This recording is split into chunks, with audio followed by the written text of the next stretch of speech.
Today we're going to look at substring search algorithms. This is a really fascinating family of algorithms. The problem is very simple to state, and the algorithms we're going to look at are among the most ingenious that we've seen so far. So as usual, I'll introduce the problem. A very simple to state problem. We have two strings. One we call the pattern, and the other we call the text. And usually it's good to think of the pattern as relatively small and the text as relatively long. In fact, usually we want to think of the text of unlimited length coming in on an input stream. And we have a small pattern. We're trying to find out if the pattern occurs in the text. So you're doing this all the time when you do a simple search on your computer or on the web. And there's practical applications where for various reasons people want to search the entire contents of memory or disk for a particular pattern to make sure to check for whether there's something on the computer that's of interest. And again, that's such an application, you get a small pattern and maybe a huge text. Or maybe you're looking through your email, which you can think of as a continuous stream of stuff coming in nowadays, and you want to look for patterns that might indicate that there's spam. And certainly you're all familiar with these types of patterns. So what we want is to be able to identify the pattern quickly and efficiently in a huge text file. That's one of the most important indicators of spam, I guess. Okay, so we'll try to set this up. This isn't really a real situation, but it's not too far, actually. And so we have these characters to try to point out the kinds of issues that might be involved. So imagine an internet surveillance situation where there's a need to monitor what's on the internet for reasons of security. But there might be a judge saying, wait a minute, you can't be looking at all internet traffic. That's private information, particularly among private individuals in the US, for example. Well, so what about if we just look for this one pattern that we really need to know about and that really shouldn't violate anybody's privacy, like attack at dawn. And the judge can say, okay, how about if you build a machine that just looks for that? And that's what we're going to talk about today. Actually, one of the techniques that we look at is perfect for actually building hardware that can be put on a stream of data passing by and just light the light if that particular pattern is seen. So you attach one of those machines all over the web, and if attack at dawn happens, then you find it. That's say a simplified explanation of what it is that we're going to try to do. Here's another kind of application. This is called screen scraping. So we might want to, and you can do this, write programs to do this for extracting relevant data from a web page.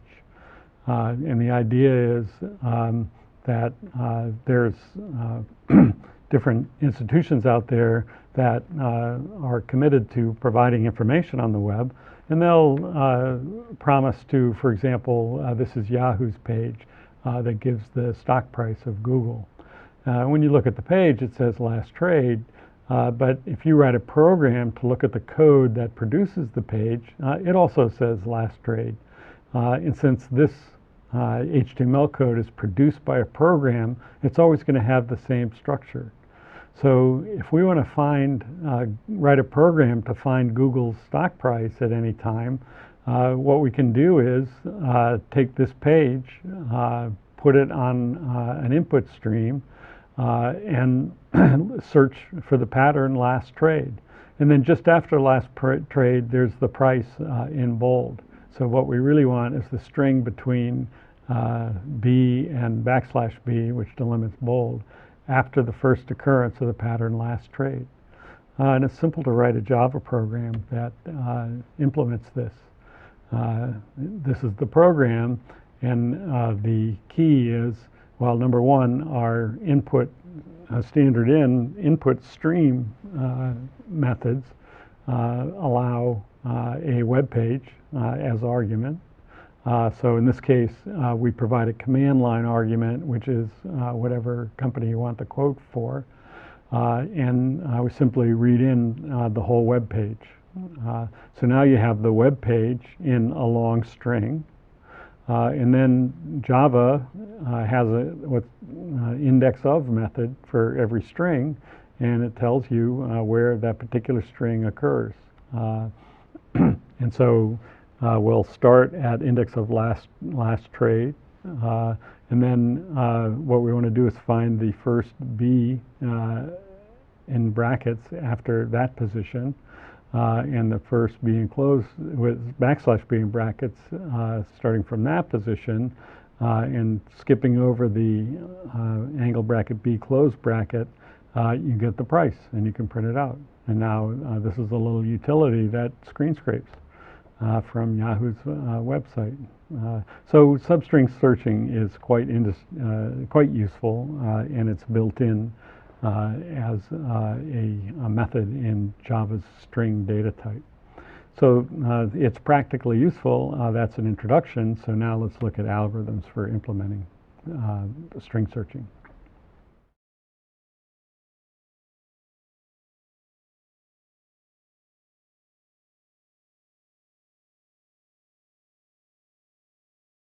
As usual, it's very instructive to take a look at the simplest brute force algorithm for the problem. We'll look at that in a little detail because it illustrates really what the fundamental issues involved with getting efficient algorithms for this. And it's also the basis for more efficient algorithms. So the brute force method we could give in a beginning programming class. You have your text. You have an index I that indexes into the text, and you have an index J that indexes into the pattern. And start out with both I and J at 0, and you compare text to pattern, and you keep going until you find a mismatch. If you find a mismatch before the end of the pattern, then what you do is move the pattern over one position. That corresponds to simply incrementing the text pointer. And then here we have a mismatch right away, so we move the pattern over one position, increment the text pointer. And then starting with I at 2, we compare the second text character with J at 0, the first pattern character. Increment J to 1, increment I to 3, we have a mismatch. Mismatch happens at J and I plus J. The jth character of the pattern versus the I plus jth character of the text. Now we have a mismatch. Move over, that's increment I to 3. Compare the first character of the pattern, J equals 0, with the I plus jth pattern of the text. That's a mismatch. Move over 1. So we go, first one is a match, the second one, J is 1, I is 4, compare against 5, that's a mismatch. Move the pattern over 1, it's a mismatch. Finally we get to I equals position 6, and we go for J equals 0, 1, 2, 3, all matches. When J gets to 4, which is the number of characters in the pattern, that's when we know we found a match. So in this table, the entries in gray are just there for reference. The black ones are when we found matches, and the red ones are where we found mismatches. So that's we do the trace before the code because the code is extremely simple. So this is to implement brute force substring search to look for a pattern, a given pattern in a given text. Or for Java's index of, this would be the index of method in string that takes the argument pattern. So we get the pattern length, we get the text length. And we're going to potentially look at every, the pattern could start at any position in the text from 0 to n minus n. And for every value of I, we create a new J, and we look for the match between the pattern at position j and the text character at position I plus j.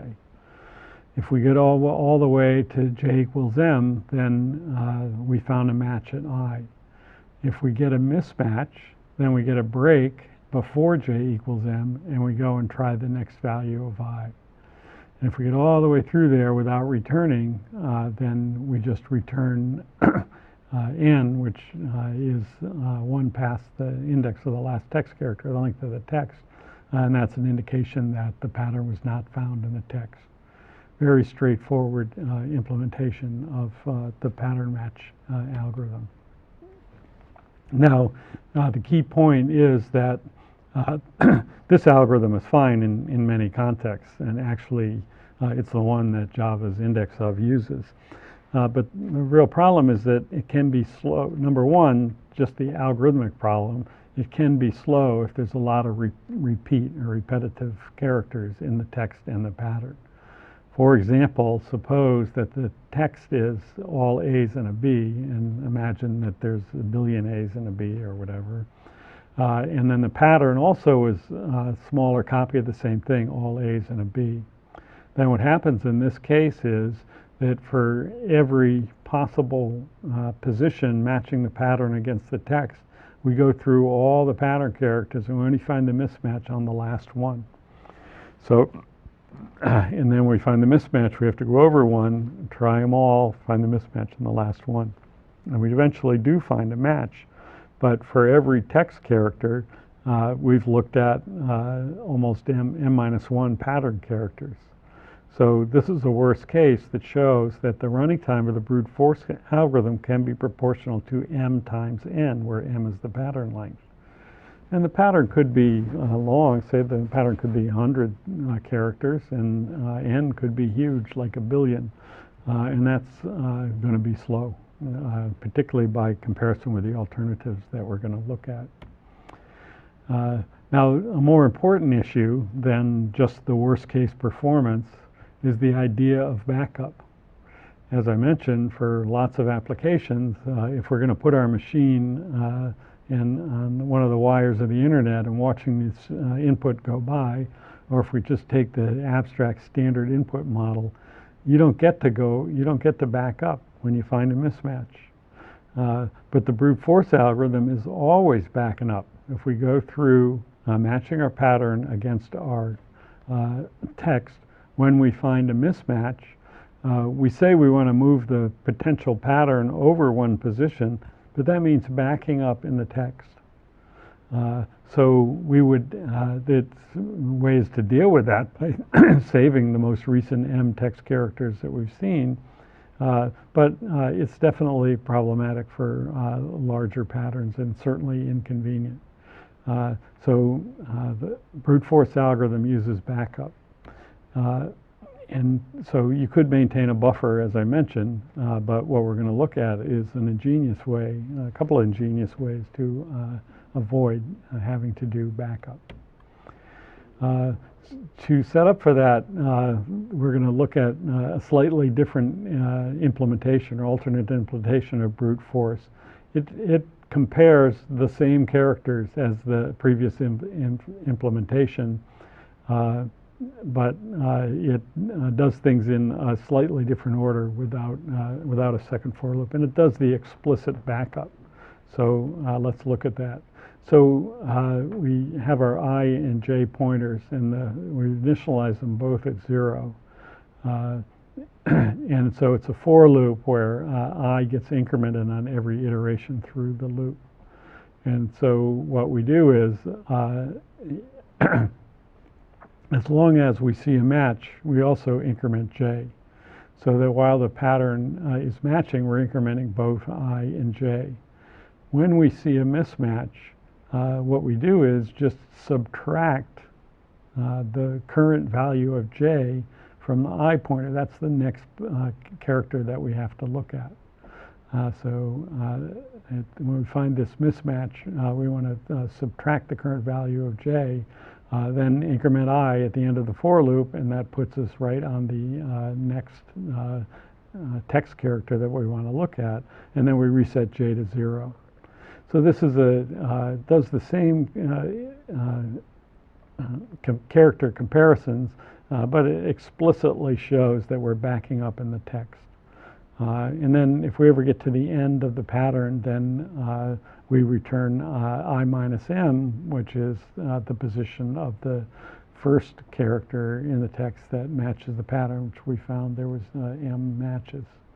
So that's an alternate implementation that we'll come back to. So the idea is that there's a couple of algorithm challenges. Even though this brute force method is simple, it's not always good enough. And so the first one is just from a purely algorithmic standpoint, this is a challenge. Do we need n times m, where m is the length of the pattern, or can we do it in time independent of the length of the pattern? What we want is a linear time guarantee, and that was a fundamental algorithmic problem that people worried about for a bit, and we're going to look at how people approach this fundamental algorithmic problem. And then there's the practical challenge of we might not have the room or the time to save the text, and actually the judge might not be happy about us saving text away in some computer. So we want to avoid backup in the text stream. All we're supposed to know about is our pattern, and we're supposed to light the light if we find our pattern, and that's it. So what we're going to see next is a way to deal with both of those challenges at the same time.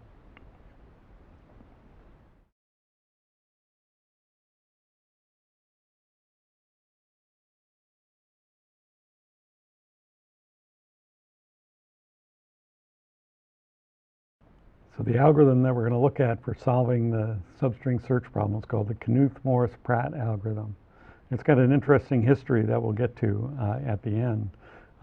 But I just want to start by saying that this is one of the coolest algorithms that we'll cover in this course. And it's not an algorithm that anyone would come up with without a lot of hard work. But understanding this algorithm really gives somebody an appreciation for what's possible with careful algorithmic thinking, even for such a simple problem as this. It's a quite ingenious method. So here's the intuition behind the algorithm. So say we're looking for the pattern B followed by a bunch of A's in text. So we're going along, and so, well, we found a mismatch right away, so we'll move over to first position, and we'll go B, A, and we find a mismatch at the end in this case. So now what the brute force method is going to do is back up to move over one position, that B doesn't match the A, back up again, that B doesn't match the A, and keep going, matching the first B against all these A's before getting to the next character in the text. So we match 5 characters and we mismatch on the 6th. But the key point is that when we got that mismatch, if all we have is A's and B's, we already matched B, A, 4 A's, and we got a mismatch, so it's a B. So at that point, we know what the previous characters in the text are. And we know that if we move over one position, we're going to be trying to match B against A. So we should be able to take advantage of that knowledge. That's the intuition on the method of the Knuth-Morris-Pratt. We don't need to back up the text pointer in this case. When we get the mismatch, we can just keep going. We don't even have to match the first B. We know it's there. So we can just keep going in the text pointer and start in the second pattern pointer. The Knuth-Morris-Pratt algorithm is a very clever method that manages to always avoid backup, no matter what the pattern is. So let's take a look at what's involved. It's based on the idea of building a deterministic finite state machine for string searching. Now, deterministic finite state machine, if you're not familiar or don't remember, is a very simple thing. It's got a finite number of states. It's always in one of the states. There's a start state and a halt state. And from every state, there's exactly one transition for each possible character in the alphabet. So if we're in a state and we're reading a particular character, we move to the state that is indicated by that character.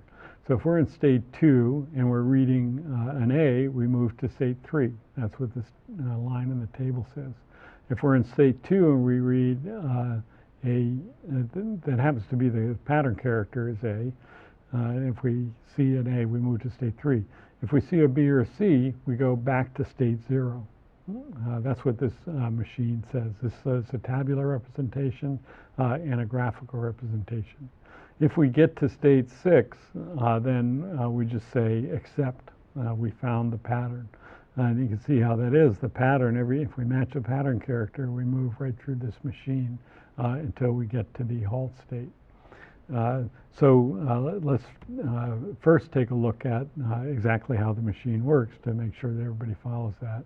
And then we'll look at how do we build this machine.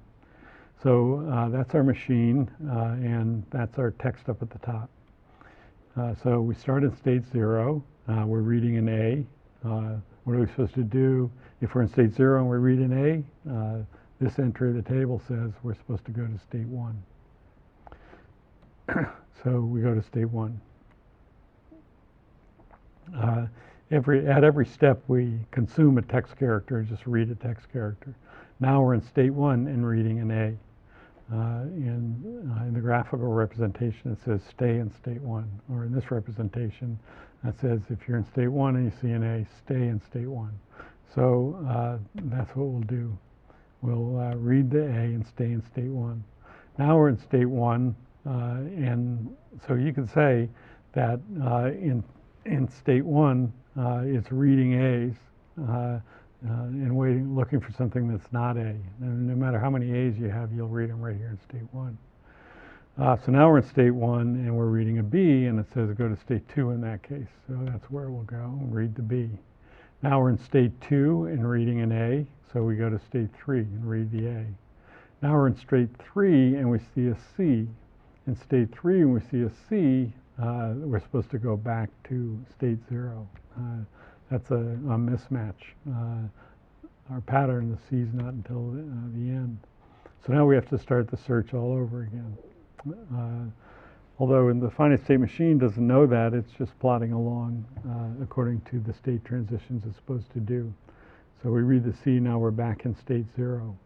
So now we're in state 0 looking at an A, and we move to 1 and read the A, and then we see another A, so we stay in 1 and read the A, and now we see a B, and we go to state 2 and read the B, and then we go to state 3 and read the A, state 3 and read the A, state 4 and read the A, state 5 and read the C, and now we're in state 6. That means we found the pattern. So that's a simulation of what the deterministic finite state automata corresponding to this pattern would do. And as we'll see, the code for implementing this simulation is quite simple. That's a demo of DFA simulation. So let's just take a quick look at what the interpretation of this DFA is. So what does it mean after we just read the ith character of the text? Well, the number of the state is the number of characters in the pattern that we've matched up to the current point. So that is, at state 3, we've matched 3 characters in the pattern. And what's happened is that we've matched a prefix of the pattern, the first 3 characters of the pattern. And actually, it's the longest prefix of the pattern that's also a suffix of the first I plus 1 characters of the text from 0 to I. That's the interpretation of what it is. So if the DFA is in state 3, after we read the first 6 characters of the text, it's got ABA is the longest prefix of the pattern that's also a suffix of the first 6 characters of the text. So another prefix of the pattern that looks like it might work is ABABA. but that's not a suffix of the text, ending at character 6. And so that interpretation is useful to understand what's going on. So given that we've constructed this DFA, it's just the state transition table for the DFA is simply a two-dimensional array that's indexed by the pattern character. So if you're in if you're reading a certain pattern character, if you're reading a certain text character, then for each we reset the pattern pointer to be the entry given in the table that corresponds to the current one. So let's go back to the table to be sure about that. So when we're in a particular state, like 2, and we see an A, so this would be J, we refer to that column, and whatever text character we happen to see, that's how we update J. So that's what this code does. And then if we ever get to the transition state, the final state, we just return I minus m. This is just like that alternate implementation of the brute force method that we gave, but the key idea is that notice that I never gets decremented. All we're doing is incrementing I and changing J. Always just referring to the table. When we have a match, the table automatically increments J. We have a mismatch, it figures out the right state to go to. So that's a very simple and economical and fast implementation of substring search. So the running time is clearly, all it does is look up an entry in the table for every text character. So that's linear time. The key is how do we build that table that drives the algorithm? And that's the tricky algorithm. So warning, this is definitely the trickiest algorithm we've looked at so far. And the key idea, the importance again of no backup is that since the text pointer never decrements, you could use an input stream and just replace text to I by just read the next character in the input stream. And this algorithm is going to work fine no matter how big the input stream is. It'll just go right through. It's got no memory of what the text is, but it's got some memory of what the pattern is that's built into the DFA. So this is the key, that you have a pattern, you can spend some time building this DFA table in pre-processing, but then when you get the text, just index into this table for every text character, and you're doing your substring search. So you can build a machine that does this, no backup. Okay, so let's take a look at what it means to construct this DFA. So it depends on the pattern. You start out with one character, one state for each character in the pattern, plus an extra except state. And let's look at what it means to build the thing. So the first thing that we do, so one state for each character in the pattern. The first thing we do is deal with the match transitions.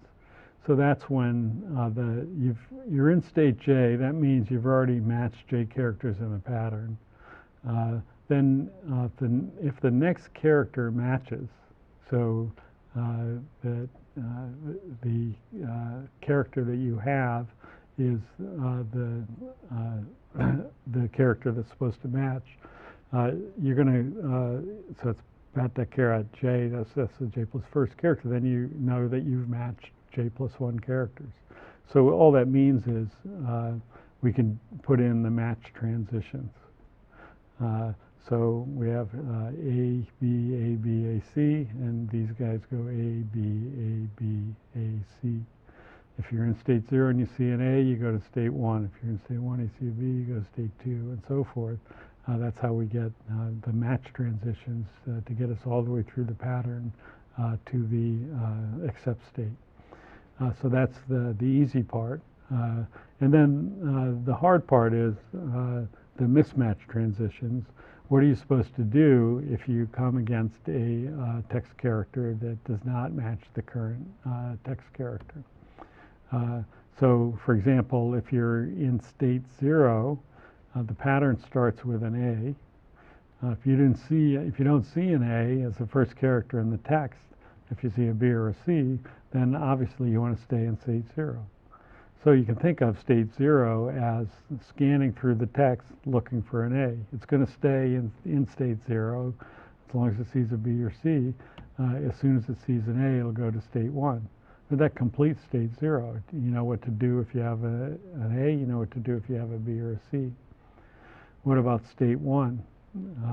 So we know that if you're in state 1, you saw an A in the text, and if you see a B in the text, what are you supposed to do?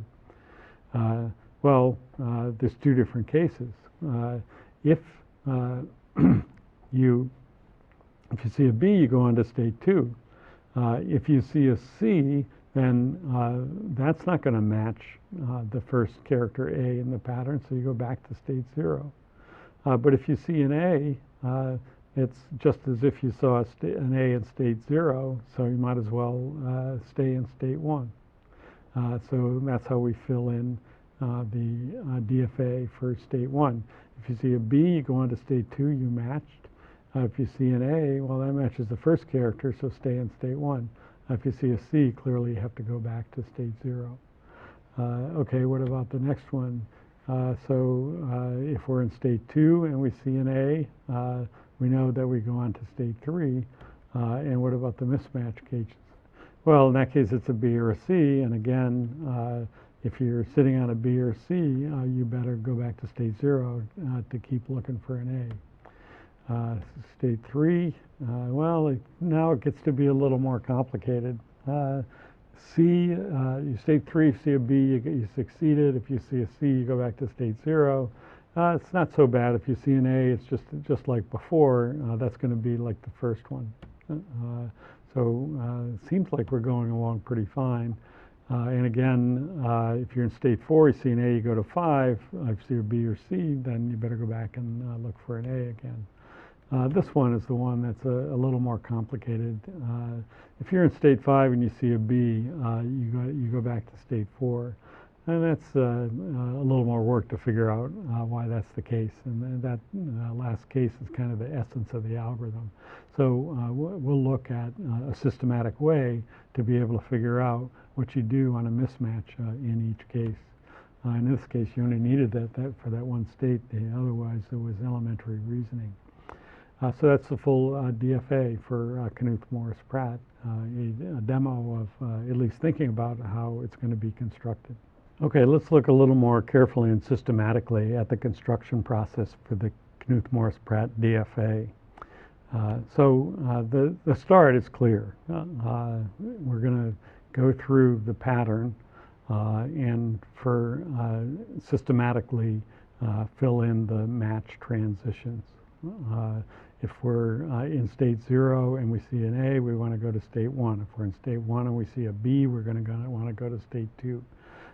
State 2, so we look up the pattern character, and then whatever that one is, we want to go to the next state. So we can fill in at least that much automatically. Now the real key is the mismatch transitions. So here's the idea of the mismatch transition. So if you're in state J and you get a mismatch, the next character in the text does not match the jth character in the pattern. As pointed out at the beginning as motivation for Knuth-Morris-Pratt, you know a lot about the text at that point. You know that the last j-1 characters of the text are, if you lop off the first character of the pattern, it's from 1 to j-1. So in this case, and then it's followed by the text character that you're looking at. So one thing that you could do, so what you want to do, so you know that, And what you could do is simulate the DFA that you have built on that part of the pattern, and then take the transition for the character that you just find. So let's look at this. So let's run this machine. If we had seen it on the text BABA, that's what we want to do. We want to put the machine in the state as if we had backed up, but we don't want to back up. So if we see a B, we stay in 0. If we see an A, we go to 1. Then we see a B, we go to 2. And if we see an A, we go to 3. So now we're in state 3. And if we had a mismatch, then for the fifth character, what we do on a mismatch here, we have to look at what happens if we get an A or if we get a B. If we run it on BABA and we got an A, then we should go back to 1. So what that says is if we had a mismatch and we saw an A and 5, we would need to be in state 1, because if we had run the thing on the characters that we know, BABA, we would wind up in state 1. And similarly, if we were if we got the mismatch on a B, again, if we did BABA, would be in state 3, and we're in state 3 and we saw a B, we'd go to 4. So again, to summarize, if we're in state 5 and we see a C, we know that's a match, we go to 6. If we see an A, we know that the previous 5 characters in the text were BABA. So we can just simulate the machine, BABA, and we're in state 1. And if we get a mismatch that's a B, then that's DFA B5, then we know that the previous 5 characters in the text were BABAB, and that would put us in state 4. So that's the simulation of BABA puts us in state 3. If we get an A, we go to 1. So that means that from 5 we would go back to 1. And if we get a B, we go to 4. So that's how, one way to calculate the mismatch transitions.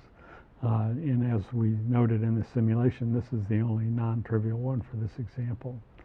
Now there's a little problem with that, is that it seems to require J steps to do the simulation.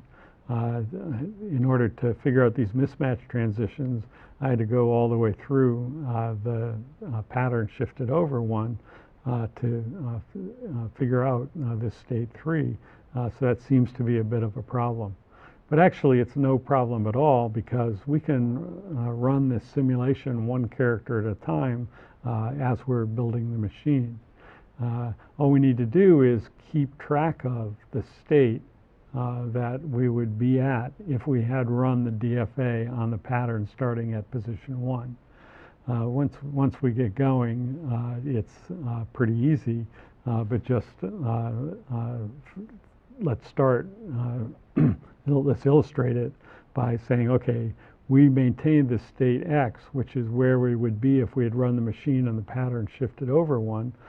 Now, when we come to do our mismatches, to figure out where the mismatch transitions from 5 are, all we do is look at, if we were to get an A, it would be as if we were in state X and got an A, so that's 1. And if we were to get a B, it would be as if we're in state X and got a B, and that's state 4. So what we need to do is to compute the mismatch transitions is keep track of state X, and that is where would the thing be if we had run it starting with at the pattern 1 position shifted over. And we want to update that. So when we're moving to the next state, if we had a match on C, state X gets updated to where it would have gone if it got a C, because for the next character, when we move J over for the match on C, we'll want to have X updated. So that's the key, is keeping track of the state where the machine would be if we had backed up, or if we had run it on the pattern shifted over 1. So let's take a look at a demo that does the full construction for the KMP DFA. Here goes, again, one state for every character plus an except. Match transitions are easy. We build those, and we're going to start at position 0, and the mismatch transitions are easy. Now when we move over, X is, when we're in position 1 of the pattern, X is where we would be if we started out without that character, which would be the empty string.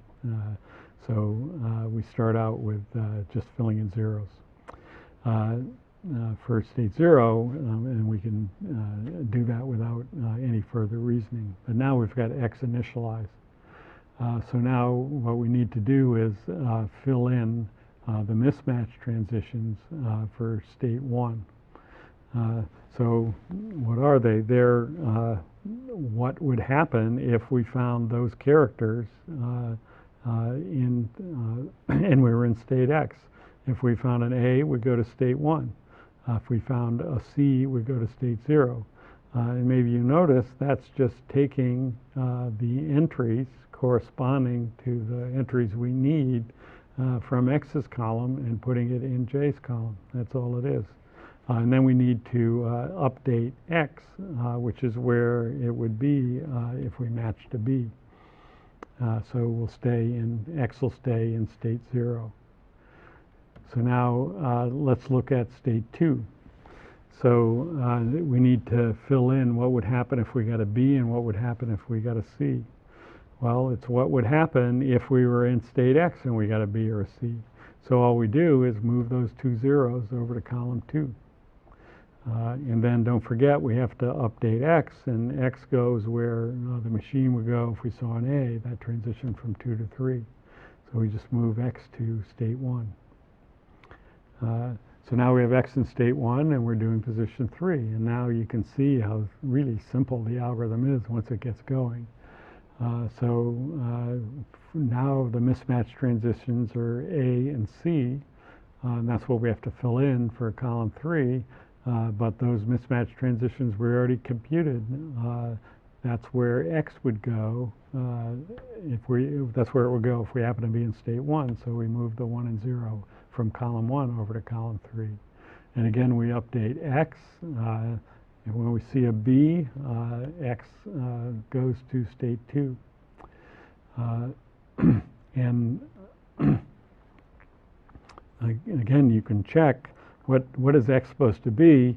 It's supposed to be where you would be if you started the machine on the pattern with the first letter cut off. So it's supposed to be where would you wind up if you got BAB, BAB, and that's a check. All right, so now it's straightforward. State 4, we have to fill in B and C. We go to X's column and copy over B and C from X's column. Then we update X. That's if you see an A, you go to state 3. Now we're ready for state 5. We've got X all computed. And we need to do A and B, and we get those from X. If it's an A, it's a 1, and if it's a B, it's a 4. It's just moved them over. And then when we do the C and get the except, there's no mismatch. That's we do update X to get ready, but when we get to state 6, we're done. And again, it's just as a double check, X is where you'd be if you saw B, A, B, A, C. That's the construction of the Knuth-Morris-Pratt DFA. An efficient algorithm, really ingenious, and turns out simple to implement.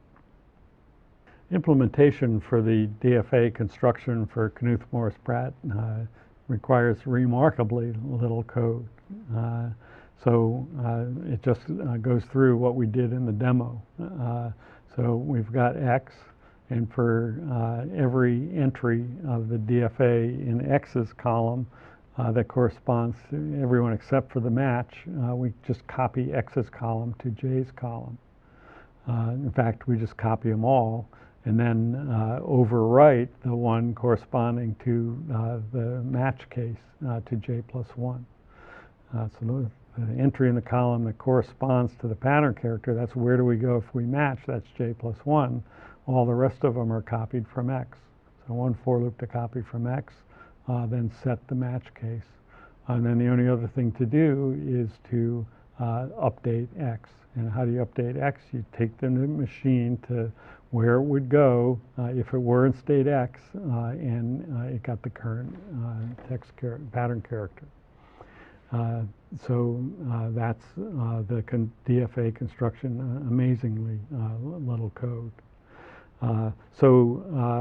The only flaw in this code is that it does take time proportional to R times M, where R is the radix and M is the length of the pattern. And as we'll see, there's ways to get around this, but for relatively small alphabets, this is no problem because the search is so efficient this way, and the construction as well. But if you're doing this for Unicode for a long pattern, maybe that's too much memory to devote to the DFA representation. The bottom line is, and this follows immediately from examining the code, is that the KMP substring search is linear time. You only access at most each character in the pattern, each character in the text once. Quite remarkable. Each pattern character you access once when you're making the DFA, and each text character is accessed once when you're simulating the DFA, and that's in the worst case. The space, again, is proportional to RM because we have all those mismatches. It is possible to develop a version of Knuth-Morris-Pratt that constructs the automaton in time and space proportional to M. It's actually a non-deterministic automaton because it's either a match or all mismatches, and a mismatch might involve multiple hops. If you're interested, you can read about that version of KMP, but it's sufficiently more complicated that you should be prepared to study it carefully to really understand it. This algorithm is really interesting because of its history. It was actually independently discovered by two theoreticians and a hacker. So there's Knuth, who's one of the fathers of computer science, who read a paper that was by Steve Cook, a very esoteric theoretical result that he realized implied that it should be possible to solve the substring search problem in linear time. The theorem really didn't give any way to solve it, but it indicated that it should be possible to solve it in linear time. So Knuth worked on it and figured out a way. Then Pratt, who was a student of Knuth at Stanford at the time, figured out a way to take care of this mismatch independent of the alphabet size. And in the meantime, across the bay at Berkeley, Jim Morris was busy writing a text editor. In those days, people were using typewriters, and other people were realizing that computers would be really good at editing text. And so many people would work on text editing and formatting systems. It was kind of a badge of honor in those times. But Morris actually worked for the Computer Center at Berkeley and wanted to have a really bulletproof text editor that everyone could use. And one of the things he wanted to do was avoid backup, because backup was just really inconvenient, involved a lot of code, and just something that he didn't want to have. And he basically came up with the same algorithm. And the community was kind of small at that time, and theory meets practice, and that's where this paper came from, 1977.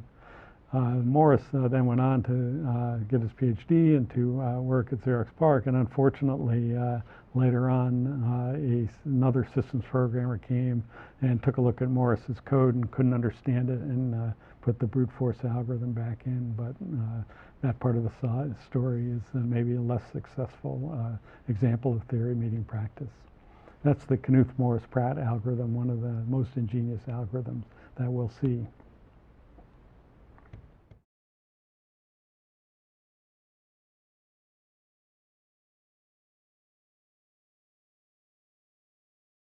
So Knuth-Morris-Pratt is a linear time algorithm.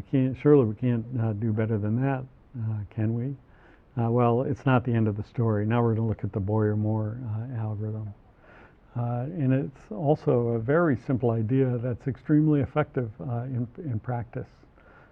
So here's the idea. Instead of matching the pattern against the text, moving from left to right in both pattern and text, Boyer-Moore said, what if we try to scan the characters in the pattern from right to left?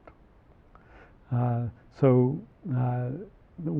we find a mismatch, we can skip, we know all the characters in the pattern.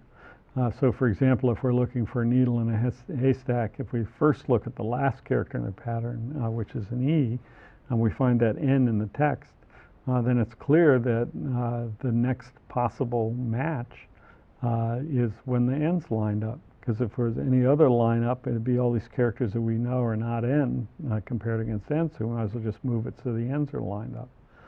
And that's good, but that's not as good as the next case.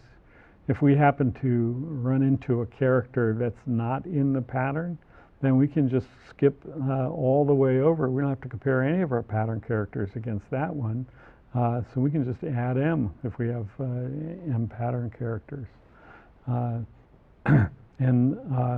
So then in this case, we have a more complicated situation.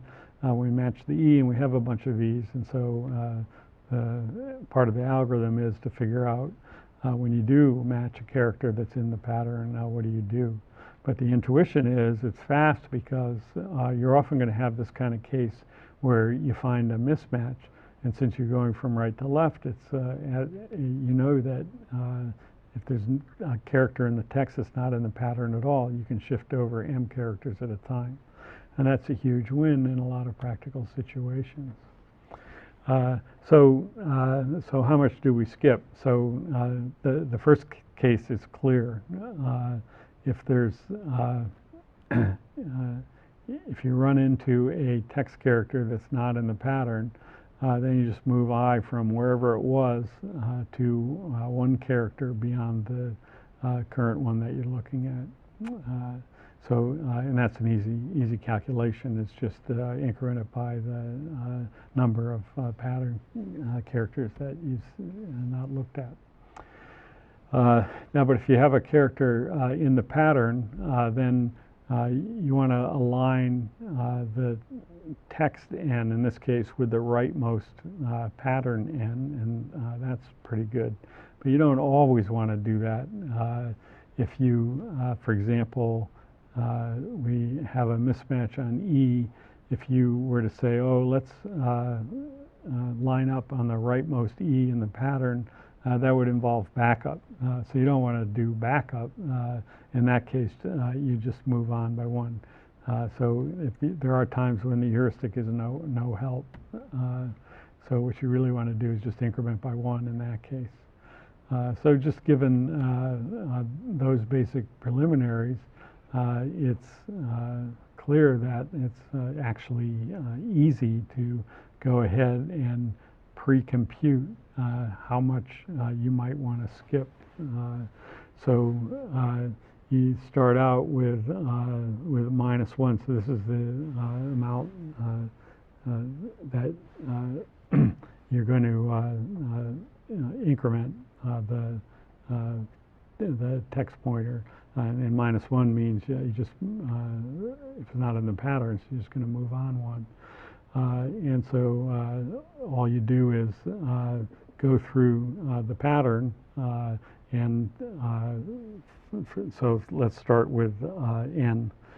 So we want to fill in this table for n, and it says, so if we are going to find an n in the text, what do we want to do? We want to move to the next text character. Sorry, we want to compare the next text character against this one, which is 0. So right of pat.char@j equals j, and that's going to fill in that 0. Then we go to j equals 1. For the EEDL, it's the same. What happens is if you do that for every letter in the pattern, if you have a letter that appears more often, it gets overwritten until the rightmost occurrence is the one that's there.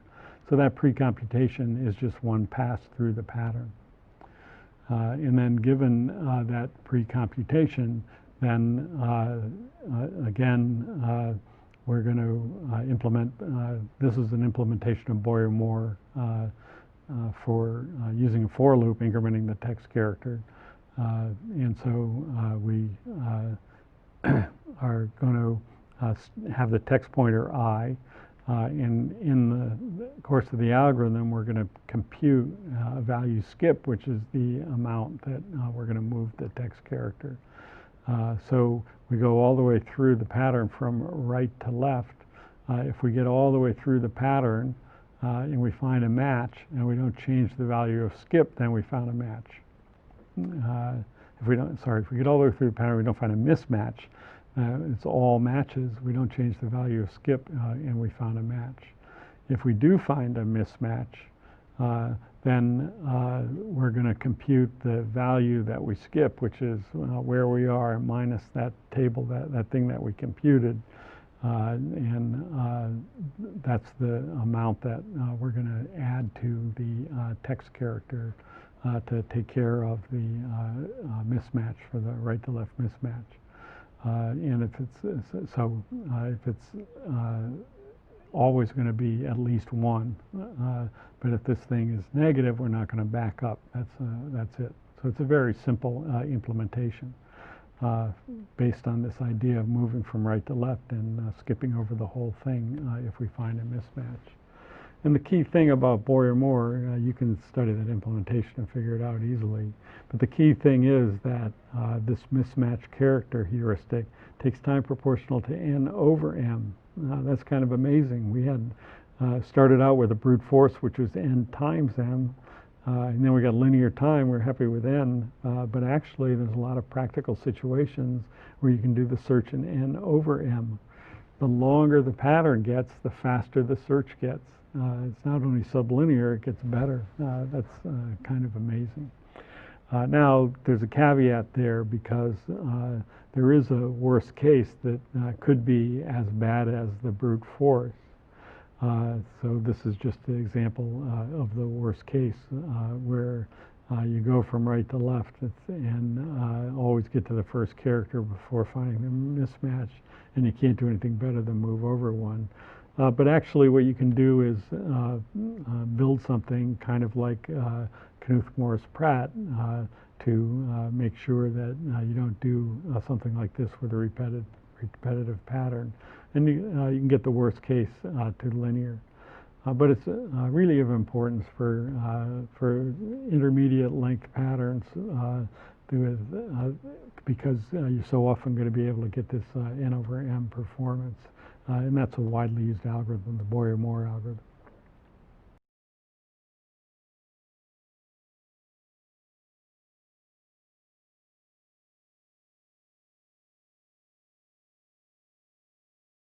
And that's still not the end of the story. We're going to look at one more really interesting algorithm that has lots of important applications. It's called the Rabin-Karp algorithm, invented by 2 Turing Award winners, Michael Rabin and Dick Karp. I can remember hearing about this algorithm from my friend Dick Lipton, who explained it to me over the phone, and he explained it to me in about 15 seconds, and I realized I had to have this in the book, so now here we are presenting it. That was in the 70s. So the basic idea for the Raven-Karp algorithm has to do with hashing. It's a particular kind of hashing called modular hashing. It's just a particular way of computing a hash function. And it's easiest to think about in terms of numbers, although it works in all kinds of situations because remember, everything in a computer is encoded as a bit, which can be treated as bits, which could be treated as binary numbers. And so what we're going to do is, in this case, so our pattern characters are decimal digits, say. And so we'll treat a sequence of pattern characters as a decimal number. And modular hashing is just take a big prime and compute the remainder when you divide your number by that prime. So in this case, 613 is the remainder that you get when you divide 26,535 by 997. So you can check that. And so that's what we're going to use as the hash function. And this type of hashing is widely used. You have a prime number. We talked about it when we talked about hashing. It seems to satisfy something like the uniform hash assumption under various circumstances. So that's our pattern, a 5-character pattern, and we're going to keep the small hash value 613. And this is going to generalize to longer patterns, and we'll talk about that in a minute. So now suppose we have this text, and our pattern happens to occur here in the text. And what the method is built on is the idea of you take the first 5 characters in the text and compute its hash value. In this case, 31,415 mod 997 is 508. So that's different, so that's not the pattern. And then you take the next 5 characters, that's 201. That's different, it's not the pattern. Take the next one, that's 715. It's different, it's not the pattern. 15,926 mod 997 is 971. It's not the pattern. Eventually, when you have the text characters that are the same as the pattern characters, you're going to get the same result. It's a match. If the pattern hash equals the text substring hash, you have the potential for a match. That's what the algorithm's based on. Now, it seems like we're doing a lot of calculation with making numbers out of these things and doing modular arithmetic on it. But actually, there's a really simple way to severely limit the amount of calculation and give a quick linear algorithm for search, substring search. So first thing is how to compute the hash function. So if we take just convert to math, so R is our radix. So in this example, we're using 10, so we have decimal numbers. And then the digits, say T sub I, that's the text characters. So we have a number, X sub I, which is the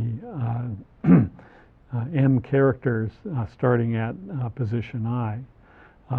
And that's just, in math, T sub I times R to the M minus 1. So, in this case, that's 2 times 10,000 plus 6 times 1,000 plus 5 times 100 plus 3 times 10 plus 5. That's just math for that. And our goal is, so it's an m-digit base R integer modulo q, and our goal is to do the math to give us the remainder that we would get when dividing that by q. There's a really easy method called Horner's method that we can use to evaluate a degree M polynomial just with a M multiply and adds. And we can do the modular computation all the way through at each step to keep the numbers less than q, and we still get the same result. And so the idea is you multiply by R, you go from left to right through the digits, and you just multiply by R and add the digit, and then do mod Q at every time. So we start with 2 mod 97 is 2. 6 mod 987 is 2 times 10 plus 6 mod 987, and that's 26. and then you take that value, multiply by 10 and add 5, that's 265 mod 997. In that case, it's 265. So 265 times 10 plus 3 is 2653. Remainder you divide by 997 is 659. So even though our number gets bigger than 997 by taking them out every time, we keep our running total less than 997. And then the last step is to take the 659. Basically, we've thrown out a bunch of multiples of 997 that we don't care about. And 659 times 10 plus 5 mod 997 is exactly equal to 26535 mod 997, and that's 613. That's our value. So that's using Horner's method, we get a well-known linear time method to compute our hash function with this simple code. And this notice will work even for a huge key that we wouldn't convert a 100-digit key into some number to do the calculation. We do them 1 digit at a time using Horner's method, and then we have no limit because we're always keeping our numbers less than our prime Q. So that's a first step. So no matter how big the pattern is, we can efficiently compute a hash for it. So that's the first step. So now the second step for the Raven-Karp algorithm is to realize that if we know xi mod q, we can efficiently compute xi plus 1 mod q because they have a lot of digits in common. And you can just do a little math. To get to xi plus 1, you take xi, we don't care about the first digit anymore, so you subtract it off, multiply by r, and then add the new digit. That's like one step of Horner's method. And then you have to take that computation, and you can do mod q all the way through. All you have to do is pre-compute r to the n plus 1 mod q. And so here's the computation for one example. If we're at this position 41592, and we know 41592 mod q, we can compute 15926 mod q by subtracting off 40,000, that's TIR to the n minus 1, and that gives us just the 4 digits. Multiply by the radix, add the new trailing digit, and that's the new value. And if we just keep that all mod q, then we can, with just a multiply and an add at each step, we can keep a running total of the modular hash value of the 5-digit thing. So for example, this is the case that we just did. 4152 mod 997 is done by exactly as we said. We subtract and then add and then multiply by the radix mod 997. So doing those calculations all the way through the search, we eventually get to a match. That's again remarkably small amount of code. We want to keep a long random prime, just keep it a little smaller than the biggest long value to avoid overflow. So we pre-compute r to the n minus 1 mod q because that's the little calculation that we have to do. We compute the hash function for the pattern. And then with those pre-computations, the search is extremely straightforward. So we take our current hash value, and this is just add a q to make sure it's positive, and subtract off rm times the first character, and then add in the next character, mod q. And that gives us the text hash for the current position. and then we compare to see if that's equal to the pattern hash. Now, this is an introduction to the idea of randomized algorithms. There's two ways to proceed from here. One way called the Monte Carlo version, where we guarantee that the algorithm is going to be quick, but with low probability it might get the answer wrong. In that version, we don't ever bother to check whether go through and check all the digits to see if there's actually a match. We take Q large enough so that we're confident that the probability of two Q-digit numbers or two M-digit numbers having the same hash value is so low that we're not going to worry about it. That's called the Monte Carlo version. The Las Vegas version is guaranteed to get the right answer. In that one, we would go and check to make sure that the M characters match if we have a hash match. And then if it could be that with such a low probability, it could be that there's a hash match but not a substring match, and then we just move on. And from a theoretical point of view, there's some very extremely low possibility that that one could be slow, but let's look at what the analysis says.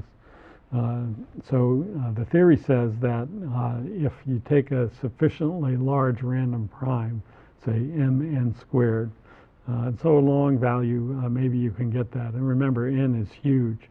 Then the probability of a false collision is about 1 over n. So in a billion things, you might get 1 over n. You might get a false collision. So in practice, we choose actually Q just to be as, there's no reason not to choose as large as we possibly can, not related to M and N. And then the probability of collision is going to be about 1 over Q. So we're going to take it to be like the biggest long. And that means that the probability of collision is extremely small. And then you can take your chances. You can do a Monte Carlo version where you just say, I got a match because I got a hash match, and be confident in the laws of probability, and not worry about the client getting a wrong answer. Or you can have the Las Vegas version where you go ahead and return the correct answer, and be confident that your client's not going to run into a slow case because the probability is so tiny, 1 over Q, that you don't have to worry about it.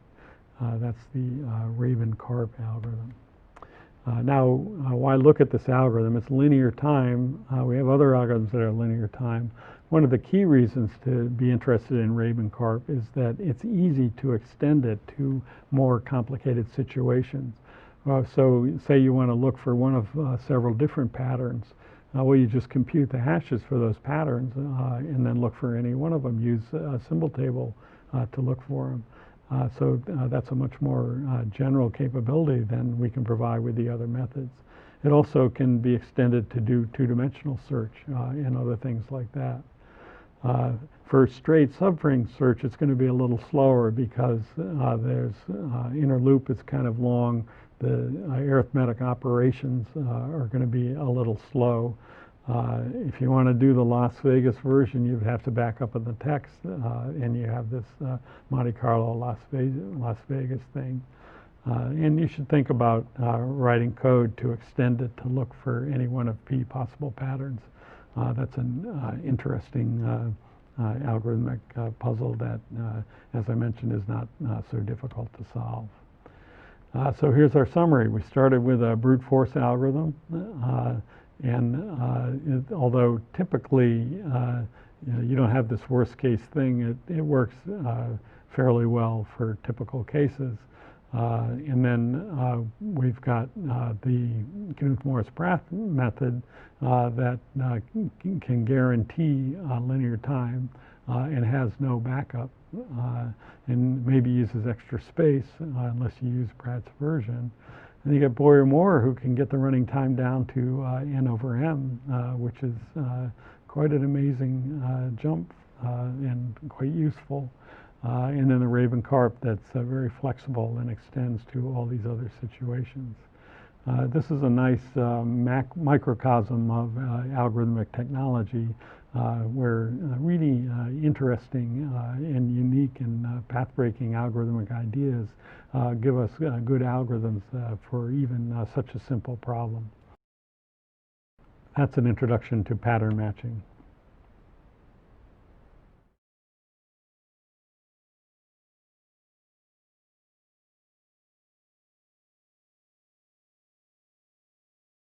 Today we're going to talk about regular expressions. This is another in the series of ingenious algorithms that we're looking at in the second half of this course. This is really one of the most widely used and one of the coolest algorithms that we're going to cover. To get started, we have to talk about what is a regular expression.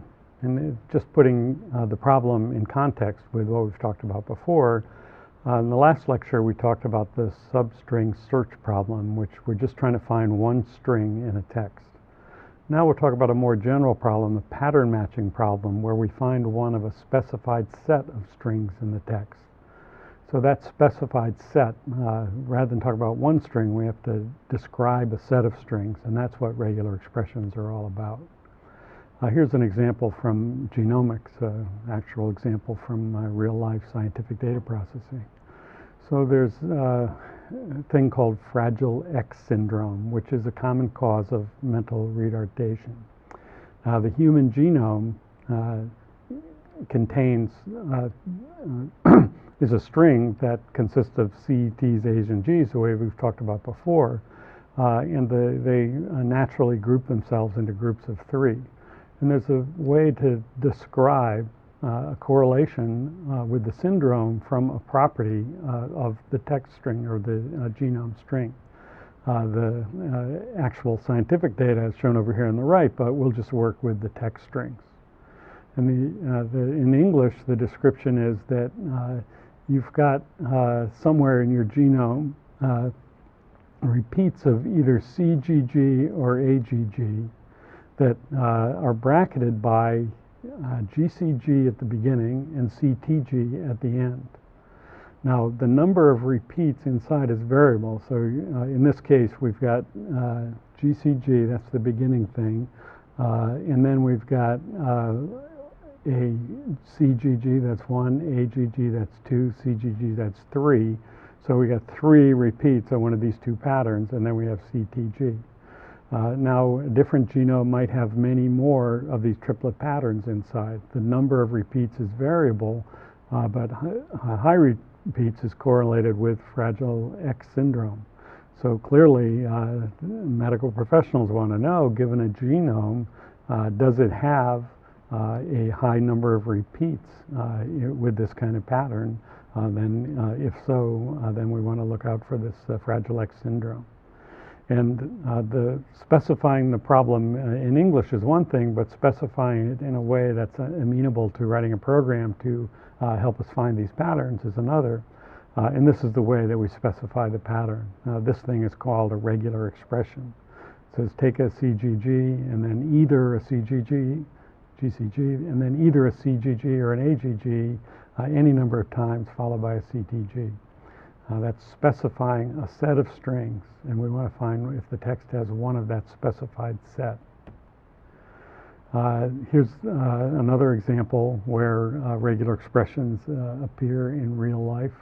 There's a new source highlight program that we use to highlight syntax, highlight keywords in our text, and also gray out comments and so forth. And this is a very general program that works for many different kinds of languages and outputs to many different print formats. And that's all about identifying one of a specified set of strings in the text and doing something with it. It's an application of regular expressions in real life. In Google, you can search in public search code, it's public source code, for regular expression search. So you can search for code that contains any one of a specified set of strings. And that's an available facility on the web. There's many other applications. Another one is ProCite. In biology, there's a bunch of specified patterns that you can use to search the genome. Or processing natural language is all about string processing and specifying sets of strings. Programming languages themselves. And another one we'll look at later on is validating when you're getting data entry from the web. When you type in a credit card number, you're told whether it's legal or not, and that's all done with regular expressions. Is the string you typed in one of a specified set? So this is a very widely used and widely useful application. We're going to look into the more general idea that this brings out, is the idea of parsing text files, and not only finding if a string matches a pattern, but finding the structure of a string that we can use in some kind of beneficial way. And we'll come back to it more. So we're looking at a basic capability that's widely useful, but it also extends to cover deep issues and processes in computer science. So what is a regular expression? Well, it's simply a notation to specify a set of strings.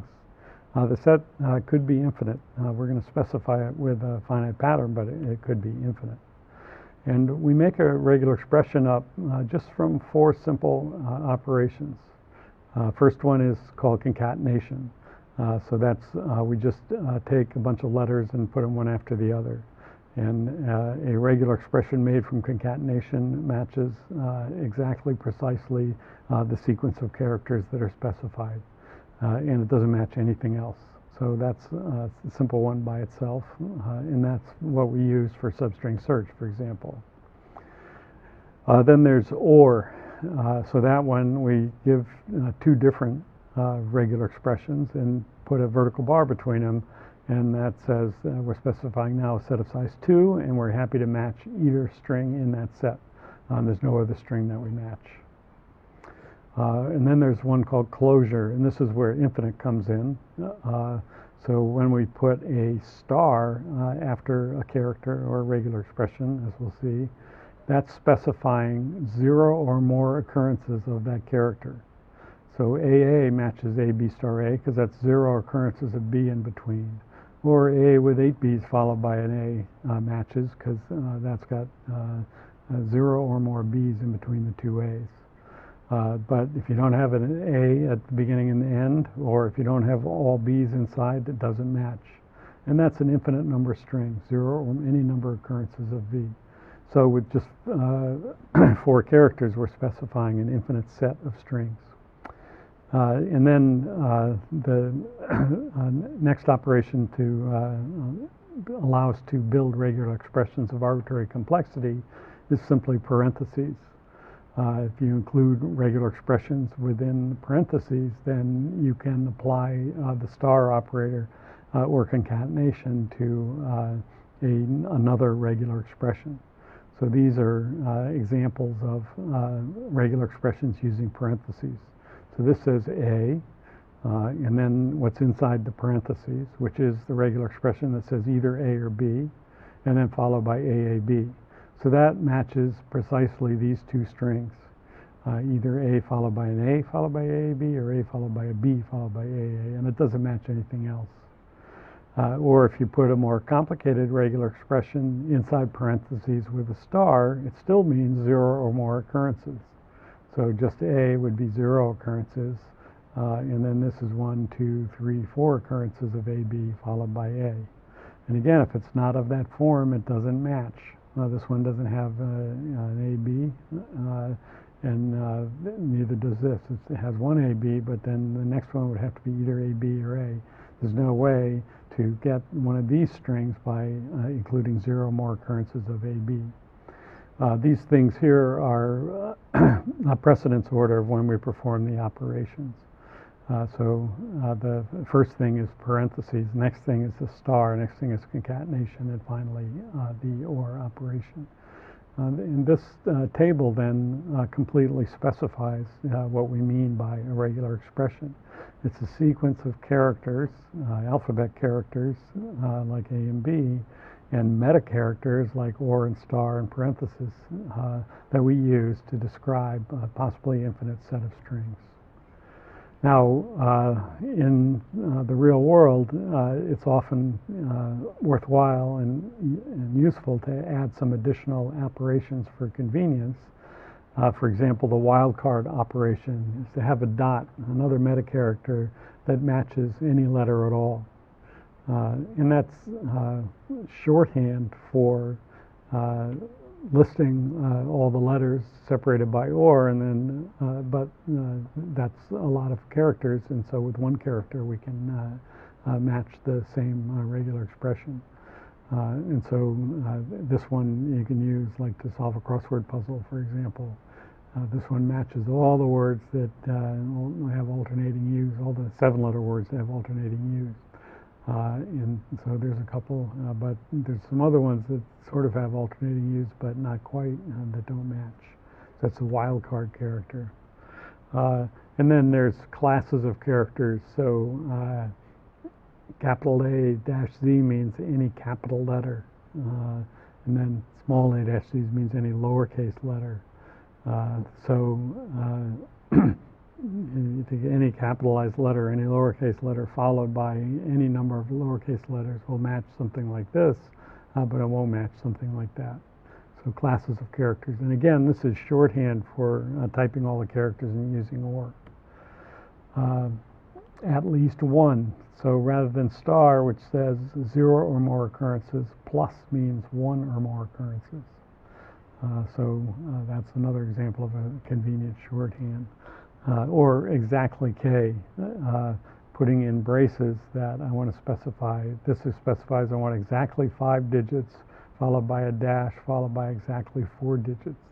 So that's a way to specify something like a legal +4 zip code, and it doesn't match other things. Now, in terms of practical clients, these types of shorthands are extremely important. In terms of the theory and the idea of processing regular expressions, since we can specify them all with the basic operations, we'll pretty much ignore them in our code. So in every case, we could write AE plus if we wanted. We could write this longhand of it, but of course users are going to write the shorthand. But still, if we have a mechanism for dealing with this, then we can certainly take care of the shorthand. So just with those basic operations, and also the shorthand is helpful, our notation is amazingly expressive. There's really a lot you can do with it. So, for example, you can do substring search with a regular expression. One way to express the substring search problem is to put your string, precede it by dot star, and put a dot star at the end. And that's asking if your string is in the infinite language described by this regular expression is equivalent to the substring search problem. It matches if and only if that string's in there. So, for example, in these two and not in that two. The notation covers the substring search problem. But then also it can specify easily useful sets of strings that we often want to check. So this is similar to the zip +4. If there's 3 digits followed by a dash, followed by 2 digits, followed by a dash, followed by 4 digits. That's a good start towards knowing whether the string is a legal social security number or not. Or is it a legal email address or not? This is a simplified version, but it basically says you ought to have at least one letter followed by an @ followed by some letters followed by a dot followed by edu or com, or of course to cover all email addresses you need to consider some more possibilities, but this is a quick and succinct way to specify a set of strings. Or Java identifiers. What's a legal Java identifier? So this is one way to specify a legal Java identifier. And indeed, programming languages like Java use regular expressions like this to define what they mean by a legal identifier, and then the kinds of processes that we're going to talk about to actually check that what you typed is legal. And that goes all the way up to the program itself. Is this a legal Java program is almost, but not quite, as we'll see, a regular expression pattern matching problem. Very, very expressive and widely used language. Now, what's really interesting about this topic, and we'll just touch on it, although it's extremely important to what we're going to do, is that just from the standpoint of the theory of computation, starting with the time of Turing and others in the 30s, regular expressions play an important role in our understanding of the theory of computation. And that understanding actually has led to the algorithm that we're going to talk about. That's a very interesting aspect of this. But still, even given that, regular expressions are just useful in everyday life. This is an example of someone that used a regular expression to screen a job candidate, and this is actually illegal, to look for words like Enron or Kerry or Bush or Gore or Republican to decide whether a job candidate's application will get through. This one uses an exclamation point, which means just end with anything. It's like dot star. So someone, typical computer user, can learn to use regular expressions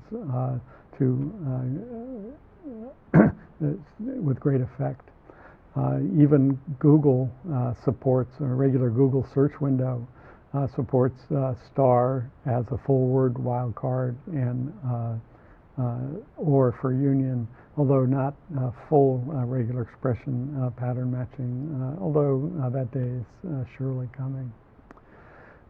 So people who just get into it just a little bit and start to see the utility of regular expressions certainly get excited about it, and you can find examples of this all through the web. This is an XKCD comic about it, where there's a problem. You know, how can we search through 200 megabytes of emails looking for something formatted like an address? And lawyers want to do this all the time nowadays, and it's hopeless. But no, I know regular expressions, and the regular expression super being swoops to the rescue and types a regular expression in Perl, which is a widely used language that's based on regular expressions. We'll talk about briefly in a minute, and swoops away. So there is somewhat of a feeling of people that know just a little bit that regular expressions can be used to solve any problem. That's not quite true, as we know from the theory of computation, and we'll also touch on that a little bit. So the question is, can the average programmer learn to use regular expressions effectively? And there's all kinds of evidence out there that lots of programmers use them extensively, but not to throw cold water on it, but we have to take everything with some restraint. And here's an example of a regular expression that you can find out on the web. It's written in Perl, but it's a regular expression to check whether an email address is valid or not. Now that is quite a regular expression, and one might argue whether that's really an effective way to use regular expressions. Maybe there's a simpler and easier way to check for valid email addresses.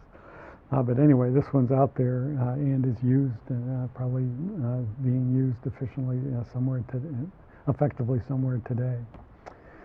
But really, for people who are educated in computer science, need to know that regular expressions are definitely powerful tools, but writing a regular expression really is like writing a program. You have to understand the underlying programming model. It's often even more so than many programming languages, since there's so few rules. It's easier to write a regular expression than it is to read one. And if it's difficult to read, it means it's difficult to debug. And so you can find a lot of flaming on the web about this.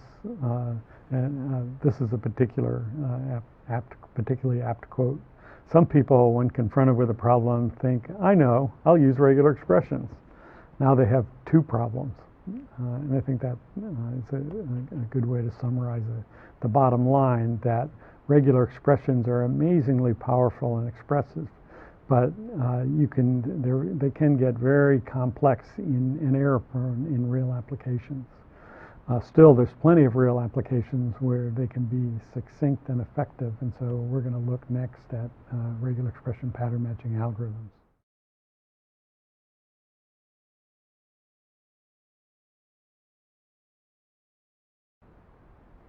Before we can get to the algorithm, we have to consider another abstract concept, the NFA. We'll take a look at the NFAs now. First of all, there's a duality, well-known duality between regular expressions and DFAs. DFA is a discrete finite automaton. That's an abstract machine from theoretical computer science, which is a very simple idea. It's a state machine for recognizing whether a given string is in a given set.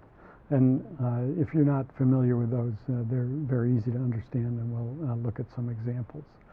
In a little summary from basic theoretical computer science, there's a very important theorem called Kleene theorem that was developed actually here at Princeton in the 30s.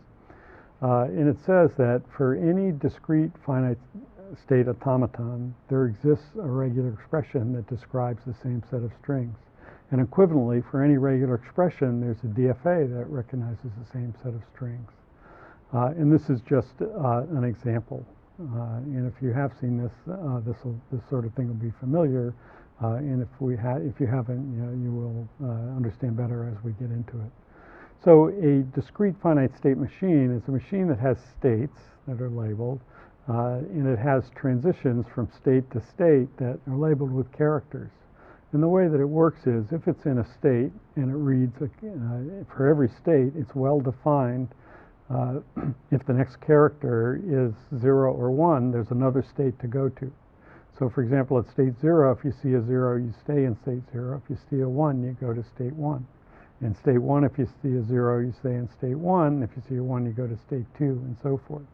So at every state, read a character and go to the well-defined next state. That's a discrete, a deterministic finite state automaton. And so that's a machine. You start it up on a string, and it reads all the characters in the string. And then if it ends up in a state that's a so-called terminal state, started on the start state. Terminal state is just indicated by this exit arrow in this example. Ends up in the right state, you say that it recognizes a set of strings. And so that's a way to determine if a given string is in a specified set. The machine specifies a set. In an RE, we specify the set by writing characters in stars and meta characters in parentheses.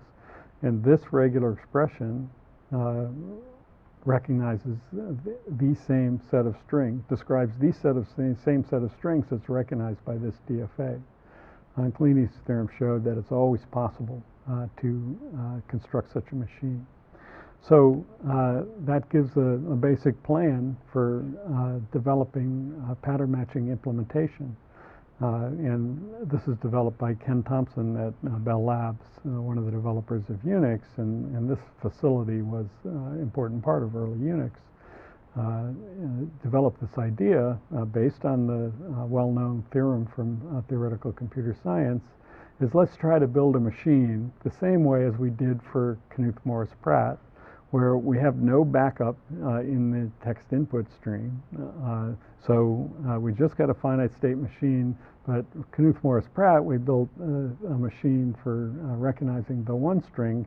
How about building one for multiple strings? And that would give us a linear time guarantee. So the underlying extraction is a deterministic FSA or DFA. And the basic plan is to just go ahead and take your pattern that describes a set of strings and use that to build a DFA, and then simulate the DFA with the text as input, same way we did for Knuth Morse Pratt. And if it accepts, we say we have a match. If it rejects, we don't have a match.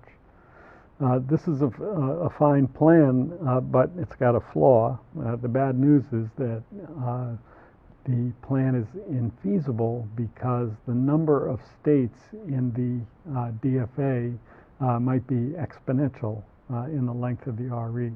So it's got too many states. The proof of Kleene theorem, the standard proof of Kleene theorem, involves an exponential number of states.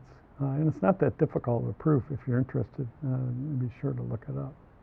But for practical standpoint, too many states, can't use that as the basis for our algorithm. But there's an easy revision.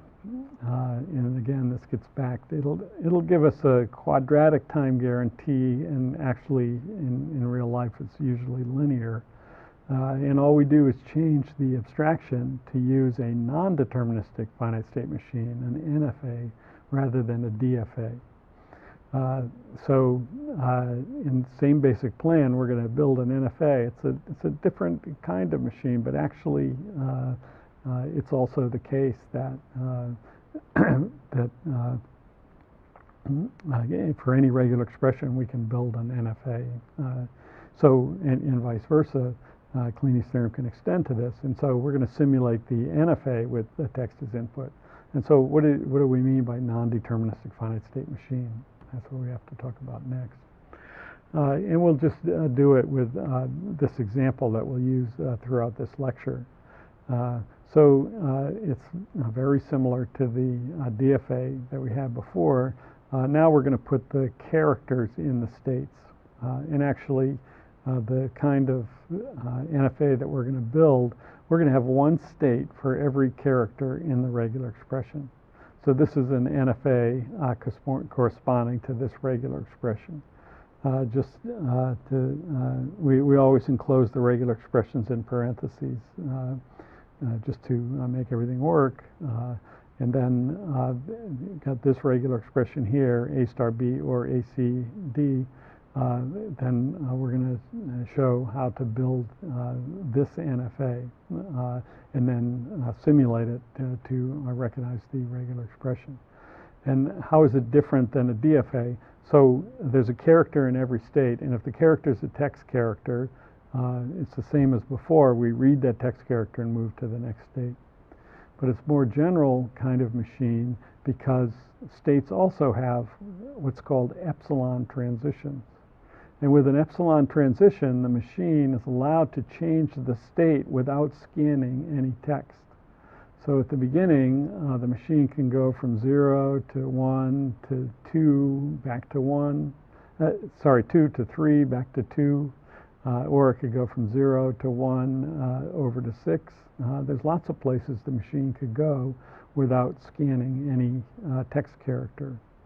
But we do have the black match transitions that scan text characters. And so those are the rules the machine operates by. And the final rule is, when does it accept, when does it decide a string is in the pattern? It accepts if there's any sequence of transitions that scans all the text characters and ends in the accept case. It's a way of specifying an infinite set of strings, but it's got this non-determinism. It's not always determined what the machine will do next. It's a little bit of a mind-blowing concept in theoretical computer science, but this particular example actually shows how such a concept can be made concrete and actually give us a widely useful algorithm. One way to think of a non-deterministic machine is a machine that has superpowers and can guess the proper sequence of state transitions to get to the end, get to the accept state. Another way to think of it is the sequence is if you provide a particular sequence, that's a proof that the machine accepts the text. And so this isn't a real machine. We don't have real machines that can guess the right answer, but it's a completely well specified abstract machine, and we can write a program to simulate its operation, and that's what we're going to do. So let's just make sure that everyone's got the concept down. So say we have the question, is 4A's followed by BD, is that accepted by this NFA down here? And the answer is yes, because there is a sequence of legal transitions that ends up in state 11. So in this case, we'll take an epsilon transition from 0 to 1 to 2, and then we've got 4A's, so we'll chew up 4A's. 1, and then go back, 2, and then go back, 3, and then go back, 4, and then we'll be in state 3. And then at that point, we'll decide to take this epsilon transition. We'll assume the machine decides to take this one. Then it recognizes the B and moves to state 5. And then at state 5, it no place to go but to state 8. And then takes the epsilon transition to state 9 and recognizes the D, and it takes it out to 10 and 11. So there is a sequence of state transitions that get to 11 and recognizes all the characters in the string, so therefore it's matched. What about, so it's true that there's sequences that the machine might guess and go the wrong state or stall. It doesn't matter as long as there's some sequence, and we're going to assume that the machine always guesses the right one. So for example, if the machine just recognized 3A's, 1, 2, 3, and then went to state 4, it would get stuck because there's no way for it to get out of state 4, because at state 4 it's looking for a B and it's sitting on an A and so forth. So there's definitely things that the machine could do to be wrong, but we don't care as long as there's some way for it to get through. And then what about if it's a string that's not in the language recognized by the machine? Well, so we have to argue about all possible sequences and prove that no sequence of legal transitions ends in state 11. And that seems to be a fairly complicated sort of argument. So in this case, the machine could recognize a bunch of A's and then go to state 4, but again, there's no B, so there's no way it's going to get out of state 4. And so you can make a general argument like looking at the machine, any string that it recognizes has to end in D, and this one doesn't end in D. But that's a much more complicated thing than we're talking about, is to try to come up with a simple machine that'll decide whether or not a string is in the language that it specifies. So the question that we have is, we have this non-deterministic machine. How are we going to decide whether a given string is in the language that it recognizes? So for deterministic machines, like we use for Knuth-Morris-Pratt, it's very easy because at every time there's only one possible transition. But for non-deterministic, if you're in some states, there's multiple ways to go, and you have to figure out the right transition. But actually, the situation isn't so bad. What we can do is, to simulate the NFA, is just make sure that we consider all possible transition sequences. And that's what our algorithm for regular expression pattern matching is going to be based on. That's what we'll look at next.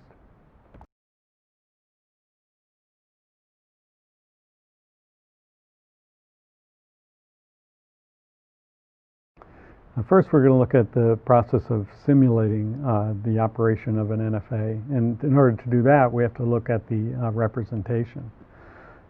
So for state names, we're just going to use the integers from 0 to m, and those are just indexes into the regular expression string, with one extra one for the except state. So if the RE has m characters, we've got m plus 1 states. And then we've got the match transitions. We'll just keep the regular expression in an array. And then for characters that are not meta characters, that are just characters from the alphabet, there's a match transition just to the next element, just add one. So that's an implicit representation of the match transitions. And then the next thing is the epsilon transitions. So since there might be multiple edges leaving from any given state, and it's directed, it always says go from this state to another one, we'll use a directed graph. So we just have a bunch of edges with given vertex names. And that's convenient. That's what we use for our graph processing algorithms, was indexes for vertex names. So this is totally well suited to building a digraph using the basic digraph processing methods that we talked about when doing graph processing. So that's the representation, and then given that representation, it's very straightforward to find out for any state what are the possible next states. If it's got a character, the possible next state is to match the character and go up one. Otherwise, it's the vertices that are pointed to by the edges in its adjacency list. Those are the epsilon transitions. So let's take a look at, just given that basic idea that we can always get to the transitions from any given state, how we're going to do a simulation. And so the idea is summarized by this diagram here. What we're going to do is, at every step, each text character that the machine does read, we're going to keep track of the set of all possible states where the NFA could be after reading in the I text characters. So say we've done that. There's this is just a schematic. So there's a bunch of states that we could get to after reading I characters. Now, in some of those states, they are labeled with characters, and if that character matches our text character, they can take us to another state. So say in this case there's 3 of them that matches, and the other one has a meta character or a different character, and it couldn't take us to another state. So that gives us all the possible states that you could be in just after reading the I plus first symbol. And then what we do is take a look at the possible null transitions that we could go to from those states, and that might take us to lots of other states. But that's all the machine could do. It could read a character, and then it can take a bunch of null transitions, but that's all it knows how to do, and that'll give us all the possible states that it could be in after reading I plus 1 symbols. And then we just continue in that from every one of those states. Some of them match the character, and then look at all the epsilon transitions. So that's the basic idea, is to simply keep track of all possible states the NFA could be in after reading the first I text characters. So the only thing that's complicated is how do we get all the states that we could reach by epsilon transitions. And we'll look at that in just a second. It's actually very straightforward. But let's look at a demo first. So this is our machine for A star B or AC followed by D, and let's suppose it has this input. So let's do this demo. Okay, so we're going to check if the input matches the pattern. We're going to start the machine in state 0. And so the zeros, the states you could reach from the start. And then now we want to get to all the states that you could reach by epsilon transitions from the start. And so there's a bunch of them. So we could go to 1, and from 1 we could either go to 2 or 6. From 2 we could go to 3. From 3 we could go to 2 or 4. So we can get to all of those places from the start without scanning a single character. So 0, 1, 2, 3, 4, and 6. The machine could be in any one of those states before it scans a single character. So that's where it could be after 0 characters. But what about now after the first character? Well, out of those states, only 2 and 6 involve matching an A.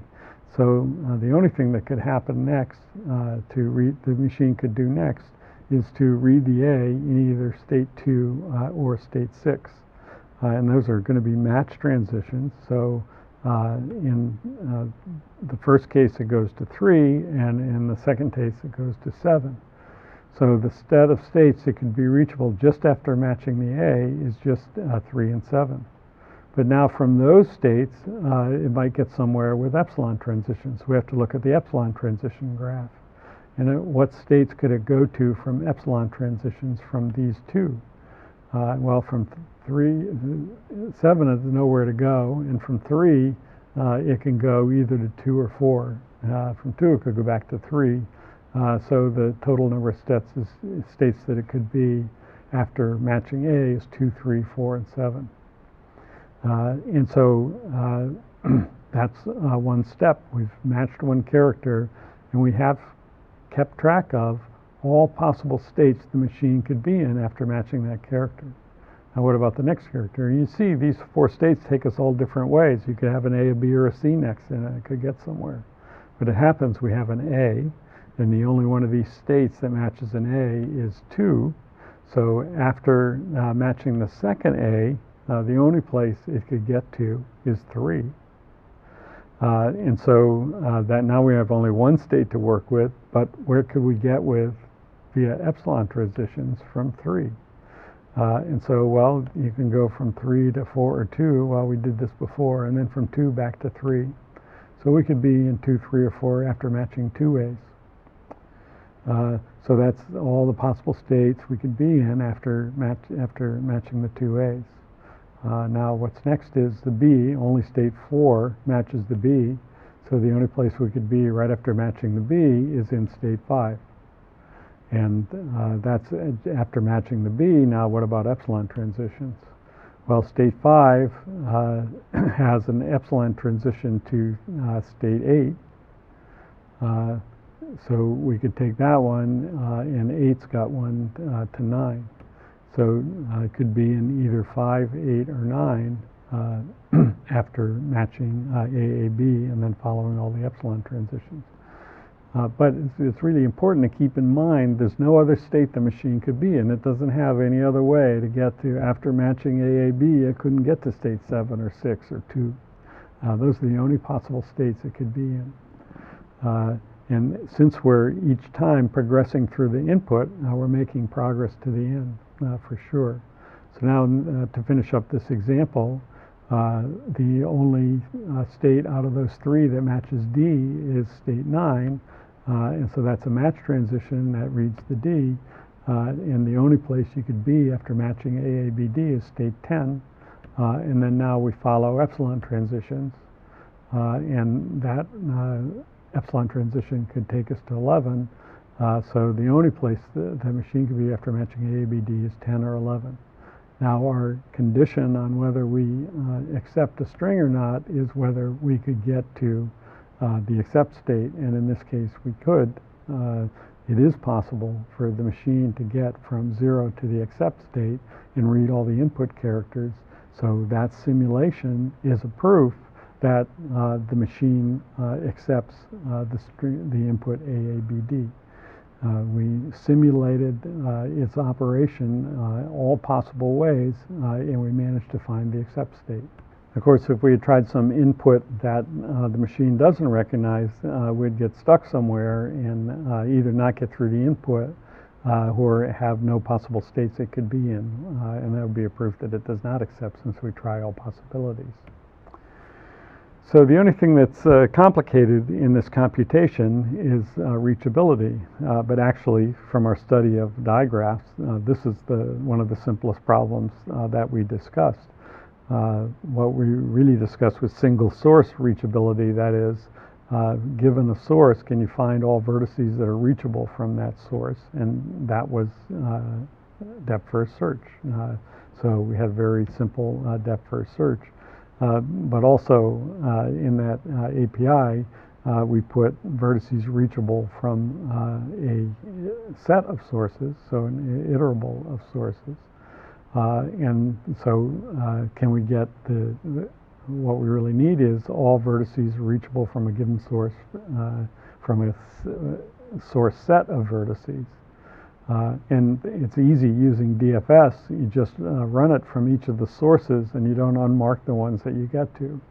And that stops DFS from revisiting any vertices, and it marks all the vertices that you can get to from that set.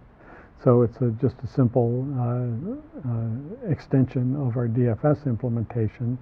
It's going to run in time proportional to the number of edges plus the number of vertices in the digraph, and it's a very simple computation, digraph reachability. So given that capability, which we discussed in graph processing, the implementation of the NFA simulation is very straightforward. So this is a data type that implements the NFA. So we have a constructor that takes a regular expression as its argument, and it's going to build the NFA, and it's got a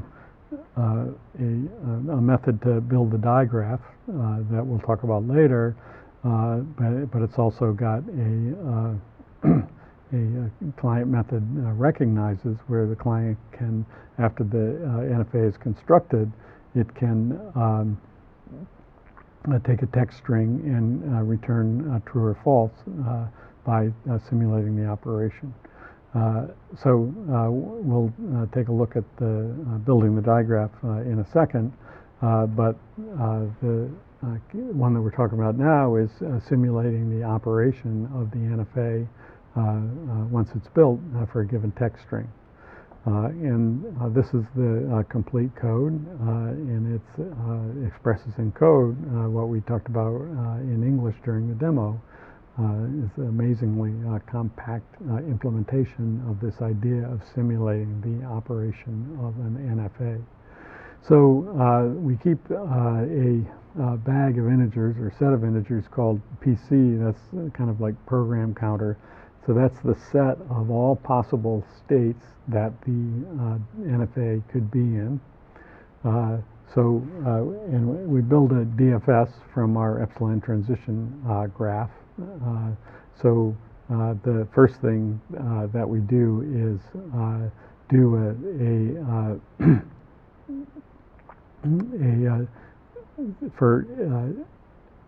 we put onto the PC all the states that you could get to from state 0. So that's build a DFS that marks all the states you could get to from state 0, and then go through and put all of those states onto the PC. So that's our starting point, is all the places that you get to via epsilon transitions from state 0. So now during the execution of this for loop, PC is the thing that we have, all the states that you could reach after scanning past the ith character. So we initialize for the 0th character. And then all we do is, for every one of those states, well, first thing we do is test if we reach the accept state. If we reach the accept state, we're going to have nothing, we're going to claim we have nothing left to do. If we have a match, that is, if the character in the RE at that state position matches our ith text character, then we're going to keep another set of possible states called match. So those are the ones you could get to just after matching a text character. And so we'll just add v plus 1. So if we find a matching character at v, we just go to v plus 1. That's the implicit match transition. And here we'll throw in don't care because it's so easy to do. If the regular expression says I don't care what character matches, then I'll throw that one in too. This just adds don't care to the implementation. And so we do that for all states in our PC, and the states that we could be in just while looking at the ith character. If we have a match, then we put the next states into match. So now what we have to do is follow the epsilon transitions from match. So now we build another DFS, which gives us marks, all the states that you could reach by starting with any of the states in match. And now we'll rebuild a new PC. We'll just set BC to a new bag and put all the marked states for that search. So those are all the ones that you could get to via epsilon transitions right after a match and put that in the PC. Now we have a new PC, and we've read the ith character, and we go to the I plus first character and simply continue. So when we're done with all of the text, then we can test if we made it to the accept state. That is, if any of the states in our current set of states is the accept state, we return true. And if we didn't get to the accept state, after all of that, we return false. Very compact code that takes advantage of our implementation of reachability for digraphs in a reasonable way to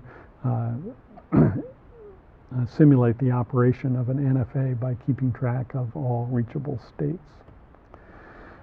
So what about the analysis? Well, it's easy to see that not difficult to see that if our text is n characters and we have an m character pattern, the worst that could happen is that we take time proportional to m times n. And that's just because for every one of the characters, we have a set of states, a set of all possible states, and we iterate through that set of possible states a few times. We even run DFS on it, but that's linear. And there's the extra point that the number of edges that we have is less than 3m. No node has more than 3 edges leaving it. So the total amount of time for each character is proportional to m, and there's n characters, so the running time is proportional to m times n. So that's the cost of the simulation. Of course, a lot of times the size of the set of the states is much smaller than that. So in many real-world problems, it's closer to linear. That's an NFA simulation.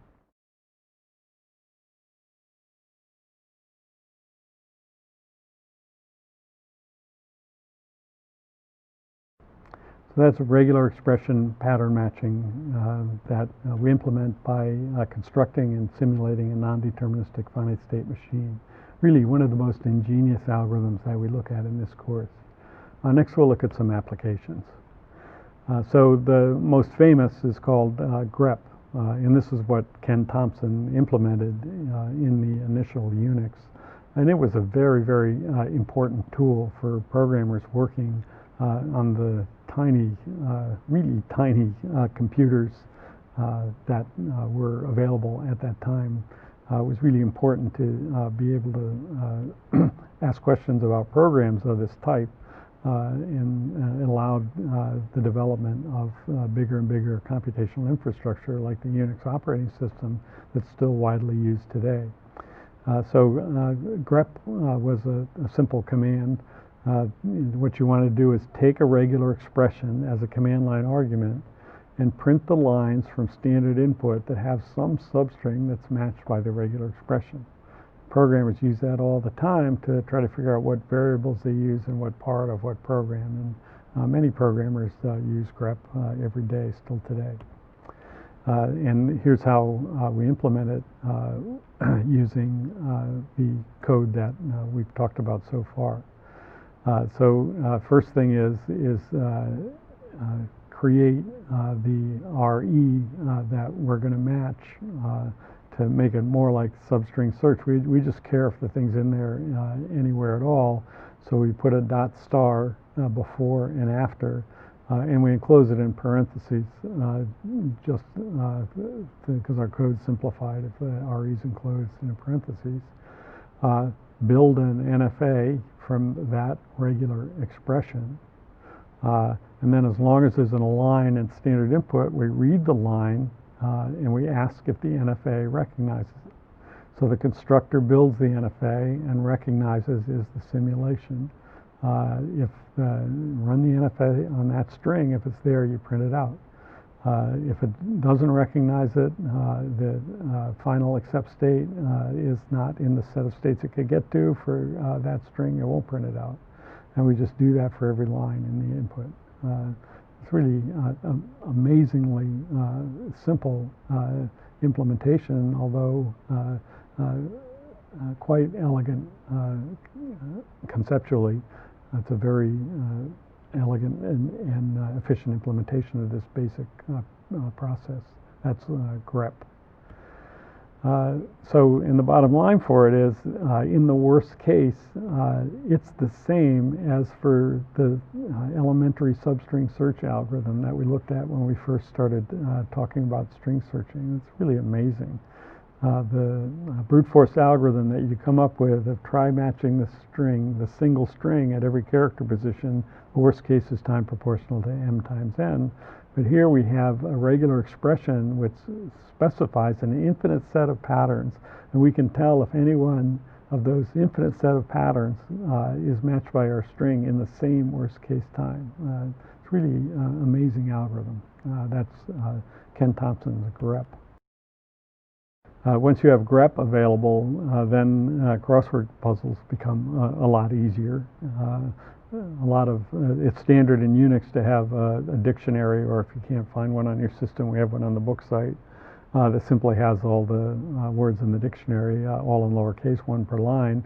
And if you have a crossword puzzle where you're missing a couple of letters, you could just grep for in words.txt and leave don't cares for those letters, and it'll tell you the things you can put in there. In this case, it's the one that has exactly that many letters. It's stricter. So that's a typical application, and I'm sure lots of people use it that way now.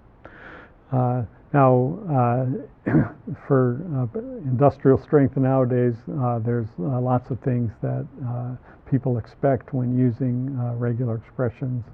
Our implementation doesn't have character classes. It doesn't have the extra meta characters like plus and other things. There's the idea of capturing, which is actually get the part of the string that satisfies, that matches the regular expression. Various different extensions of closure. And then there's the idea of greedy versus reluctant matching. So, for example, if you have a regular expression blink dot star backslash blink, what you'd find in HTML for the blinking text, there's two possibilities. So-called reluctant matching would be like the tightest matches that you get. You'd have two of them. But then the greedy matching would get as much text as it possibly could. In different applications, you might want different things. Capturing means give me the substring that matches. And so those things are not difficult to add to the basic code that we've done, and all of that has to be in industrial strength implementation. Many programming systems have grep that have all these sorts of things.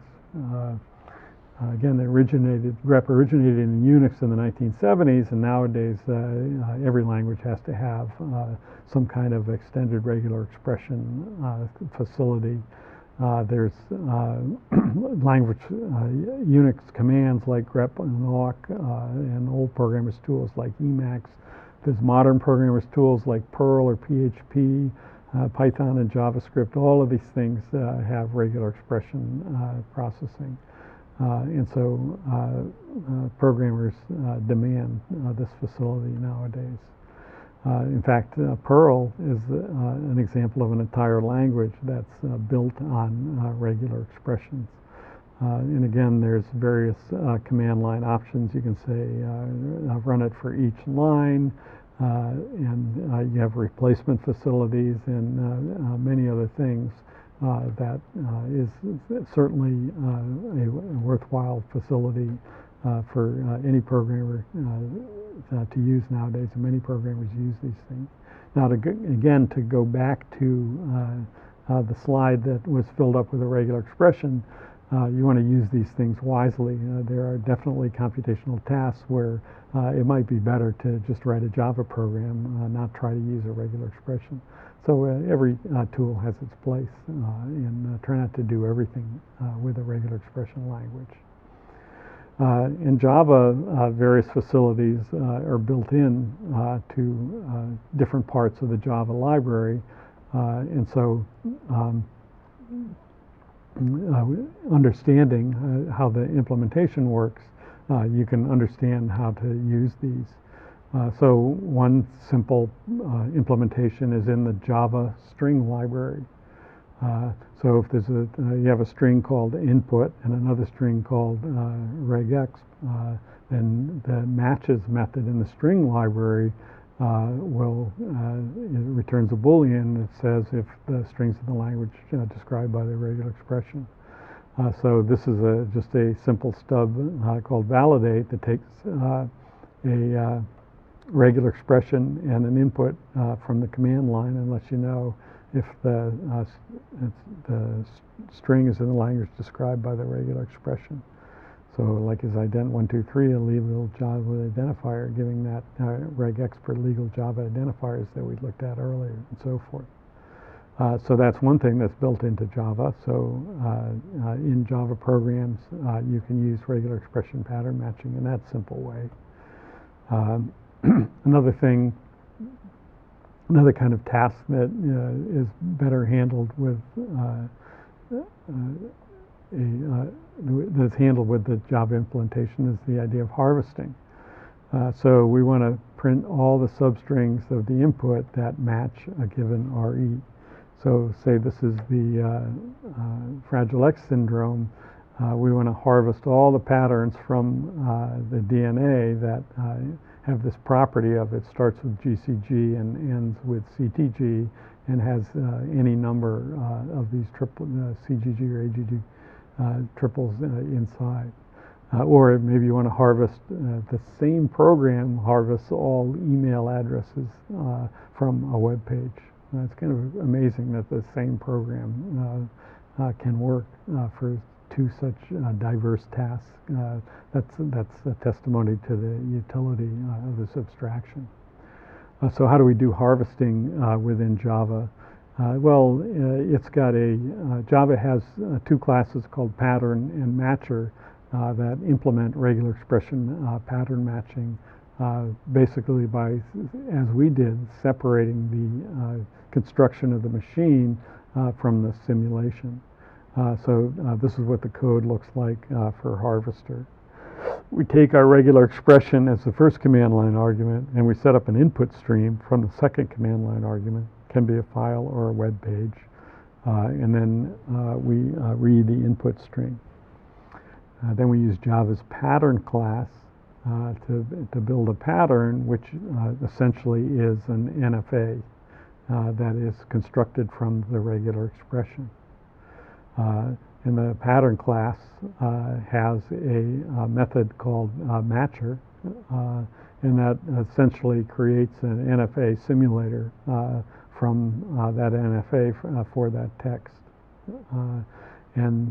So that's a machine that not only does matching the way that we did, but it also finds a match and keeps track of what's called group, which is the substring that caused the match. So it adds that extra code to do these things that are useful.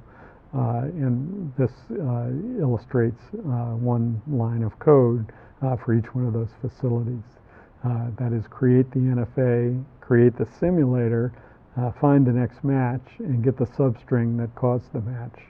That's an implementation of Harvester that can go through and do things like get Fragile X indicators from a chromosome or get email addresses from a web page. And of course you could extend that to print out the index of where they occur and other things. This is a very powerful facility to have in a programming language, and Java certainly has it. Now there is a caveat about this that's really important, and this introduces the idea that we talked about with hashing, and this is another example of algorithmic complexity attack. That is, if you know something about the way that a website is implemented a facility, in this case, it's possible to implement regular expression pattern matching in a not so efficient way. And it typically, actually, the implementations that we see out in the wild, like the ones in Unix or Java or Perl, do not guarantee quadratic performance the way we have. They do not guarantee that running time is going to be proportional to the product of the length of the string and the length of the regular expression. In fact, they go exponential. Again, going back to Kleene theorem, it's relatively simple to prove, and it's not so difficult to develop an implementation that is more like Kleene theorem, but it can take exponential time. And you can try it yourself in Java or Perl. If you try to look for a match for this regular expression in a string like that, you added just a couple characters to the string, the running time will double. Again, going back to our algorithmic performance lectures, if that's what happens, if I just add one thing and my running time doubles, that means I have exponential time. And so if I'm using a facility that has one of these exponential time implementation, then this is what's called spam assassin regular expression. It's going to take exponential time on certain email addresses, and somebody can create trouble by sending such addresses to a mail server. The mail server will take exponential time just trying to determine if it's spam or not. And by having an inefficient algorithm, a server like that is definitely subject to such attacks. Generally, you don't want to have exponential algorithms. You particularly don't want to have exponential algorithms if you have arbitrary clients out there that can cause trouble for you. Another pitfall is things that kind of look like regular expressions but aren't actually regular expressions. So it's common to have the \1 notation. So that's supposed to match the sub-expression that was matched earlier. So this thing dot plus \1 is a string that is 2 copies of something, like couscous, or with at least 1 character. And this one is a similar one. This one actually, it's a number of ones is not prime. It matches. So you can write pretty sophisticated computationally things just with these little references. But there's a problem, and it's a fundamental problem, is that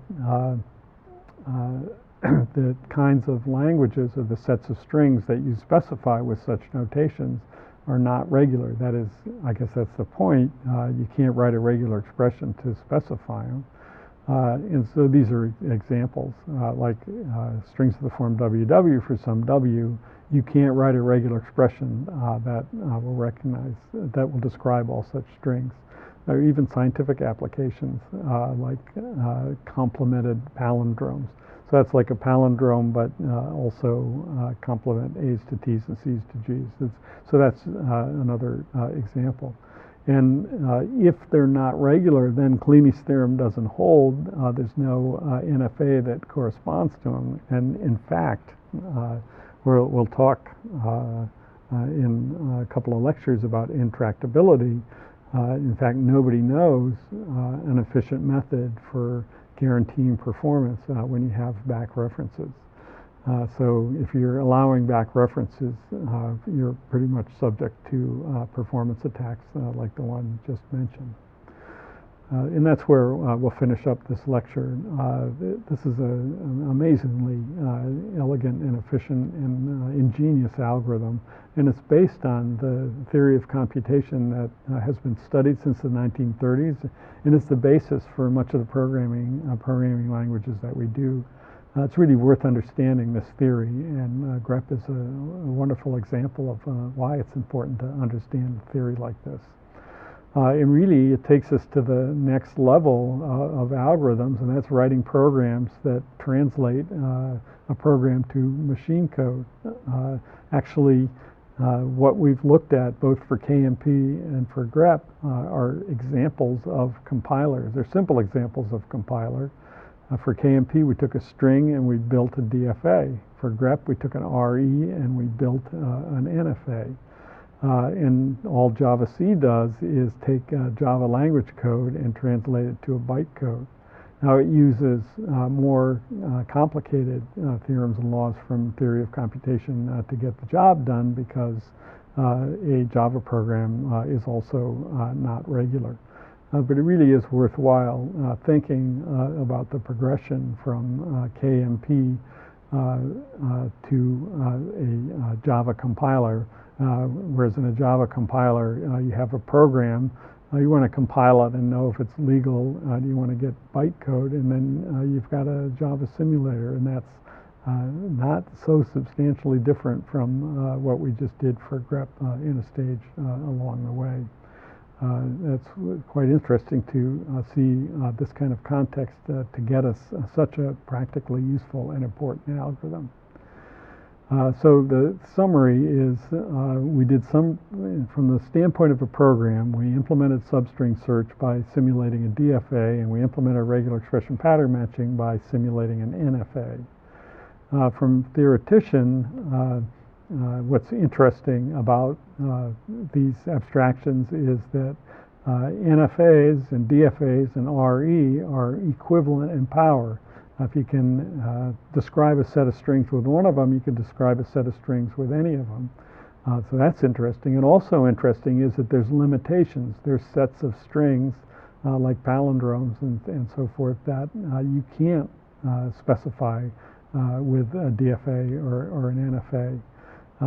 But from a student in an algorithms class, it really is worthwhile to see that these principles are not just theory, they're of practical use. And this is an essential paradigm all throughout computer science.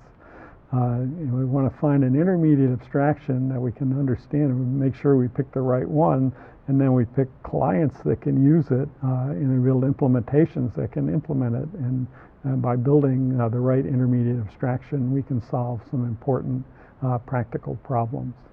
And those are the lessons that grep teaches us.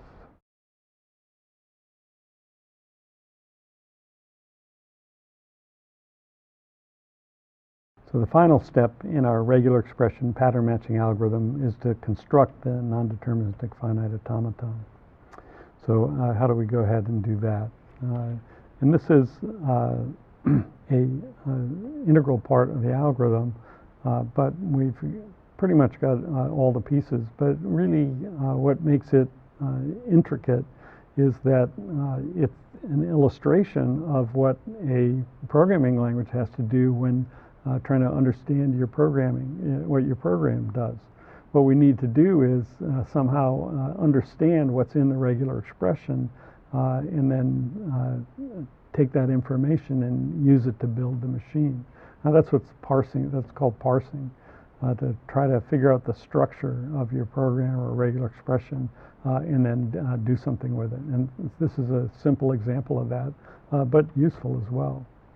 So the first thing it's clear what to do. So we're going to have one state per character, as we talked about before, so that's easy to set up.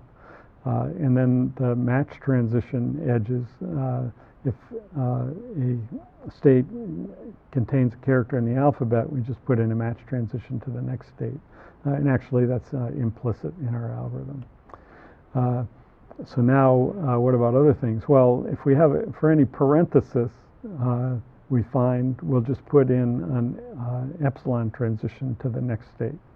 So our machines all have that. Now closure is the one that has quite a bit of action. So for every star, and let's look at the one that is just a one character closure. So we have a single character closure, so this is a star. And what we need is epsilon transitions for the star that allow the machine to go and pick up, well, there has to be an epsilon transition that goes out to the star to cover the case that we have 0 matches. And then after 0, then we want to go back to have as many matches as we want before taking take the match transition. We want to be able to go back and match as many as we want before going out to the next. So for star, we have to add 3 epsilon transitions. The ones that goes, if you have a character in I and a star in I+1, you have to add these edges going both ways, and then an edge going out to the next character to get out of the star. And that works also if there's a closure involving parentheses. If the character before the star is a parenthesis, then we want to add the same kind of mechanism. From the parenthesis, go out and skip the whole thing to cover the 0 match case, or go back and match as many times as we need to match, and then finally go out.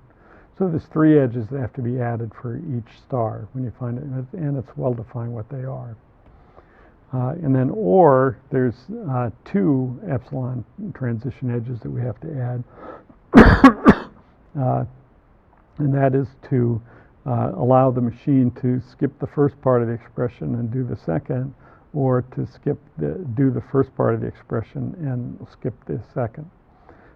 So if we keep track of where the left parenthesis is when we in the OR operator, when we hit the right parenthesis, we have all the information that we need in order to be able to add those 2 edges.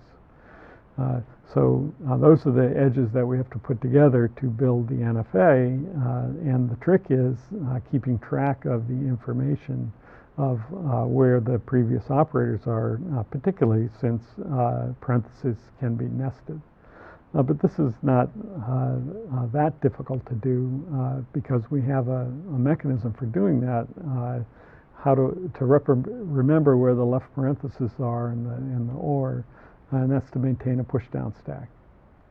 And so the algorithm is to push left parentheses in ORs onto the stack, and then when we hit right parenthesis, then we can pop the corresponding left parenthesis and maybe the OR, and that gives us all the information that we need to add the epsilon transition edges. And so the stack takes care of the nesting of the parentheses. And when you think about it, this is a very natural mechanism to use, very similar to the early programs that we wrote using Dijkstra's algorithm for arithmetic expressions.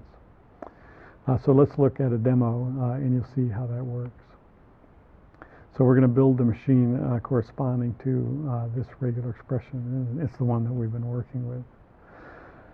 So what we do is just go from left to right through the regular expression and take the appropriate action for each character.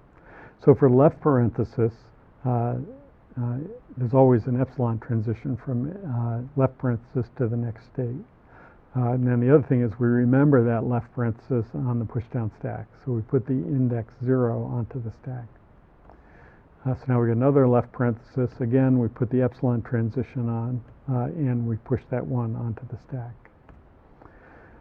So now if we have an alphabet symbol, what we need to do is add the match transition to the next state.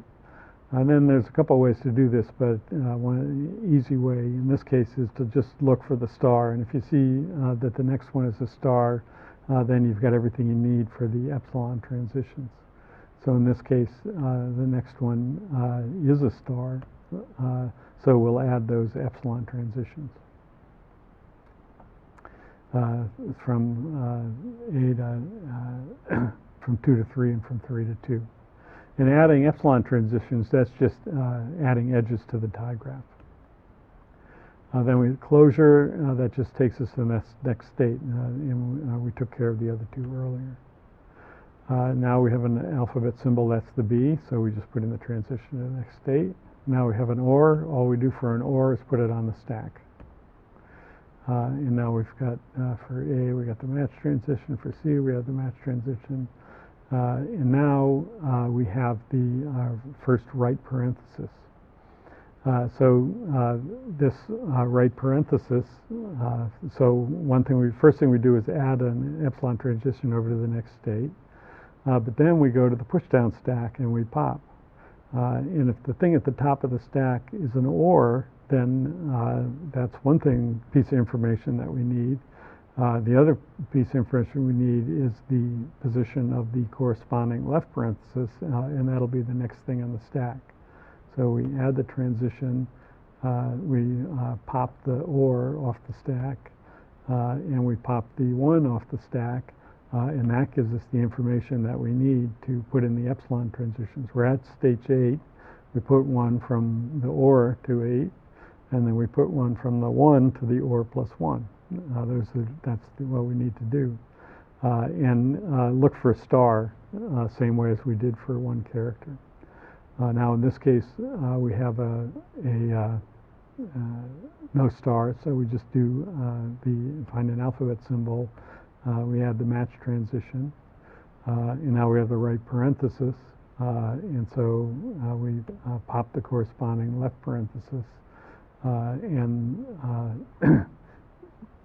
it's not an OR, so in this case there's nothing to do except do the epsilon transition to the accept state. That's the process for each character in the regular expression. It's well defined what we do. Left parentheses and ORs we put onto the stack. Characters, we do the match transitions. In right parenthesis we do a pop, and if it's an OR, put in the OR transitions. Otherwise, we do the look ahead to check for the star. And that's the demo of the construction for non-deterministic finite state automata. So it's actually remarkably simple process that we figured out what to do for each character in the regular expression. And this is the second part of the regular expression pattern matching algorithm, which is constructing the NFA. And again, it's remarkably little code. So it's a routine that builds the epsilon transitions. This is as part of the NFA. So it's got the regular expression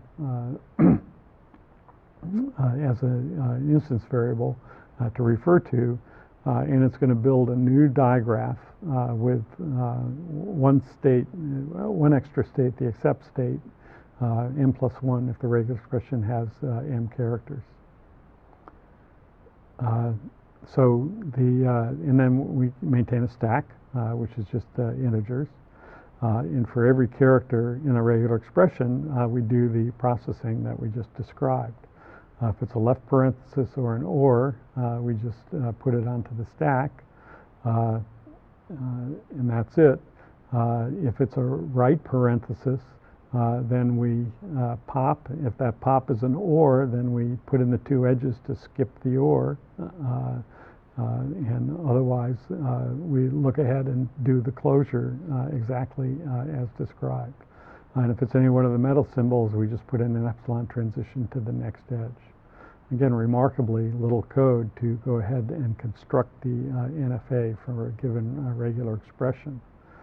And so the final step is the analysis. That's going to take time and space proportional to m, and that's immediate because for every character we do at most of 2 stack operations and add at most 3 epsilon transitions, and this is a generous upper bound. Time and space proportional to the number of characters in the regular expression. So that's how we get the NFA constructed.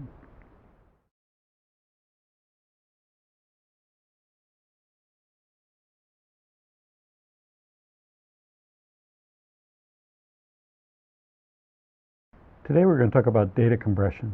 This is a family of algorithms that everyone uses, and it's based on many of the classical ideas that we've covered in terms of implementing basic algorithms. We'll start with an introduction of just what data compression is. So the idea is to reduce the size of a file really for two primary reasons.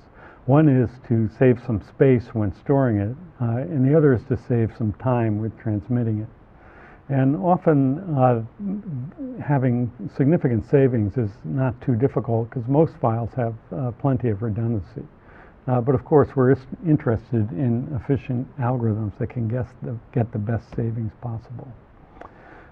So you might think that with the way that technology has been improving over recent years, that we wouldn't really need compression. We can just buy a bigger, faster disk. But the problem with that idea is that even though Moore's law tells us that we're going to get twice as much space every 1.5 to 2 years, it's also the case that whatever space we have, we're going to want to fill it up with better, higher quality data. So you want a higher resolution movie if you get more space. And if you can remove redundancy, you're always going to want to do that.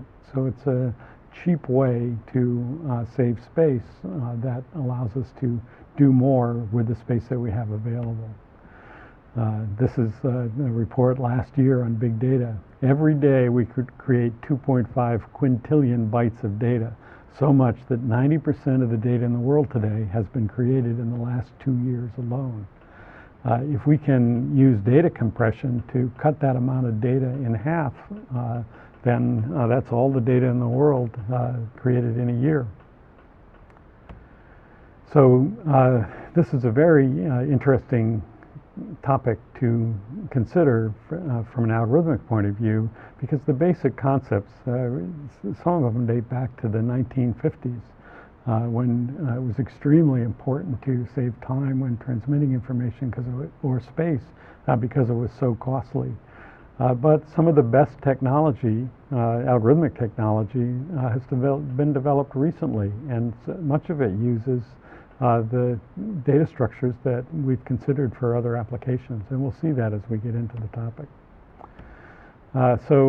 Just specific applications that maybe are familiar for file compression. All file systems and disks have built-in compression technologies such as zip and bzip and many other similar type technologies. And in multimedia, everybody's familiar with JPEG and MP3 and MPEG and all those sorts of things for images, sound, and video. Those are all about data compression. And for communication, that's what enabled fax and also enables new technologies like Skype. The ability to reduce the amount of data that you actually need to send for any kind of technology is going to help improve things and improve the quality of what you can do.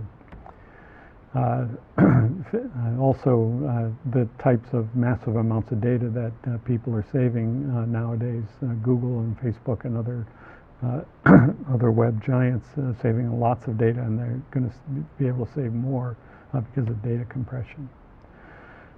Now, from a theoretical point of view, the type of compression that we're going to consider, lossless compression, is very simple conceptually. So we think of, we talk about a bit stream. Everything can be encoded in bits, so we might as well just consider a stream of bits that we want to compress, and we call that B.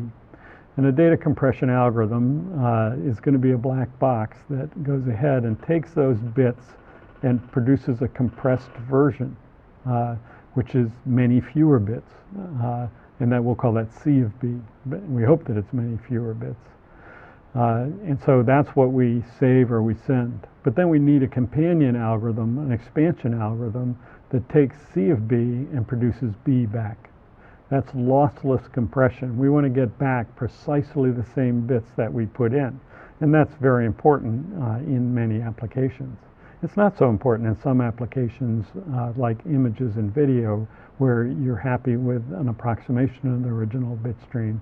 But we're not going to consider that kind of algorithm. We're just going to consider lossless compression where maybe it's a program or that you can't afford to lose a single bit.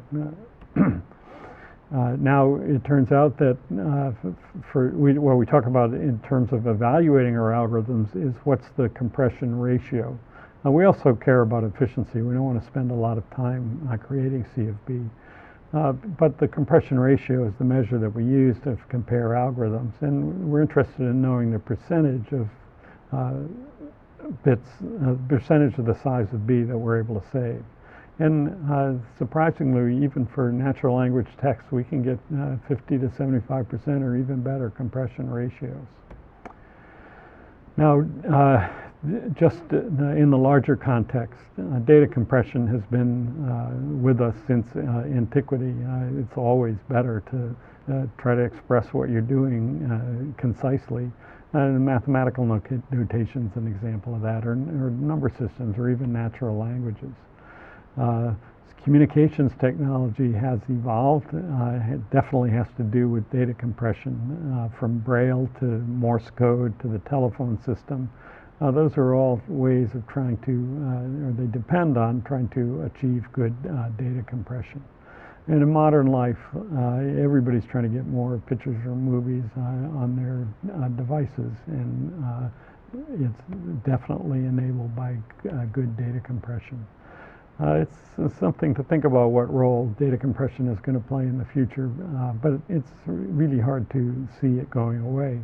Number one, it's effective. Number two, it's not that difficult to implement, and it's in software, so you don't have to buy a bigger disk if you have a good compression algorithm in many situations. Here's a simple example that sprung up just in recent years. We've talked about in other applications. The genome is a string over a four-letter alphabet. And the string might be huge. It might be billions of letters, and there might be lots of them for different individuals and different species. So there's huge genome databases out there with these very long strings of the alphabet A, C, T, and G. Now, the standard way to store them in standard programming language, a standard computer, is to use ASCII, and there's 8 bits per character. And so if you have n-bit genomic string, it'll be 8 n bits. If it's a billion characters, it's 8 billion bits. But just look at the problem. Really, there's only 4 characters. You can get by with just 2 bits per character. So that's 1/4 the storage. If you spent X dollars on disk space to store your stuff, you could spend X over $4, and that might be a significant number. And in fact, in general, if you know you have a small alphabet, you can get a savings in this way. This seems very obvious and straightforward, but it's amazing but true that in the 1990s, when genomic databases started to emerge, they were 4 times too big because they used ASCII and didn't think to even use this trivial encoding that could have cut costs by 1/4.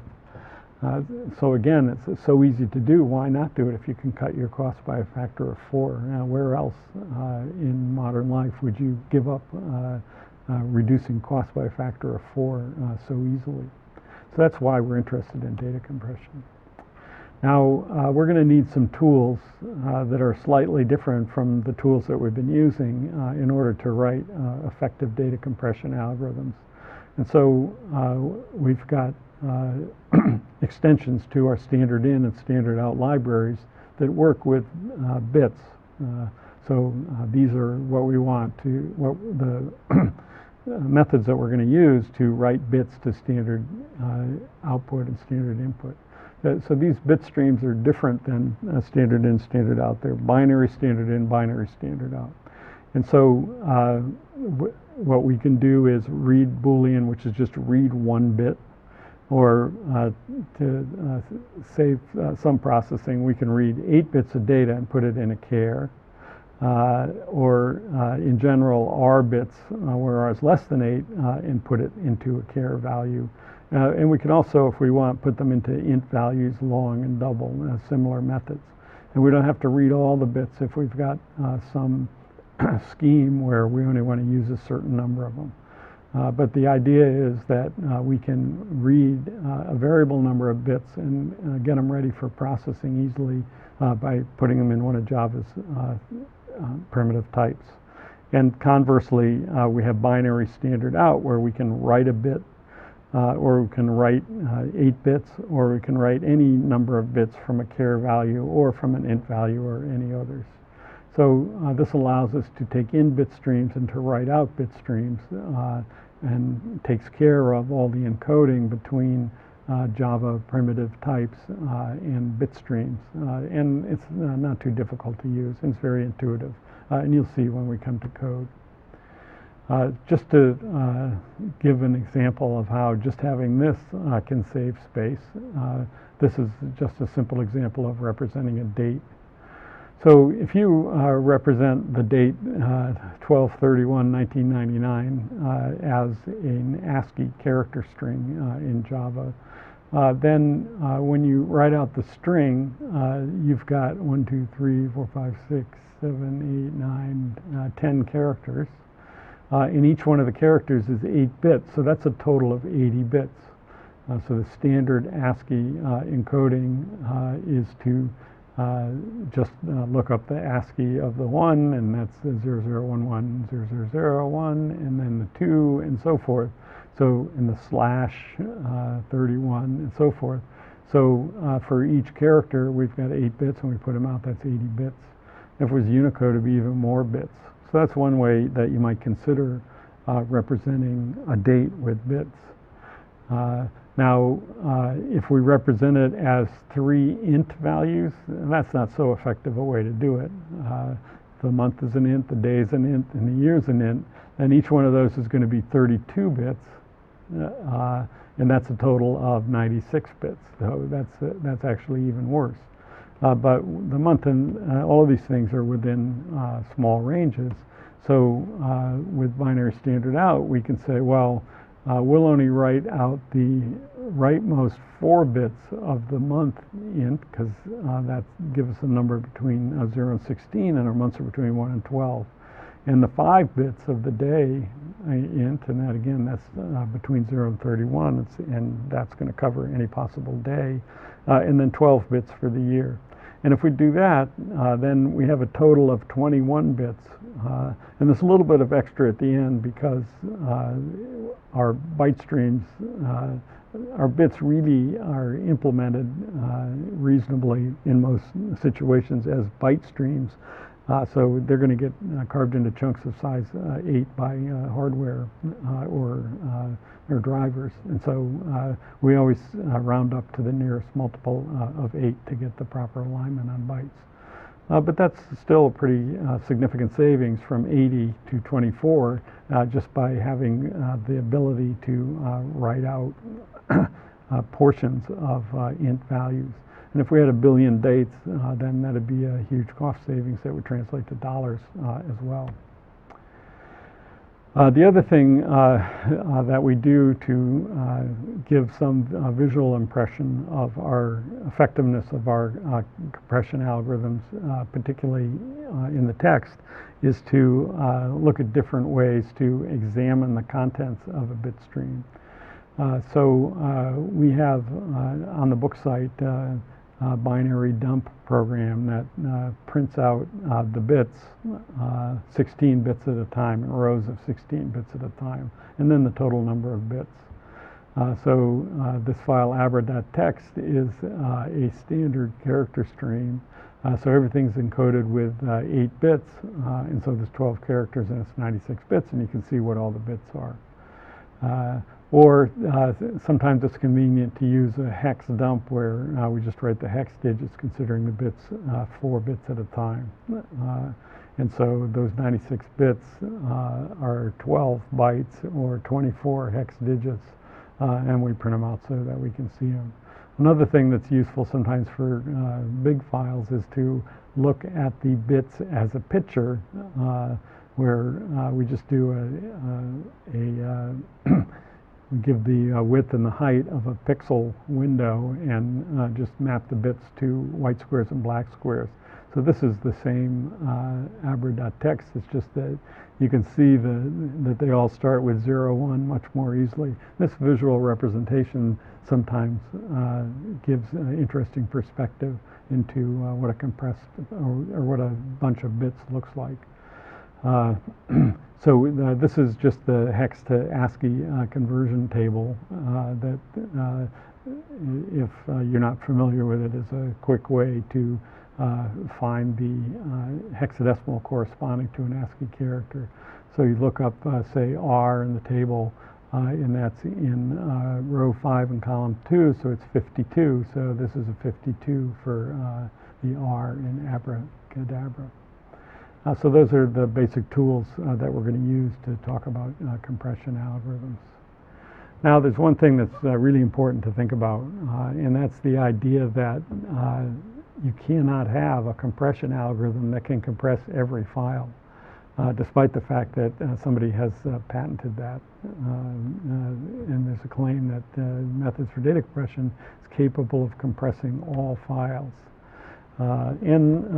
Also, this is another thing that came out in Slashdot a few years ago, where a company had announced a breakthrough in data compression that does 100-to-1 lossless compression of random data.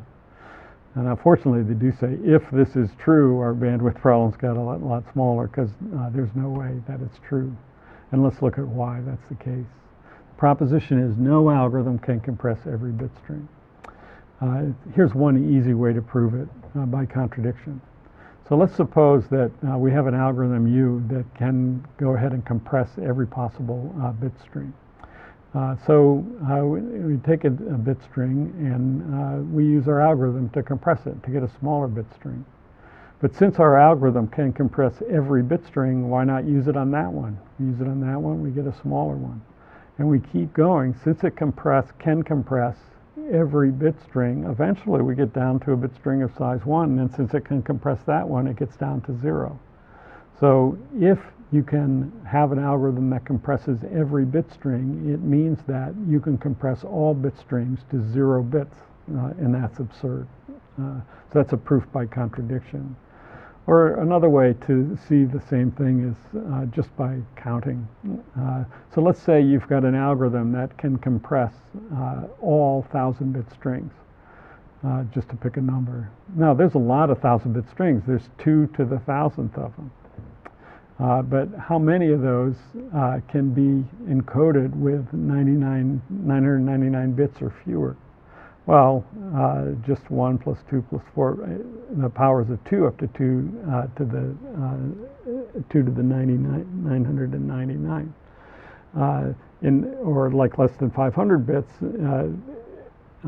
So that's way fewer than the total number of possible bit strings. Well, it says there's one that if you add up this sum, that's 2 to the 1,000th minus 1, so there's one that can't be compressed, as that says. But if you want to say you do fewer bits, you have a much worse problem. Only 1 out of every 2 to the 49th can be encoded with less than 500 bits. It's just the smaller number of bits gives you way fewer possible bit strings. And you have to be able to get your original bit string back. So the smaller number of bits gives you a limit on the number of bit strings that you can possibly compress.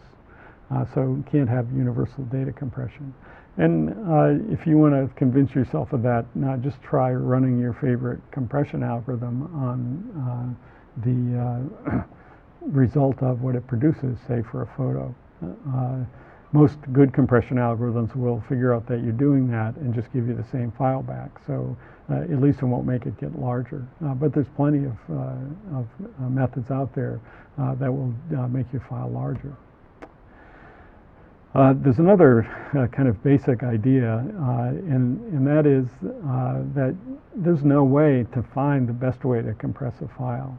And if you think about it, it can be extremely complicated. This is just an example that illustrates the point, but it's also a relevant example because it applies to so much of the data that we deal with. So at the top is a picture dump of a 1,000,000-bit file. So that's 1,000,000 bits, and those are random bits. Well, they're not random, they're pseudo-random.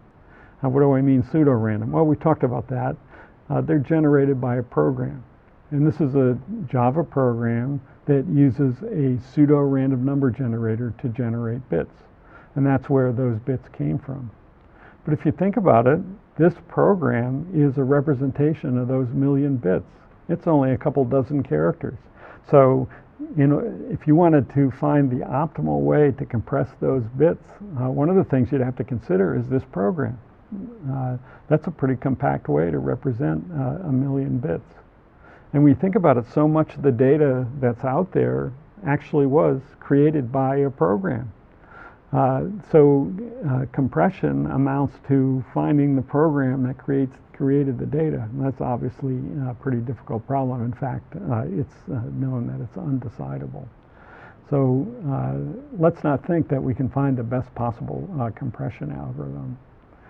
And the other point that I want to finish with in the introduction is to realize that when we're talking about compressing, say, English language, it's amazing to see that actually there's a lot of redundancy in the English language.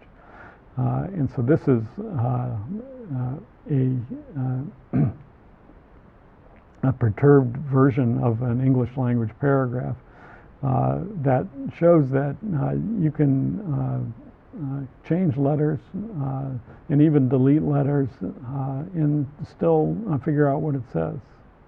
And actually at the end it says you only need the first and last two letters in a lot of situations to really figure out the readability.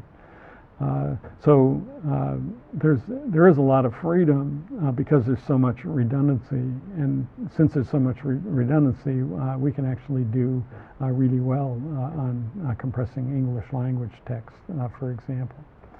So that's an introduction to data compression, and we'll take a look at algorithms next.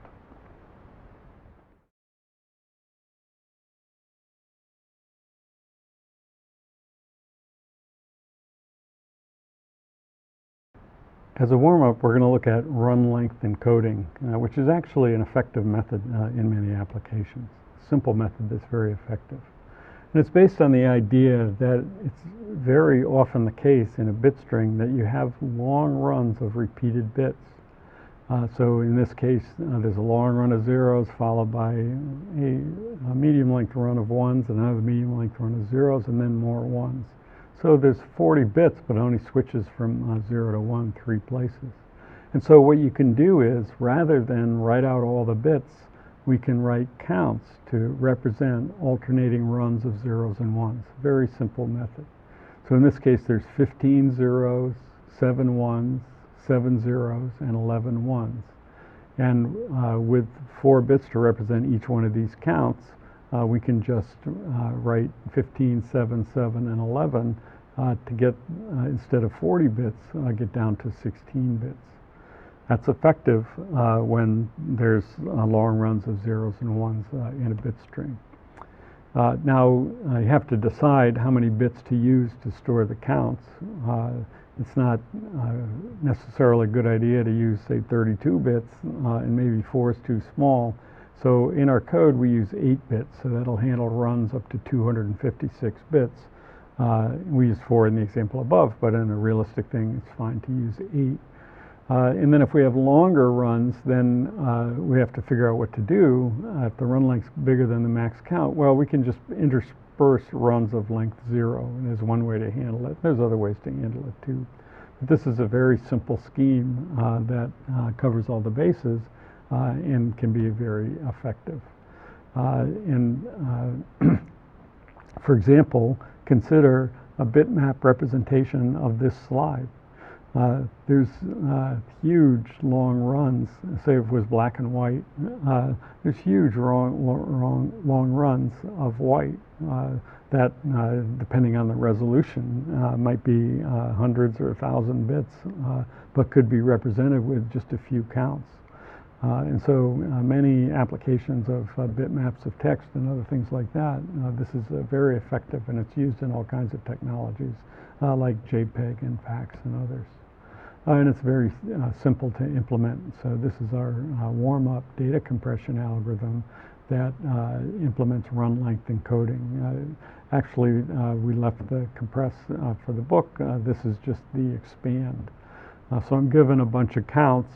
How do I reproduce the original uncompressed text string? And so it's as simple as that. So log R is the number of bits per count.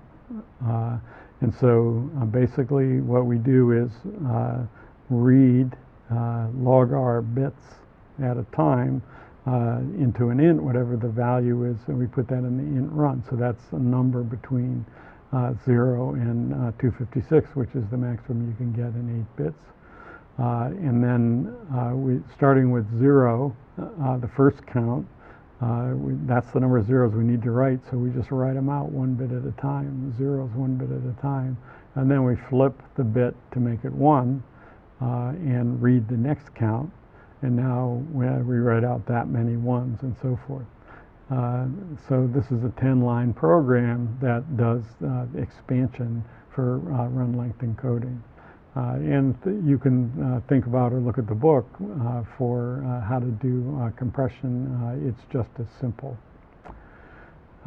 So this is just an example of the effectiveness of run length encoding for one letter, the letter Q, in a typical black and white scanned image.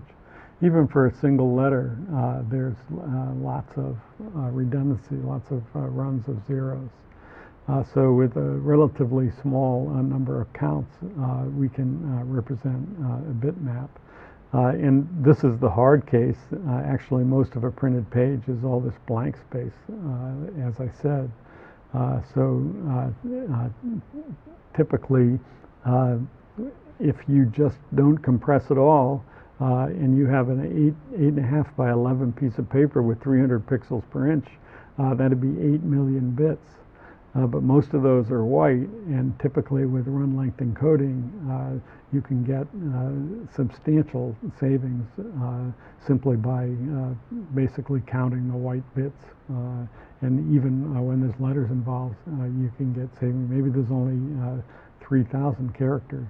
Now it's another example. If it's all text, then maybe the text itself is a great way to compress it, or the program or the document processor that produced the text, but now we're starting to get into undecidability issues. So let's think more in terms of a page that has an image, a drawing, and some text and so forth. So it makes sense to start with a bitmap and then use as few bits as possible, and then run length encoding is going to be very effective. That's our warm-up case for data compression.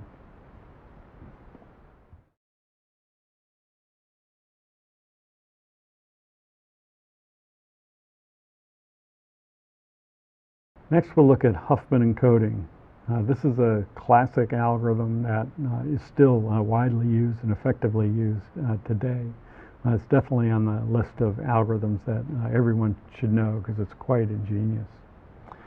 So we start out with the idea of variable length codes. So far we've talked about codes where every character is represented with the same number of bits, but there's no reason to do that. For example, look at Morse code. The idea in the way that we assign dots and dashes to letters is that frequently used letters should have a smaller number of characters. For example, an E is only 1 dot, and so forth. And letters that are used less frequently, like Q, are going to be longer, more dashes and more characters. So with this, it's an idea, a compression idea of let's use fewer characters for fewer bits or fewer code characters for frequently used characters. Now there's an issue with this, and that is that it can be ambiguous. So this message, everybody knows, looks like SOS, 3 dots followed by 3 dashes followed by 3 dots. But actually, it could be any one of these others, like V is ... dash, so that's good. And then 7 is ... so it could be V7. Or it could be either of these too. There's lots of different things that this thing could be.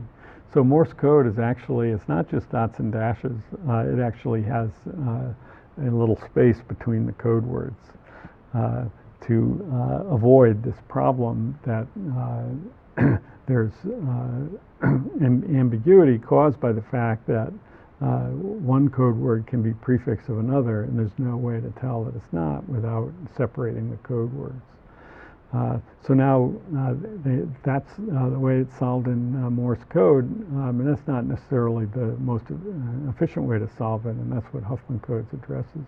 Also, a problem with Morse code is don't be trying to transmit a lot of numbers with Morse code, because the codes for those are pretty long, and you'll have much longer representations for codes that involve a lot of messages, involve a lot of numbers. But there's a really elegant way to avoid ambiguity, and that is to just adopt the rule that no code word is going to be a prefix of another one. So fixed length codes do that. If every code's the same number of bits and every character's encoded with different bits, then no code word's a prefix of another. They're just all different. Another thing you can do is have a special stop character, like the space in Morse code, to end to each code word. That's really what it's doing. So the code words are all different, and they end with a character that's special, and so none can be a prefix of another one.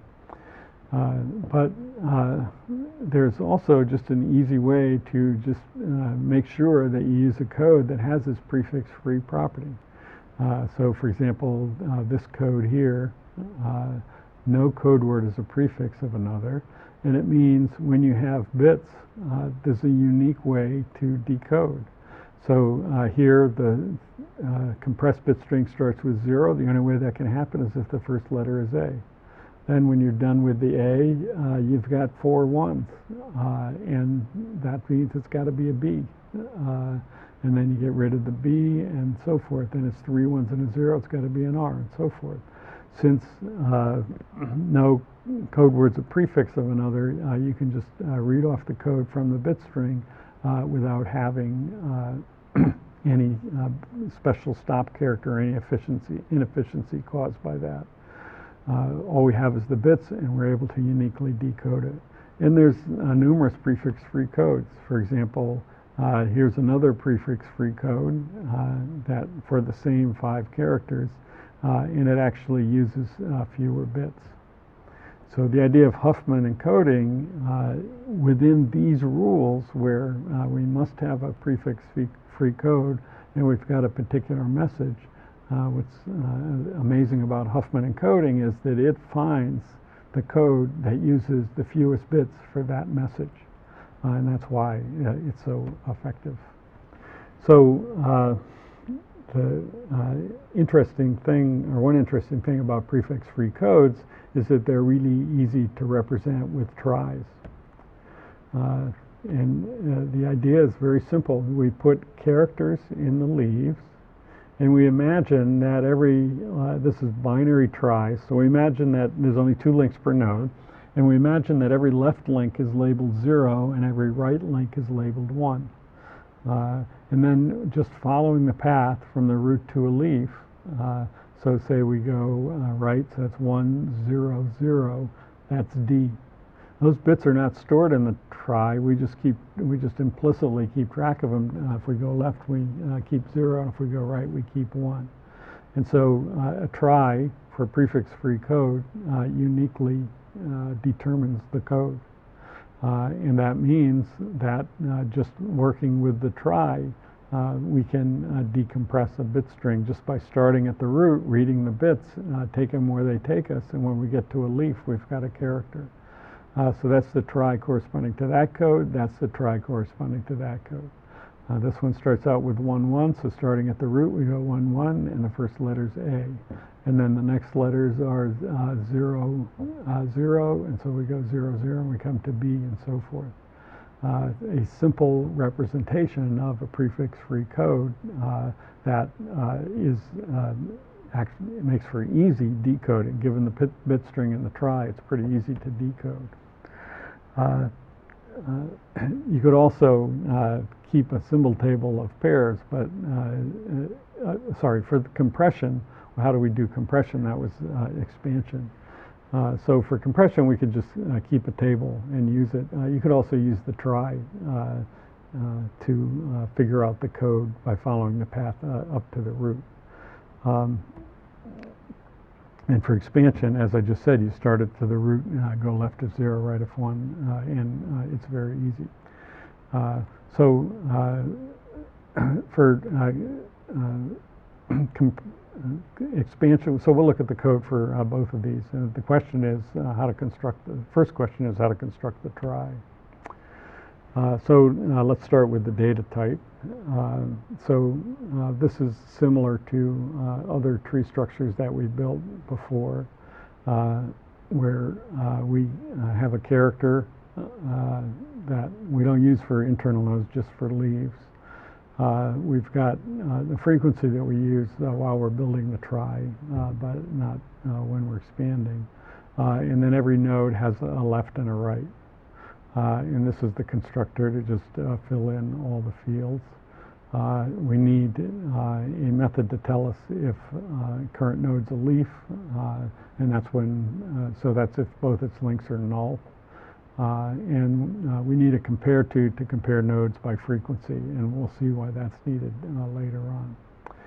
So that's the data type for the nodes that we're going to use to build the tries.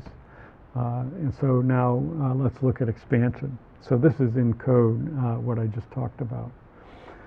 So we're going to have a method that reads in some of the bit string and converts it to a trie. Now that's one clever part of the algorithm. And then the first thing is the number of characters in the code. In the message, we also get that. So we get the trie, and then we get the number of characters. And then we simply do a for loop for the number of characters and start at the root. If we're not at a leaf, we read a bit, and if it's 0, we go left, and it's 1, we go right. And that's it.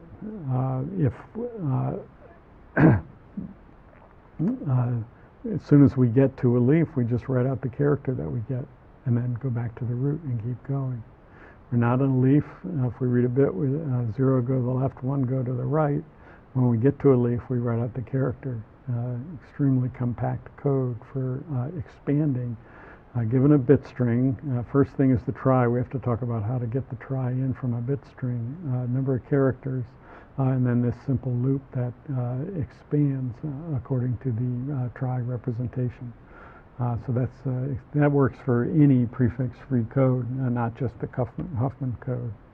And the running time is obviously linear in the number of bits, because it's just a loop that chews up a bit every time in the loop. Okay, so again, for any prefix-free code, how are we going to actually write the trie? Well, it's a little clever, but by this time you should be ready for this kind of algorithm. What you can do is traverse the trie in pre-order, and when you come to an internal node, you write a 0. When you come to a leaf, you write a 1, followed by the 8-bit character at that leaf. So it's a simple pre-order traversal, if, and this is recursive program to write out any trie. If you're at a leaf, you write a 1 followed by the 8-bit characters at the leaf and you're done. And if you're not at a leaf, you simply write a 0 and then recursively do the 2 subtries. And that gives a unique representation of the trie that can be used to construct a trie from that bit string. And the idea is that typically we're talking about a very long message. The trie itself is just basically encodings of all the possible characters in the message. And that's going to tend to be small compared to the length of the message. So for, say, a genomic sequence, there would be only 4 characters, and the ones that used most frequently hopefully would be encoded with not that many bits, of course, but anyway, the size of the trie itself is going to be much smaller than the length of the message. So reading in the trie, and this requires a little bit of thought, but and we see the code is extremely simple. We just reconstructed from the pre-order traversal of the trie. So this is the read trie method that we needed that reads bits from binary standard in and produces a trie. And it's also recursive. And if the bit that you read is 0, if the bit that you read is 1, that means you have to create a leaf. Otherwise, you recursively read the left and read the right, and make a new node that has as subtrees the 2 nodes to the left and the right, and it doesn't use the character. And the second one, the frequency, we initialize to 0. So internal nodes, we don't use the character. So if you look at what would this code do for this bit string, the first bit is 0. So it's going to recursively call itself to read a trie on the left. And so the next bit is a 1. So it's going to read the next 8 bits to get the A, and it's going to return a new node with that character in it. That's a leaf. So that's going to be the left subtree of the initial trie, the first recursive call. And then it'll read the right subtree, which is an internal node, another internal node. It takes a little thinking to convince yourself this works, but it does, and it's very compact and easy code. And it, again, works for any prefix code. You encode the trie with prefix traversal, and with a very small amount of code, you can reconstruct the trie and transmit a bit string. So this is a compression of a trie structure. So now the question is, there's a lot of prefix-free codes, how do we find the best one?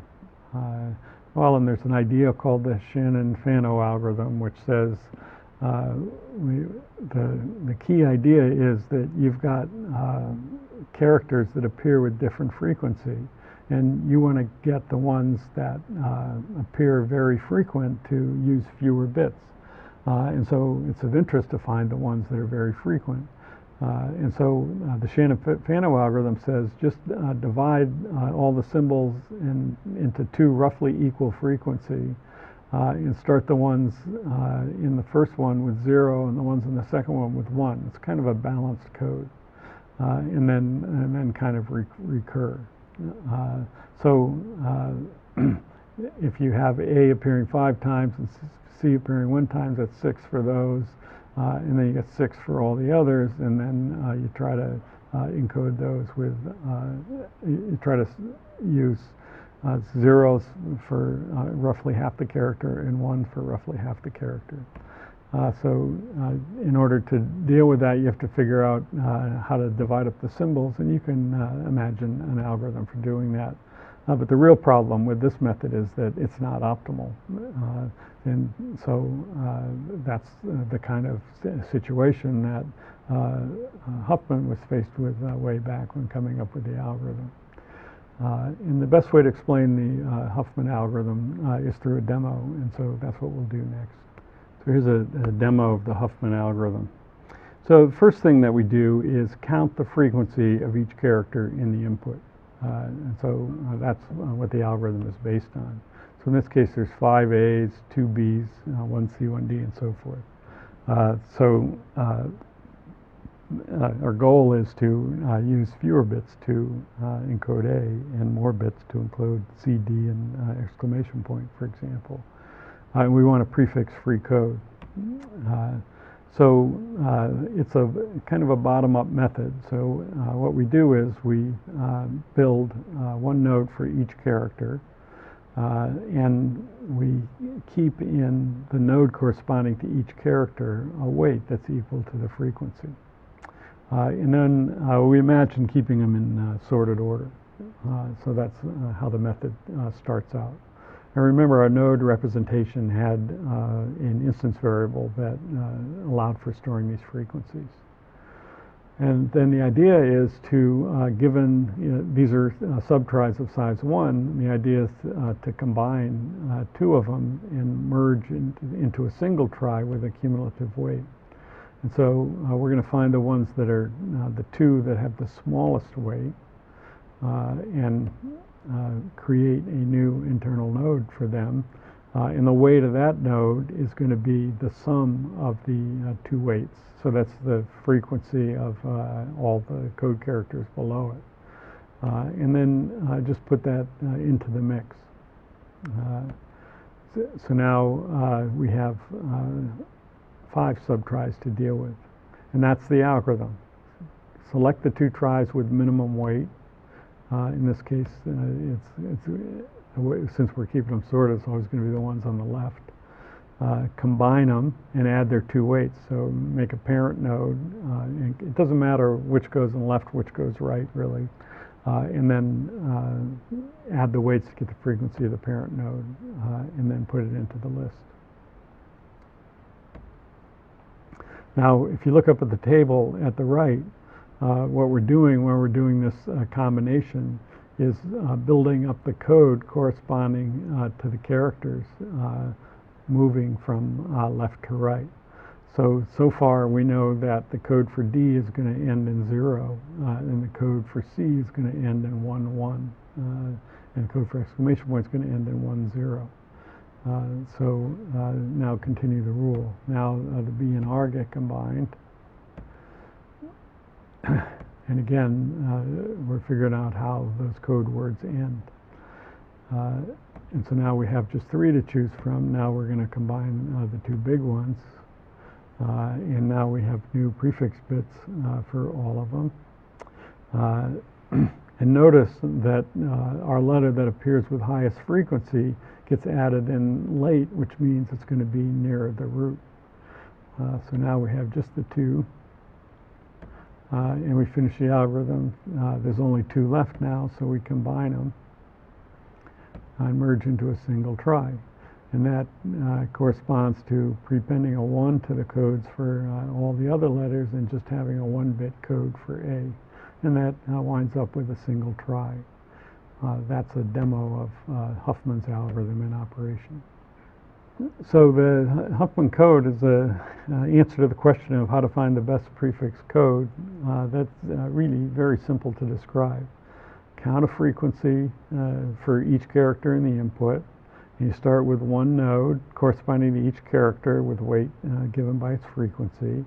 And just until you have a single trie, you select the 2 with the minimum weight and merge them into a single trie by creating a new node with the weights equal to the sum of the frequencies. This algorithm is used in many different and familiar compression applications, from PDFs to gzip to MP3s to JPEG. And it's pretty simple to code up in Java, given the tools algorithmic tools that we've built up. What we're going to do is after the frequencies have been computed, we're going to build a trie given the frequencies. And we're going to use a priority queue. In our generic priority queue, we might as well put nodes on it. We implemented a compare to method All we need is the compare to be able to build a priority queue from data of that type. So we have a priority queue of nodes, and for all the possible character values, if they appear in the message, they have a non-zero frequency, we'll just put a new node with the given frequency, that's a leaf, onto the priority queue.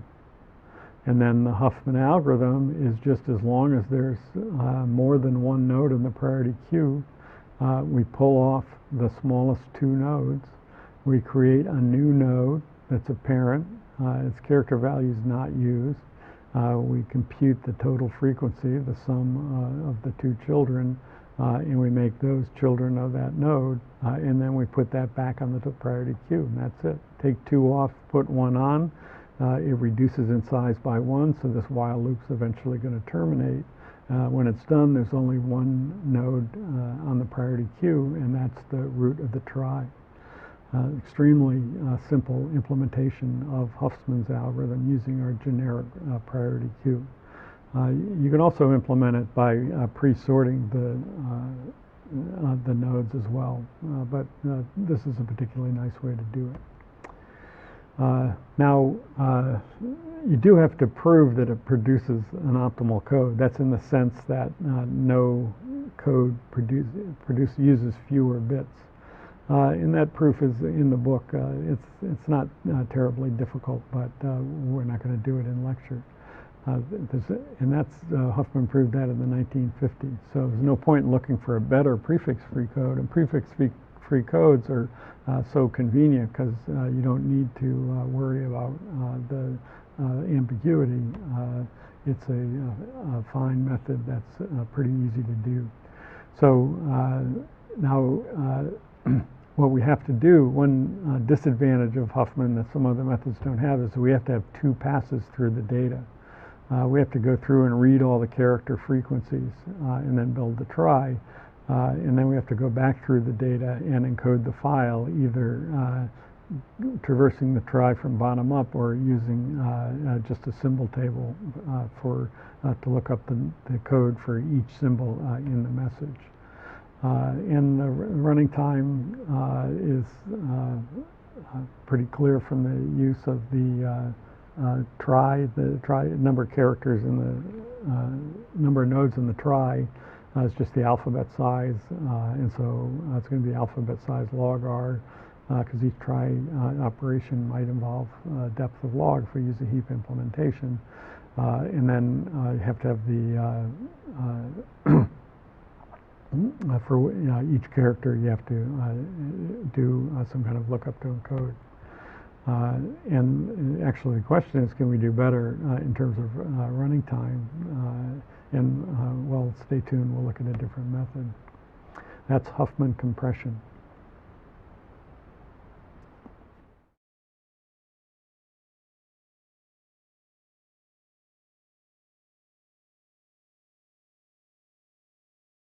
So Huffman coding is an optimal prefix-free code. Can we have a better data compression algorithm? And as you might suspect, the answer is yes, and that's what we're going to look at next is the LZW algorithm, named after Abraham Lempel and Jacob Ziv, and the W's for third individual Welch who got involved. And so the way that we improve on Huffman coding is by changing the rules under which it operates. And we've already changed the rules once, so let's just take a high-level view. One idea for codes is that we're going to, for all text that we ever encounter, we're going to use the same code or the same model of the text. And so everybody's got that model, we don't have to transmit it, but the problem is that one text might have a lot of A's, another one might have a lot of Z's, they have different statistical properties, so it's not going to be optimal for a given text. But still, over the preponderance of text that we see, this can be effective, and so that's really what ASCII is. But now for Huffman, what we consider, we changed that rule and we said, well, we're going to use different encodings depending on what the text is. So we're going to look at the text, figure out the frequencies, and then go ahead and create a code that works for that text. Now we have to transmit the code. That's what the Huffman code is. For every text, we've got a code that's suited for that text. What we're going to look at now is another change in the rules where it's called an adaptive model, where we're going to just read the text one character at a time, but we're going to use the text to update the model and learn about the model as we read it. And we're going to assume the decoder does the same thing. And this gives, perhaps, it does give more accurate modeling and better compression over throughout the text, and it's a very effective method. So let's look at how it works. And we'll just do this through an example. Now this is, we're going to use hex values. So in LZW encoding, we start with our input, which is characters, or say ASCII characters. And what we're going to do is keep a dictionary of code words. And the code words are going to be fixed length. And so we'll use 8 bits or 2 hex characters as output. And we'll start out with just the ASCII value for all the characters that we're going to use in the message. So that's the starting point. So at the beginning, so this is, we're going to do compression for this string here. At the beginning, we just pick off characters and output their value from the table. But every character that we read, it gives us a little new information. For example, in this case, we've seen AB, and what we're going to do is say, okay, we've seen AB, maybe it occurs again in the text. If it does, we'll, since we've seen it, we know where it is, we know what it is, we'll just give it the value 81, and we'll maintain this table. If we see AB again, we'll use those 8 bits.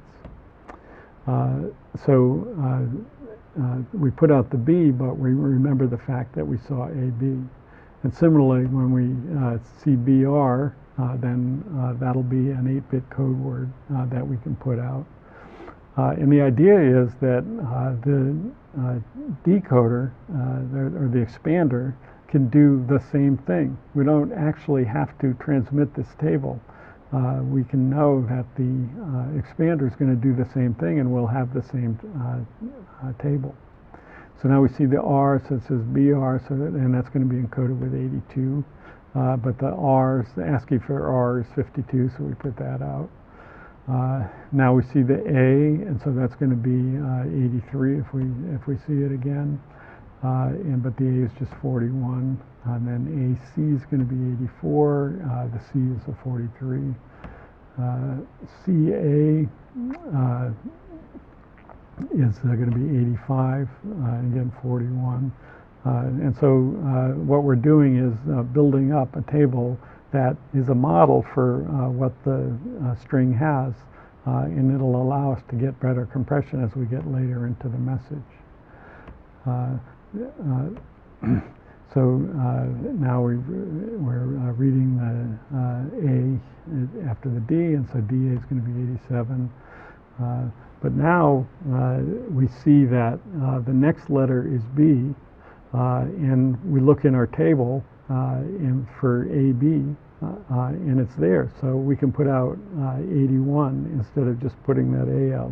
So at this point, when we look at the B, we can know that we had AB, and we can look that up in the table and just put out 81. And similarly, when we look at the R, our previous character was AB, so now we're going to encode ABR with 88.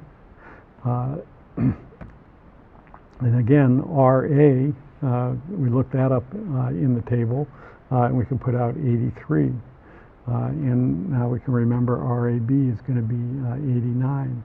So now what happens next? Now we look at our next characters. We look for the longest prefix that we can match in the table, and that's going to be the code word that we put out.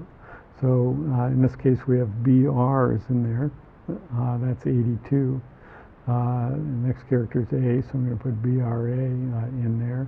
And now this is the remaining to be encoded. And we're going to look for the longest prefix that we know the code for. In this case, it's going to be ABR, which is 88. So the previous characters in the text built a model that allow us to more effectively encode the text. And that's 88 ABR, and then all that's left is the last A.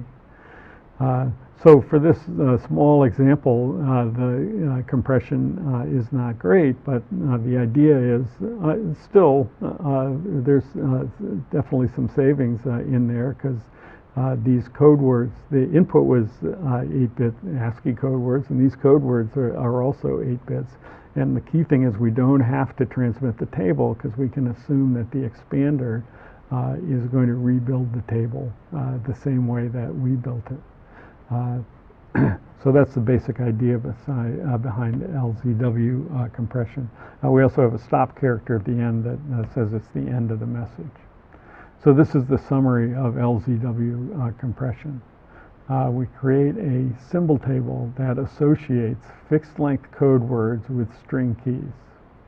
We initialize it with code words for single character keys.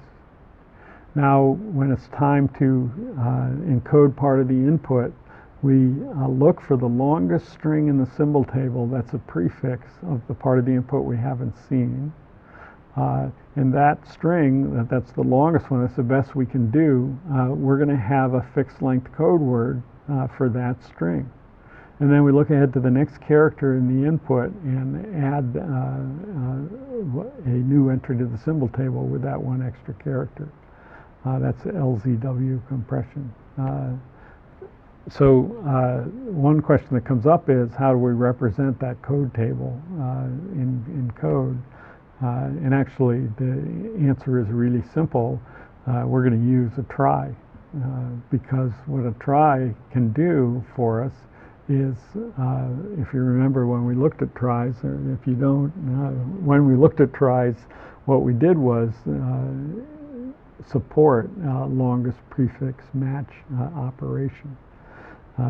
So this try represents all the prefixes that we've seen so far in the message, and it's very easy. If the next 4 characters in the text are A, B, R, A, then we have the code word for it. For anything that we've seen in the text, we've got a code word for fixed length code word. So as the try gets bigger, and as we move down more into the try, we get better compression, because we're using the same length code word to compress more letters.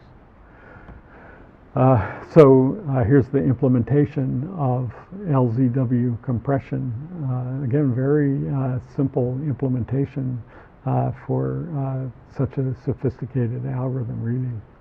And we're actually going to use a TST so that we don't have to worry about the extra space. And so first thing we do is initialize the TST with a code word for each of the single characters. So it's radix R, so there's R different letters. And we'll just put an entry into the try for each one of the letters along with its coding. And so we only showed a few letters in the example, but in general we'll assign the code word I to each one of to the ith letter. And then the rest of the try is built from the input string. And so very first thing we do is find the longest prefix of the input string in the symbol table. and that longest prefix of method just marches down the trie, eating off the characters in the input string, one character at a time, until it gets to the bottom. It gets to the bottom, it has a code word. So it actually, the symbol table method actually gives us back the string. And so then we can use that to get the value associated with that string out in a symbol call, in a second call. And that gives us the code word. And then what we want to do is get the length of that longest prefix match and add one more character to it, and add which is the next character in the input, and add that code word to the symbol table, and then scan past that in the input. So that's the entire compression algorithm for LZW compression using a trie. And so what it's doing is writing out fixed length code words and chewing up the longest substring that we've seen before. And then at the end it writes out a stop close code word and closes out the input stream. So using the trie technology that we've developed, we have a compact implementation of LZW compression. Now let's look at expansion. And expansion is going to be basically the same code. All that the expansion algorithm gets is the list of fixed length code words. And it's got to maintain its own code word table in order to get the expansion done. Now we can start out again by generating the table for each of the single letters that are going to be in the message, or if there's only a few, maybe there's some other slide encoding that needs to be done at the beginning. But so it sees 41, and now the roles are switched. The fixed length code words are the key and the values are strings, so we just look up the key and write out the values. So we see a 42, that's a B. We see a 41, it's an A. But not only do we want to put out the character corresponding to the code word, but we also want to build up code words in the same way that the compression method would have done it. So the compression method, when it sees an AB, would have associated the string AB with a new key. And now we read a 52, look up 52, that's an R, but we also put a new entry in the table for the string BR, same way the compression algorithm would have done. We see 41, we get an A, and we put RA in the table. 43, we put a C and we put AC in the table. 41, we put an A, we put CA in the table. Now 81, we look up at our table and it's, the D is 44 and we put AD in the table. And now 81, we look it up and we have AB. Once we have seen the AB, then we know the compression would have put DA in the table. And it's a little bit tricky because the expansion is kind of one step behind the compression. It's got to put out the characters before it knows it. And that does lead to a slightly tricky situation that we'll talk about. So now 83 is going to be RA. And once we put out the RA, then we know that compression would have done ABR. So now 82 is BR, and again we know compression would have put RAB in there. And 88 is ABR, and compression would have put BRA in there. 41 is A, and then 80 is the stop character. And it would have put, once it did the A, then it would have put ABRA in there, and then 80 is the stop character. So that's expansion. Just building the table in the same way that compression would have and then using the table to figure out the string associated with each fixed length code word. So this is a summary of expansion, which is pretty much the same as for compression, except reversed. So we're going to create a symbol table that has fixed length keys and associates string values with them. We put in the single character values. We read a key, we find the string value and write it out, and then we update the symbol table from the last two things that the first character, the thing we just wrote out, and the thing we wrote out before that. And again, now to represent the code table this time, we can just use an array, and because our keys are fixed length, and we assign them one bit at a time, so we can just store the strings in an array and use the key values, the fixed bit key values we get to index into the array and give us the right string. So that part's easier. So now there's a tricky case that really everyone needs to work through this case a few times to really understand what's going on, and it's worth doing once, even in lecture. So let's look at this case where we have A, B, A, B, A, B, A, and just follow through the algorithm for this case. So we get an A and we look it up and it's 41, and so that's what we're going to put out.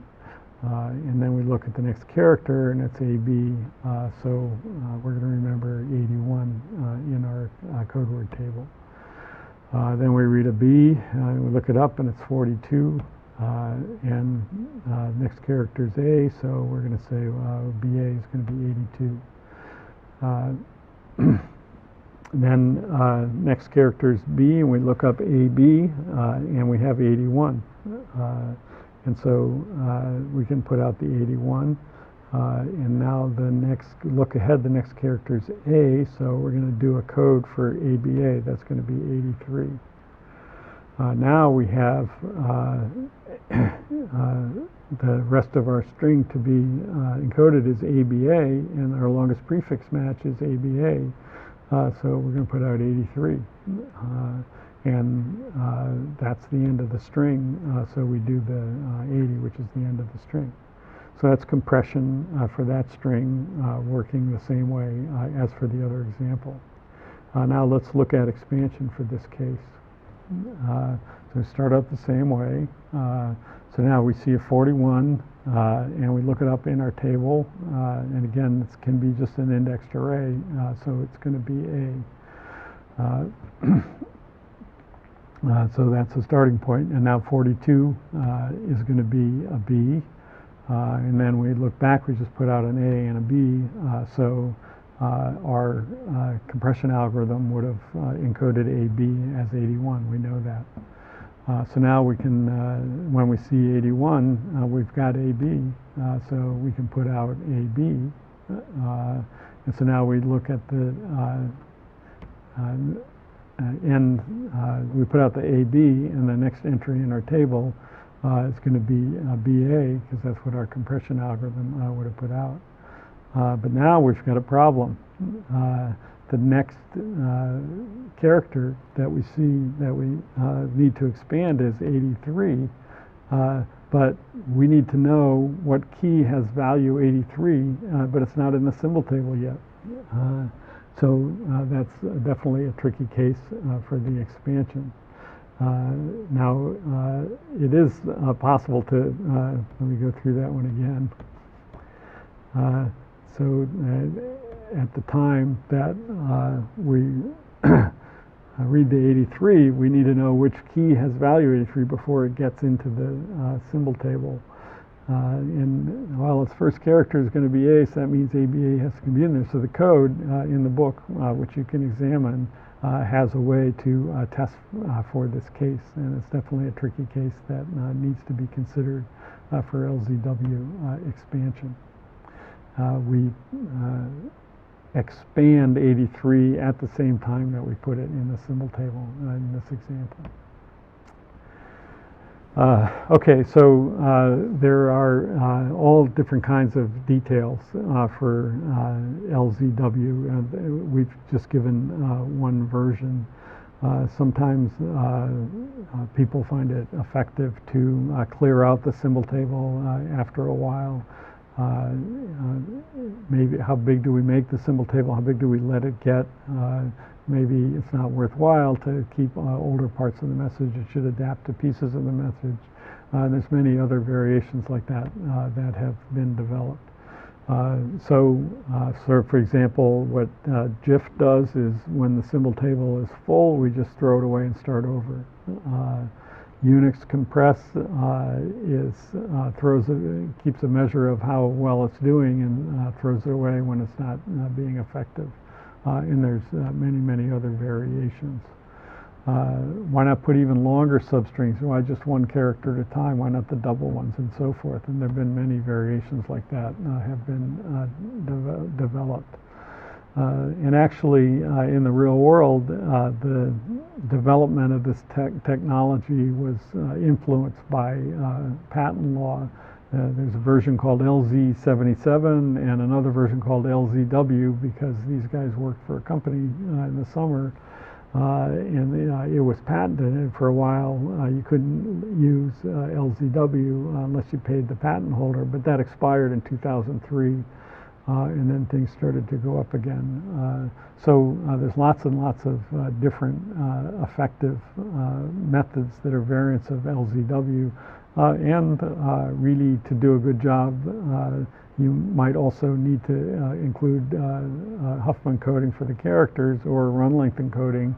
And really, it's combinations of these basic methods that we talk about that are most effective. So you see this technology all throughout the computational infrastructure that you use every day. And at the time that we were talking about tries, they seemed a bit abstract, but actually tries are definitely part of the algorithmic infrastructure, and they're a really fine example of a clear, clean, elegant data structure and algorithmic idea being used to great effect in the real world. And this is, there's plenty of people still doing research, even on lossless data compression. There's still ideas being developed. And these are the kinds, there's a famous benchmark, a set of texts that if you think you have a good new compression algorithm, you can run it on this benchmark. Whereas ASCII uses 7 bits per character. It's 8-bit, but one of the bits is redundant, so you'll immediately get down to 7. These are the kind of compression ratios that people have achieved with various, mostly Lempel-Ziv variants down to less than half what you can get with ASCII. But it continues to drive down, and there was a completely new method called the Burrows-Wheeler method developed in the 90s that took a big jump down. And there's a few more that have continued to improve even through the 90s. So there's still room for improvement in lossless data compression, but it's a really fine example of the power of good algorithmic technology. So here's our quick summary on data compression. So we considered 2 classic fundamental algorithms. The first one, Huffman encoding, represents fixed length symbols with variable length codes. So the prefix code tries to use a smaller number of bits for the most frequently used symbols. The other way, the Lempel-Ziv method takes variable length symbols and uses fixed length codes. So it's interesting to think about those 2 ends of the spectrum. There's plenty of compression algorithms out there that don't try to get an exact compression, but just try to get an approximation using FFT and wavelets and many other mathematical techniques. And that's appropriate for things like pictures and movies where maybe you can miss a few bits. But lossless compression is still very important. When you download an application, which is machine code, onto your computer, you can't afford to have one of the bits be wrong. So that's why lossless compression will always be with us. There's a theory on compression. There's theoretical limits that is a measure of the what's called the entropy, Shannon entropy of a text that says is a very fundamental way to indicate how much information there is in the text as a function of its frequency. So it's the sum overall characters of the product of the frequency and the log of the frequency. With these methods, we can get very close to the entropy in some theoretical settings. But actually, in practice, the most effective methods use tricks and techniques that have extra knowledge about the data being compressed to really get the most effective kind of results. As I explained, if you're doing a page like this, you better use a method that does really well on huge amounts of white space, for example. That's LZW compression in our last compression algorithm.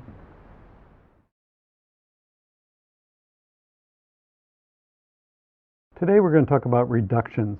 This is something that we've done several times throughout the course, but we're going to want to take a little bit more formal look at it, because it plays a critical role in some of the advanced topics that we're going to want to consider next.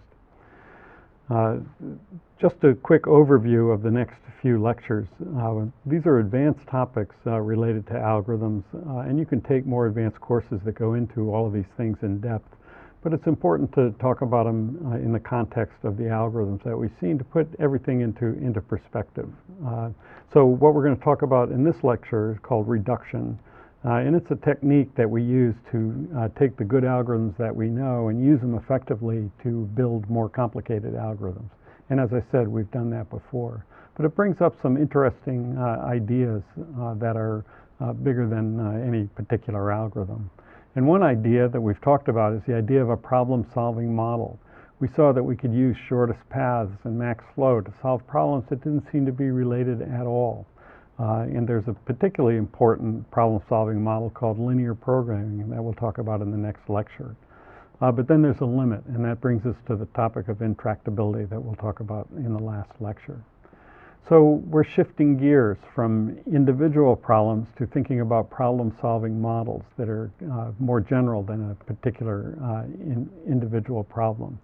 And also, as part of this, we're moving into problems that are much more difficult to solve, and not just linear and quadratic fast algorithms, but just a different scale. And we'll talk about that in the next couple of lectures. And then we're not going to really be talking that much about code for a while. It's more about the conceptual framework and where the problems that you really want to work on fit into the big picture. So our goals are, we've looked at some terrific, fantastic, very useful classical algorithms, but they fit into a larger context. We're going to encounter new problems. You want to have all those algorithms in the toolbox, but you also want to understand where they fit into the big picture. There's some very interesting, important, and essential ideas that have been developed in great depth over the past several decades. And it's important for every practitioner to have a good feeling for those ideas and what they imply. And really, by thinking about these big ideas, in addition to particular algorithms for particular problems, most people find that they're inspired to learn much more about algorithms. So by way of introduction, let's talk about what a reduction is. So this is just a big bird's eye view. The idea is that what we'd really like to do is, if we have a new problem that we have to solve, we'd like to be able to classify the problem according to the costs that it's going to take to solve it. What's the order of growth of an algorithm, a good algorithm, or any algorithm to solve the problem? And we've already touched on this a little bit when we talked about sorting algorithms. not only did we have a good algorithm for solving sorting, and several good algorithms, but we also developed a lower bound that said that no algorithm can do better. And so we can think of the sorting problem as classified as being order of growth linear arithmetic, or n log n. And then we saw plenty of linear time algorithms that we just examine all the data and we can get it solved. And we'd like to have more things like this. Are there algorithms that we need quadratic time to solve, and so forth. So we're going to think more about how difficult are problems to solve. That's the first idea. Now, there's really frustrating news on this front that we'll be talking about over the next couple of lectures. And the frustrating news is there are a large number of practical problems that we'd like to solve that we don't really know how hard they are to solve. And that's a profound idea that we'll get to soon. But what we want to talk about in this lecture is one of the most important tools that we use to try to classify problems, and it's actually been fairly successful in lots of instances. And so if we know that we could solve some problem efficiently, we want to use that knowledge to figure out what else we could or we could not solve efficiently. And that's what reduction is all about. It's just a single tool, and maybe kind of gets to this Archimedes quote, give me a lever long enough and a fulcrum on which to place it, and I shall move the world. That's what reduction does for us. So here's the basic idea. We say that a problem X reduces to a problem Y if you can use a problem that solves Y to help solve X. So what does that mean? This schematic diagram gives an idea of what we're talking about. So in the middle, we assume that we have in the middle box there, labeled in blue, we have an algorithm for solving problem Y. And it's not really relevant what that algorithm is. It just knows that if you have any instance of problem Y, you can solve it. And the idea behind reduction is that we take an instance of problem X and we transform it into an instance of problem Y, then use the algorithm for Y to solve that instance of Y, and then transform the solution back to the solution to be the instance of problem X. So if we take that transformation into an instance of problem Y, the transformation of the solution back to a solution to X, then that whole thing enclosed in the box on the dotted line is an algorithm for problem X. And what's the cost? The cost of solving problem X is the cost of solving Y plus the cost of reduction. It's like pre-processing and post-processing for problem Y. There might be a number of calls to Y in a reduction, and the pre-processing and post-processing might be expensive. Again, we've seen some specific examples of this, and we'll go over it in a minute. So here's a really simple example. Finding the median reduces to sorting. So in this case, problem Y is sorting, and so we assume that we have a sorting algorithm. If you need to find a median, then we take the items, that's the instance of X. In this case, there's no transformation, you just sort them. And then once they're sorted, they take that sorted solution and just pick the middle item and return it. So the transformation of the solution is also easy. So the cost of finding the median is the cost of sorting, which is n log n, plus the cost of the reduction, which is just constant time. If you can sort, you can find the median. So finding the median reduces to sorting. So here's a second simple example. Suppose problem X is the element distinctness problem. And so that one is, you have a bunch of elements, you want to know if they're all different. An easy way to solve that we looked at back in the sorting lectures is, again, just sort. If we assume that we have a sorting algorithm, then we take that instance of the element distinctness problem, it's just all the elements, and sort them. And then after you sort them, then you can just go through and any items that are equal are going to be adjacent to each other. So simply make a pass through in this post-processing phrase and check adjacent pairs for equality, because anything equal is going to be right next to one another. And that gives a solution to the element distinctness problem. So again, element distinctness reduces to sorting because you can use sorting to solve it. And in this case, the cost of solving element distinctness is the cost of sorting, n log n, plus cost of reduction. This time you have to make a pass through it. So this means that we can solve element distinctness in time proportional to n log n. It could be that you could find a algorithm that doesn't use sorting to solve element distinctness, but that might be a bit of a challenge. By reduction, maybe the hard work is done by the sorting, and we get an algorithm for this other problem. That's the basic idea. As long as the cost of reduction is not too much, that's the basic idea of being able to use reduction to design new algorithms.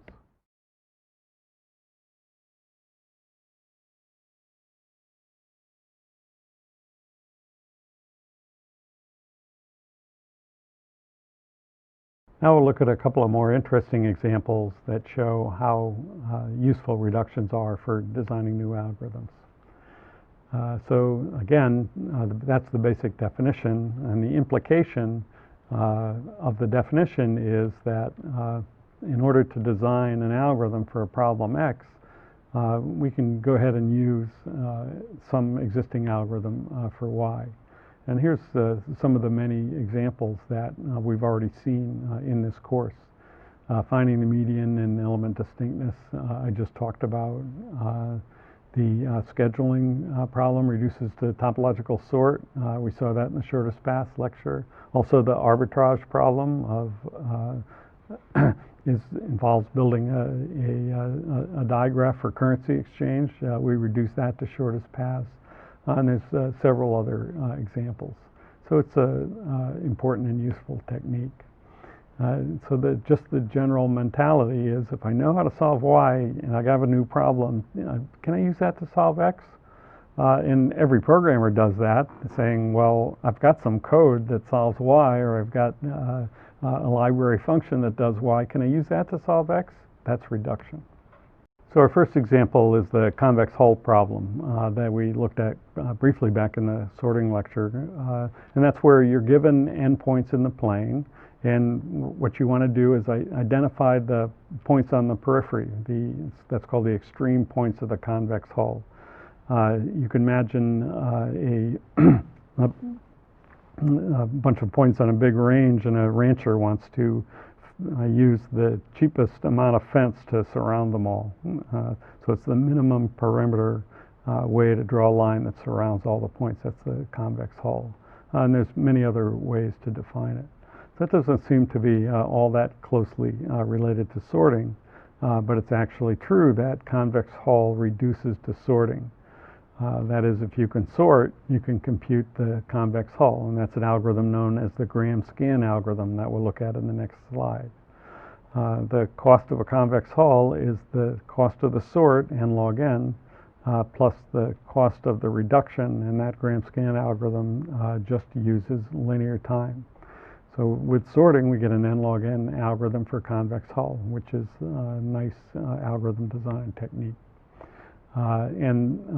This is a diagram of that shows the Gram-Scan algorithm, which we won't go through in detail, but it's pretty intuitive. What we do is we pick a point, one over in the corner, maybe the smallest y-coordinate point, and then sort the points by polar angle swept out by that coordinate. So we think of a line sweeping through and just picking out the points by polar angle centered at that point. And we get the points in order along this polygon. And because we're doing it by polar angle, the lines don't intersect. It's a simple polygon, with no intersecting lines. And then the Gram-Scan algorithm is just to proceed along, over here, is to proceed along that polygon. But if you ever come to a point where you're going to make a right turn or a clockwise turn, you throw out the points that would have caused that. So in this case, this point would cause us to make a right turn, so we throw it out. And now our most recent points are these three. And again, that's a right point, so we throw that one out and puts us in this position here. And and the idea is that any point that would cause a right-hand turn is not going to be on the convex hull. It's we kind of have a proof that the point's inside, just by dint of the fact that it would make us do a right turn. So we throw this one out, and that leaves that, and we go here, and that would be a right turn on our path. So throw that one out, and we're here, another one. And continuing in this way, when we finally get back to the beginning, we've computed the points on the convex hull. So the cost of the algorithm is the cost of the sort, which is n log n, but the cost of this scan is only linear. Every point only gets considered once. That's an excellent example of a reduction to get a new algorithm. If you didn't have the fast sort, this wouldn't be so effective. Here's another example of a reduction. We implemented and looked at shortest path for digraphs. What about shortest paths on undirected graphs? It still makes sense. So I have a weighted undirected graph with non-negative weights, and I want to find the shortest path from a given source vertex S to a given target vertex T. And that's just the lowest weight path from S to T. So how are we going to solve that one? We have shortest path that works for digraphs. Well, if we just replace each undirected edge by two directed edges, then the shortest path algorithm for digraphs works. In fact, with our graph representation, it's just running that algorithm because our undirected graphs are represented with edges going in both directions, so they're actually represented as digraphs.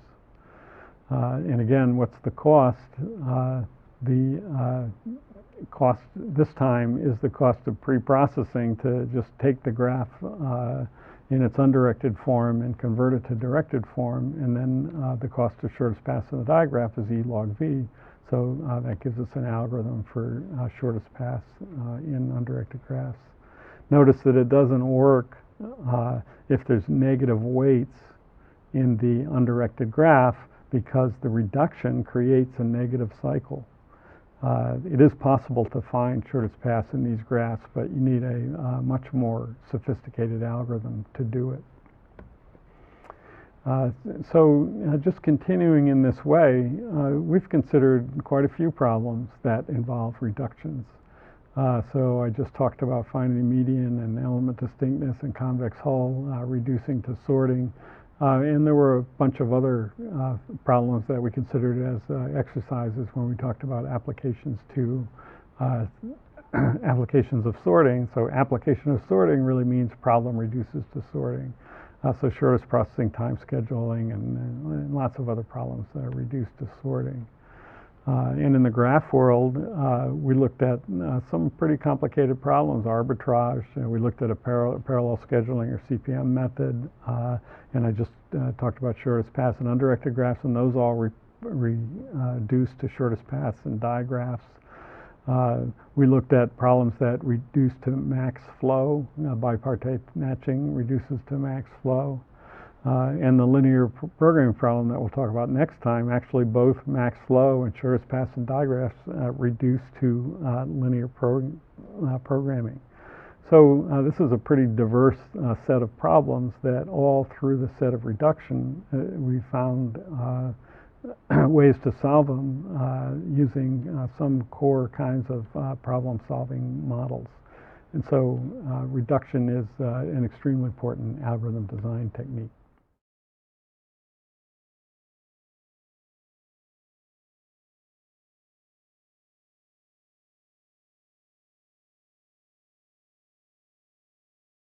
There's another very important reason to use reductions, and that gets us closer to our goal of being able to classify the difficulty of problems, and that's to establish lower bounds. So let's take a look at that. So what we want to do is come up with a proof that a problem requires a certain number of computational steps. And we had an example of that for sorting. We showed that in the decision tree model, any compare-based sorting algorithm has to use at least n log n compares in the worst case. And we showed that by showing that no matter what the algorithm is, it has to distinguish between all the possible cases of sorting, and that led us to a tree that has n factorial leaves on the bottom, and the height of the tree has got to be at least log of that, which is n log n. And you can go back to the sorting lecture and look at that. Now, that's a complicated argument that certainly took you a little while to understand. And in general, it's extremely difficult to establish lower bounds because it generally requires a complicated argument like that. You have to be arguing about all possible algorithms, and that's very often tough to do. Initially, there was a lot of optimism that we'd be able to have lower bounds as researchers worked more and more, and we'd be able to classify problems. It's actually worked out pretty difficult to get non-trivial lower bounds for all kinds of computational problems where people thought it would be easy. But the good news is that reduction allows us to take the ones that we have and spread the lower bound. If we can reduce sorting to a new problem and without too high a cost of reduction, that gives us an n log n lower bound on that problem. So let's see how that works. We have to make sure the cost of the reduction is not high. That's key. And actually, most of the time, like in the examples that we've looked at, we use linear time reductions. So that is, we only use a constant number of calls to y, and we use just a linear number of steps. So usually we're going through everything in the input, the output to do some kind of conversion. And that's what we've done in all the examples that we've seen so far. Then the idea is, though, if there's a lower bound for x and you reduce x to y, that establishes a lower bound on y. Right? So why is that? If I could solve y more quickly, then I could use the reduction to solve x more quickly. So if I have a reduction from x to y and there's a lower bound of n log n and x, I can't have a linear algorithm on y.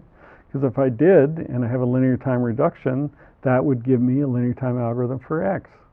Same way if I have a lower bound of n squared for x, I can't have an n log n algorithm for y, because if I did, since I reduce x to y, then that would give me a linear time algorithm for y. So the reduction allows us to propagate the lower bound. If I could solve y, then I could easily solve x. But I know I can't easily solve x, so therefore I can't easily solve y. It's a very powerful technique and really where most of our lower bounds come from. So just for an example, let's look at lower bound for the convex hull algorithm. And it's, again, convex hull and sorting don't seem so related, but it's actually the case that in any algorithm for convex hull is going to take n log n. And so we start with a more general statement about sorting. Use the so-called quadratic decision tree model. And this is just a detail about the model of computation that makes the idea of comparing a sorting algorithm to a convex hull algorithm, it makes them both use the same operations. So quadratic decision tree, you get not just to use comparisons, but you can use tests like the product of the difference of two numbers, are they less than 0 or not? And those are the basic kinds of operations that you're going to use in the geometric algorithms. And so the proposition is that under this model, sorting linear time reduces to convex hull. So that says, if I can compute the convex hull, then I can sort. Since I can't sort faster than n log n, I can't do convex hull faster than n log n. And the proof of that is not terribly difficult, but the implication is really important. So convex hull algorithms, it was just based on that idea, am I making a right turn? That's called a CCW test in computational geometry. I have 3 points, and going from first to second and third, is that a counterclockwise turn? And then you can implement that test with these kind of quadratic things. It's just testing the slopes of two lines and comparing them. So it's kind of like a comparison. The implication of the fact of sorting reduces the convex hull means that you can't solve convex hull fast. And so how do we do the reduction between sorting and convex hull? And again, I have a sorting instance. I have some numbers to sort. And what I want to do is create a convex hull instance that gives me the sort. Well, all we do is we take the numbers that were supposed to be sorted and we convert them into points on a parabola. So we just take x1 and x1 squared and x2 and x2 squared and like that. Those are points on a parabola. Now there's no points, and we give that to the convex hull algorithm. Now all of those points are on the convex hull. And the convex hull algorithm is supposed to return them in clockwise order. And you can see with just finding the smallest, that gives us the points in sorted order. So the convex hull algorithm does its job however it does it. We can take the solution to the convex hull algorithm and get a solution to the sorting algorithm. Sorting reduces the convex hull. Therefore, convex hull can't be easy because that would make sorting easy. This kind of thinking is really profound, and it has really done a lot to enhance our understanding of the difficulty of different algorithmic problems. So that's the proof that I just explained. This parabola thing is definitely going to be convex, and all the things are on the hull. So we just get the point that's got the most negative x coordinate, and you got the integers in order. So establishing lower bounds through reduction is really important. We have a big convex hull problem to solve, and we're wondering, do we have a linear time algorithm for this? It's a quite natural thing to wonder. And so how are you going to convince yourself that there's no linear time convex hull algorithm? One thing you can do, and believe me, a lot of people did this, is just try to find a linear time algorithm. Keep working at it. Keep working at it. You're going to use algorithms that are based on this simple kind of comparison between points. It doesn't seem like it should take n log n. It seems like we should be able to find a linear time algorithm. Well, that's the hard way. The easy way is to know that reduction from sorting, and that means there's no point into trying to put in our effort to try to improve on the grand scan. Gram scan gets it done in n log n. We can't do better than n log n, so we might as well call it a day and move on to some other problem. That's an example of reduction for proving lower bounds to help us guide our algorithm design efforts.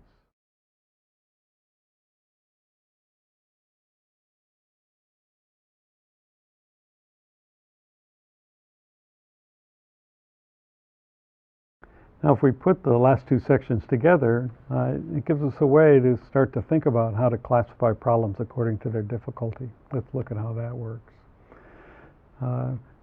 What we're always looking for is a problem where the algorithm matches the lower bound. And so one way to do that is just use reduction. So in order to, when I prove that two problems, x and y, have the same complexity or the same resource requirements, first we show that x linear time reduces to y, and then we show that y linear time reduces to x. And with that way, even if we don't know what the complexity is at all, we know that X and Y have the same computational requirements. And this is what we just did for sorting in convex hull. In this case, we know that both of them take time proportional to n log n, but the reducing one to the other in both directions shows us they're equivalent with respect to computational requirements. In the one case, reducing sorting to convex hull gave us a lower bound. In the other case, reducing convex hull to sorting gave us a useful algorithm. But together they're useful because it helps classify those problems. Now there is a bit of a caveat to this, and this is a little bit of an idealized situation, but it actually is something that can lead to trouble in the real world. So we have these two problems, and we have these two propositions that they linear time reduce to one another. Now it could be that in a big software engineering effort, there's a lot of people making decisions, so we found out they have the same complexity, but maybe some system designer has a big project and there's a lot of things, so they need both sort and convex hull. And one programmer is charged with the job of implementing sort and understands that, wow, could do that using convex hull. I learned this cool trick. And the other one knows the gram scan and says, okay, I'm going to index a convex hull using sort. And that's in a big system, and that's going to lead to a problem. It's an infinite reduction loop, which certainly is going to lead to problems. Whose fault? Well, that would be the boss. Alice and Bob just did what they were supposed to. And it's, well, somebody could argue Alice maybe could have used a library routine for the sort, but you get the point. For a more complex situation, this definitely could come up. Just to show the power of this kind of technique and how it relates to research that's still ongoing in computer science, let's look at some simple examples from arithmetic. So here's the grade school integer multiplication. Let's do it with bits. So I have two n-bit integers. I want to compute the product. And this is the way you learn to do it in grade school. For every bit in the bottom, you multiply it by the top, and then you add them all together. And that's going to take time proportional to n squared. You have n bits, and you have n rows, and so that's time proportional to n squared. But now nowadays people are doing integer multiplication on huge integers because mathematical properties of integers play an important role in cryptography and other applications. So people are interested in algorithms that are faster than quadratic for something like integer multiplication. Now one thing that you can do, first you can do with reduction is people have figured out that you can take integer division or square root and all different other integer operations and reduce them to integer multiplication. So you can show that all of these, and vice versa, and so you can show that all of these things have the same complexity, even though we don't know what it is, just by simple reductions one to the other. And you could imagine how to do divide to multiply and so forth. These have been done in all different directions. So now the question is, so now they're all the same difficulty as the brute force algorithm. How hard is the brute force algorithm? Well, people have studied that for a long time. And actually, one of the earliest divide and conquer algorithm by Karatsuba and Hoffman showed that the integer multiplication could be done in time into the 1.585. And it was divide and conquer. We divide the integers in halves and find a clever way to combine it. to reduce the exponent. And people have been working on this. You can see through the decades, actually, there's a big breakthrough just in 2007 that is getting it much closer to n log n, although there's no known lower bound for this problem. Could be linear. And so people are still going to work on it. So in all these different algorithms, they get more complicated, maybe useful for very large n or for different ranges of n. And actually, in practice, there's the multi-precision library that's used in many symbolic mathematics packages has one of 5 different algorithms that it uses for integer multiplication depending on the size of the operands. And again, in applications such as cryptography, the n can be truly huge, and people want to do this computation. We don't know what the difficulty of integer multiplication is. We just know that all the integer operations are described by this one thing. And it's similar for matrix multiplication, another famous problem that people are still trying to understand.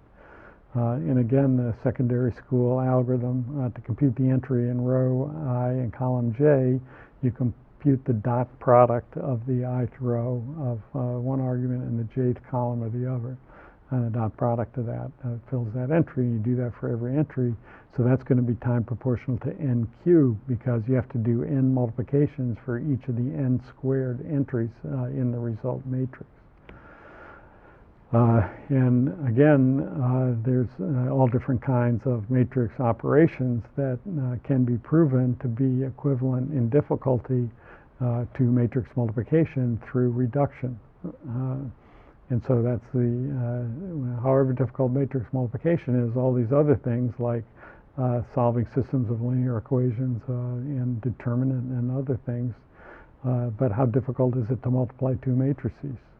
So again, reduction gives us a big class of problems to make it even more interesting to know the difficulty of this one problem, and then research on the difficulty of this one problem has been ongoing. In this case, running time is n cubed for the brute force algorithm, and who knows when that was discovered, I don't know, 18th century or 15th or something. But once computers got involved, Strawson's famous divide and conquer algorithm, like Karat-Zubas for integer multiplication, breaks it down through divide and conquer and gets the exponent down to 2.808.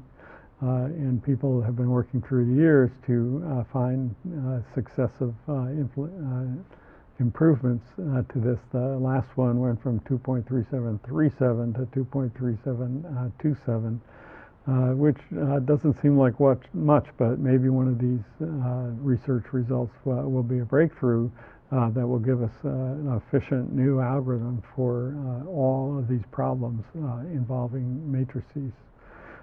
So again, it's very useful to have classified all these problems and make increase the leverage of the research even more. So when we started this lecture, we started with the idea that it'd be good to classify problems, but it's tough to actually classify them because there's new research involved, even for things as simple as integer or matrix multiplication. But at least what we can do is define complexity classes. Even though we don't know what it is, we know there's a lot of important problems that have that same complexity. And there's a really important one that we're going to talk about in the last lecture called the NP-complete problems, and all kinds of important problems that fall into that. But as the time wears on, researchers have found ways to put many problems into equivalence classes. So at least we know that those problems are the same difficulty, even if we don't know what it is. This is actually called the complexity zoo. There's really a large number of complexity classes. Now, a lot of these are definitely theoretical devices that are only important in filling in or understanding of some important part of the theory. But many of them, like matrix multiplication, integer multiplication, are very important to practical algorithms. So there's certainly a huge amount of research still going on into trying to understand computational difficulty of problems. So in summary, we use reductions to design algorithms, to establish lower bounds, and to help us classify problems. But in practice, we've been using them already. We designed algorithms that made use of priority queues in effective ways. That's a reduction, and lots of algorithms for sorting. And really, that's the idea of reusable software modules. We find fundamental problems, and we develop implementations that can be used by clients. Every client using an implementation is doing a reduction. And the other thing is that reductions help us determine the difficulty of our problem and guide our search towards finding an efficient solution for it. So in particular, when we get to extremely difficult problems, we'll know whether or not we should look for an exact algorithm or we should find something that doesn't quite solve the problem. And we'll talk a lot more about that in the last lecture. But in all of these studies in the complexity zoo and in any algorithm that we're going to develop for a complicated problem, what we're going to want is reduction to link the new problem to problems that we know how to solve.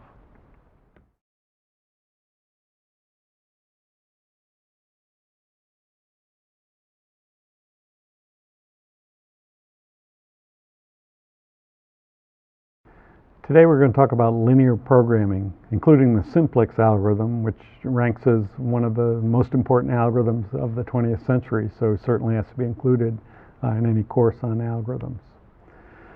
So what is linear programming? You'll have a fairly clear idea after the end of the lecture, and in fact you can take an entire course on linear programming or actually do graduate study in linear programming or get a high-paying job in linear programming, so it's quite a bit to define. So we talked about shortest paths and Max-Flow as problem-solving models.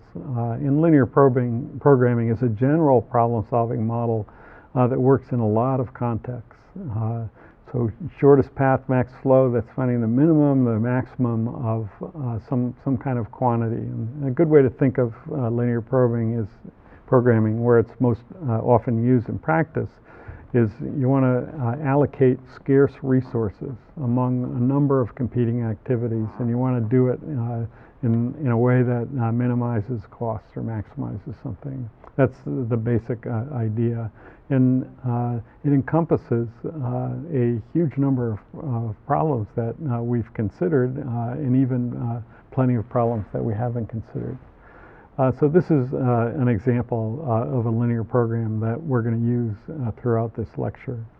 So it's got a couple of components. So one of them is called an objective function. And so we say we have some variables, and we want to maximize the objective function. So our goal is to find values of the variables that'll maximize the objective function subject to constraints, and the constraints are linear inequalities, and usually including that the variables are positive. There's two steps. The first is whatever problem you have, shortest problem, Max-Flow, and like that, you have to formulate it like this. That's reduction. You take your problem and you convert it into this form.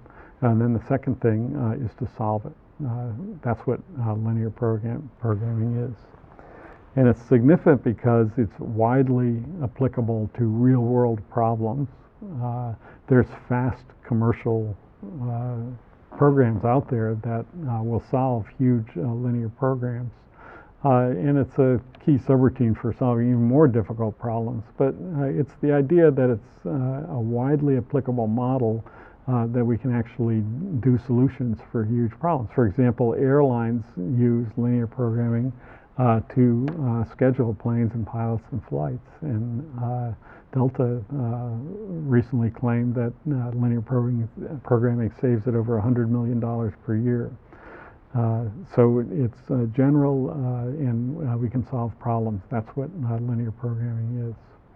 And very general. Here's just a short list of problems where you can find papers where people use linear programming to solve these problems, from direct mail advertising to, as I mentioned, airline crew assignment. There's problems in science, Ising spin glasses in physics, sports, scheduling baseball and basketball, in electrical engineering, designing computers or blending petroleum products, all kinds of things, a huge number of applications. It's a very general model. So let's take a look at a little more detail of a full application, and we're going to do it based on a classic paper in Scientific American in 1980 that certainly, I don't know if it was intended, but certainly does appeal to college students, because it's all about using linear programming to decide how to best make beer and ale. So that's why it's called the brewer's problem. So here's the idea. It's a toy example to try to make sure that everybody understands what linear programming really is. And it was developed by Bob Bland, who also contributed to a lot to the practice of linear programming as well. Okay, so the small brewery is supposed to produce both ale and beer. Now, there's raw materials that go into both ale and beer. There's a few other things, but the main ones are corn, hops, and malt. And the brewery has a certain amount of each one. Say it's got 480 pounds of corn, 160 ounces of hops, and 1,190 pounds of malt. So that's the resources that are available. Now, they know how to make two things. They know how to make ale, and they know how to make beer. And there's a recipe for the ale and the beer that uses these scarce resources. So to make a barrel of ale, you need 5 pounds of corn, 4 ounces of hops, and 35 pounds of malt. And to make a barrel of beer, you need much more corn and less malt and a little bit more hops. So that's the recipes for those two things. And the other thing is that there's different profitability. So you can make $13 per barrel of ale and $23 per barrel of beer. So the brewer's problem is, what do we do? How much ale and how much beer should we make? So the situation is that depending on how much ale or how much beer you make, you have different amount of profit.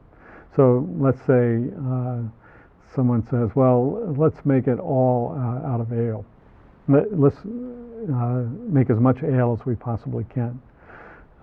So it turns out that 34 barrels of ale is the most that you could possibly make, because that uses up all your malt. So you need 35 pounds of malt per barrel, and 34 times 35 is 1190. That's all that you have. So if you make 34 barrels of ale, that's the max that you could make. And then if you do that, 34 times 13 is $442 of profit that you make if you make all ale. What if you make all beer? Well, if you make all beer, then corn is the limiting resource. You need a lot of corn to make beer. You only 15 pounds per barrel, you can only make 32 barrels. And you have plenty of the other resources, but if you did make all beer, you'd make $736. So if you're going to make all beer or all ale, you're going to go with the all beer. But you can do things in between. If you used up all the hops, it would be a 19 and a half, well, you can't really make a half barrel, so we're not going to consider that case. But if you could, it still wouldn't be as good as all beer. But what about this mix here? If we were to make 12 barrels of ale and 28 barrels of beer, then the amount of hops that you need, you can multiply it out. That would use up all the hops, the 160 ounces of hops that you've got. So that's restricted by the number of hops, and also uses up all the corn that you've got. And if you do 12 times 13 for the ale and 28 times 23 for the beer, you make a profit of $800. So out of these alternatives, that's the one you're going to choose. Make 12 barrels of ale and 28 barrels of beer, and you're going to maximize your profits. That's the brewer's problem. Now the question is, can we do better? We've just been fooling around a little bit and seeing which one uses up resources. Is there some way that we can do better? So that's really the brewer's problem. I've got the scarce resources, I've got the objective function, and I want to maximize my profits while sticking to the resource constraints. So this is a linear programming formulation of the brewer's problem. It's a mathematical formulation of the problem. And all we're doing is expressing these various constraints with math. So A is the number of barrels of ale that I want to make, and B is the number of barrels of beer. My profit is $13 for each barrel of ale and $23 for each barrel of B. So I want to maximize 13A plus B. And then I'm subject to all these constraints that are given to me by the recipes.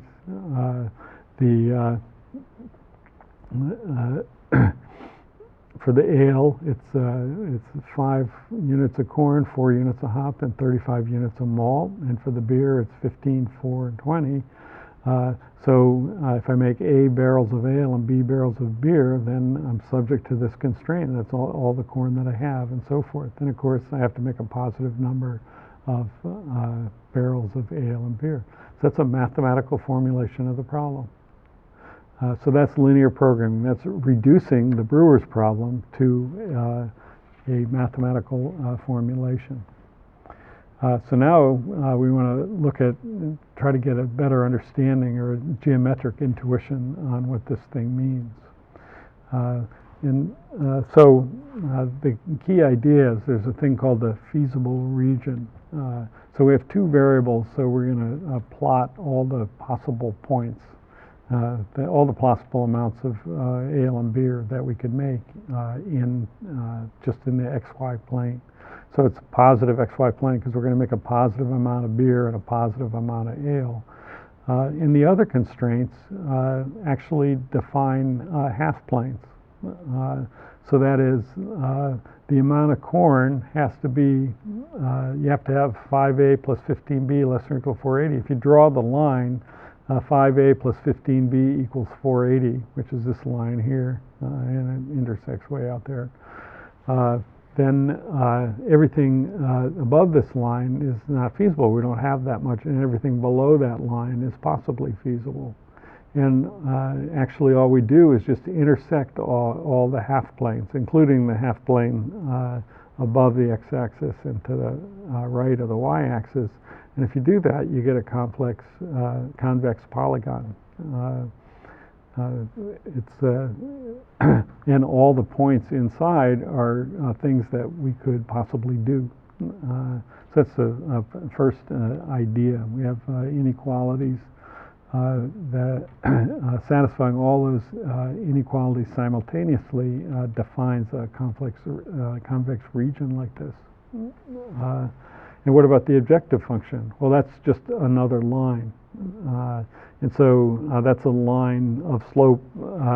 If you take 13A plus 23B, that's the objective function. And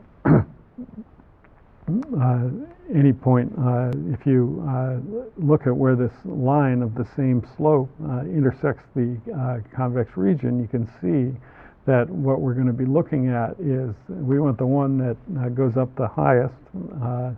You can't get higher profit if you have a line that is a bigger number, then you're not going to be in the feasible region. So that you can see it's the objective function defines the slope of a line, and what we want to find is, you think of it the other way, the line coming in from positive infinity, where does it hit the feasible region? That's where our profit's going to be maximized. So just the geometry tells us that the optimal solution is going to be at an extreme point. In this case, it's where, when we have two variables, it's where two constraints intersect. So that's already a huge improvement in terms of solving the problem, rather than having to consider this infinite number of points that describe the amount of ale and the amount of beer that we might make. We only have to consider this finite set of points, which are the extreme points in the feasible region. And one of those is going to be our optimal. So that brings us to the standard form of a linear program in general. In general, we have way more than two variables, and we have lots of different linear equations. So what we're going to do is, and actually we're going to get rid of inequalities and just deal with equalities, and we'll talk about that in a minute. And this is just to try to get a form that makes all the problems seem the same so that we can work with them. And this again is the power of reduction. We're just using reduction to get the problem in a form that we can fully understand it and solve it. The general statement of a linear program is going to be you got some variables, and the variables you're going to assist are all positive, and the objective function is a linear combination of those variables. That just means we multiply by constants in atom. All the constraints also will be linear equations. However many constraints there are could be any number of constraints. The constraints might be redundant, the problem might be over-constrained, all of that has to be dealt with in a linear programming solution. And you don't have things like multiplying together variables or anything like that.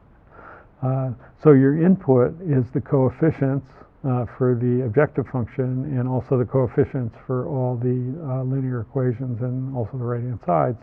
And your output, the result of solving the linear programming problem, is the values of the x's that maximize the objective function subject to all the constraints. Now, people define standard forms of linear programs in different ways. You can find all different sorts of slightly different standard forms. This one is really convenient to express as a matrix, where A is a matrix and B and C are vectors, and it's just those, in X is a vector, column vector. You're just satisfying, maximizing that's just saying the same thing in much more compact notation. So as I mentioned, there's no really widely agreed notion of standard form, so you'll find different standard forms in different contexts usually. So now our Brewer's problem didn't have equalities, it had inequalities. So we have to convert that to the standard form, basically get rid of the inequalities. And it's really easy to do, and once you get used to this idea, and then we'll use it again later on. The first thing is, so instead of maximizing a linear combination, we're actually going to just maximize a single variable, and we're going to add that and then make the objective function an equation. So we want to maximize z subject to the constraint that 13a plus 23b minus c equals 0. That's the same as maximizing 13a plus 23b. And then we just add slack variables to convert each of the inequality to equality. It's called a variable that takes up the slack. So if 5a plus 15b has got to be less than or equal to 480, that's the same as saying that 5a plus 15b plus something positive has to equal 480. So it's just saying the same thing. Add a slack variable sc and say that it's got to be positive. So now we have a bunch of equations in just all positive variables. So it's more variables, but less variability. We've kind of got a variable for everything in the system. So that's a conversion of the Brewer's problem to the standard form of linear programming. Now just a little bit more about the geometry before we get to the solution. Again, the inequalities define half spaces, so when you intersect them you get something convex. You can't get something like this because the half space would just chop it off. So that's really important, and that's in 2 dimensions. So convex just means that if you have 2 points that are in the set, everything on the line between them is also in the set. And an extreme point is something that you can't write as a linear combination of something in the set. So that's just the geometry of it.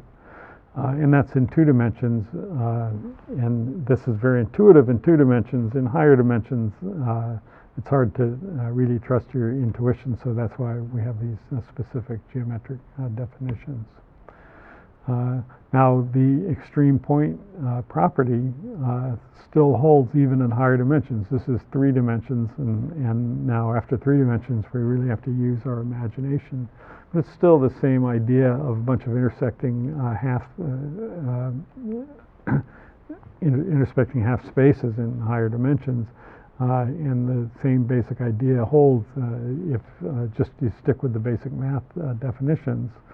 And so they all intersect. And the good news is that still inside is the infinite number of all possible solutions, but there's only a finite number of these planes, and so when they intersect, there's only a finite number of intersections. That's the good news. Rather than having to examine infinite number of points, we just have to examine a finite number of these extremal points. But the bad news is there really can be a lot of them, can be exponential in the number of constraints. So that's the extreme point property. Now, it's because of this idea of the extrema has to be where the solution is. If you find a local optimum, a place that's just better than everybody connected to it, that's going to be actually a global optimum that follows from convexity. So it's actually a good situation that if you can just get to a place that you can't improve from, then you're in good shape. That's the geometry of the linear programming problem.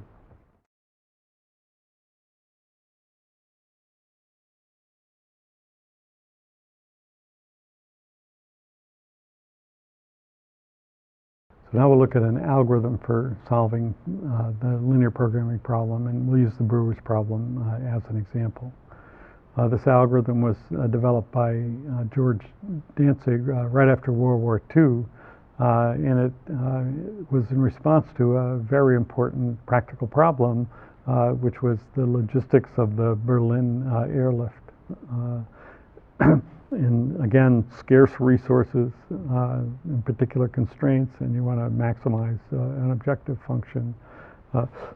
And this algorithm that was developed by Dantzig, again, is very, very widely used today, and certainly one of the top 10 scientific algorithms ever, I'd say.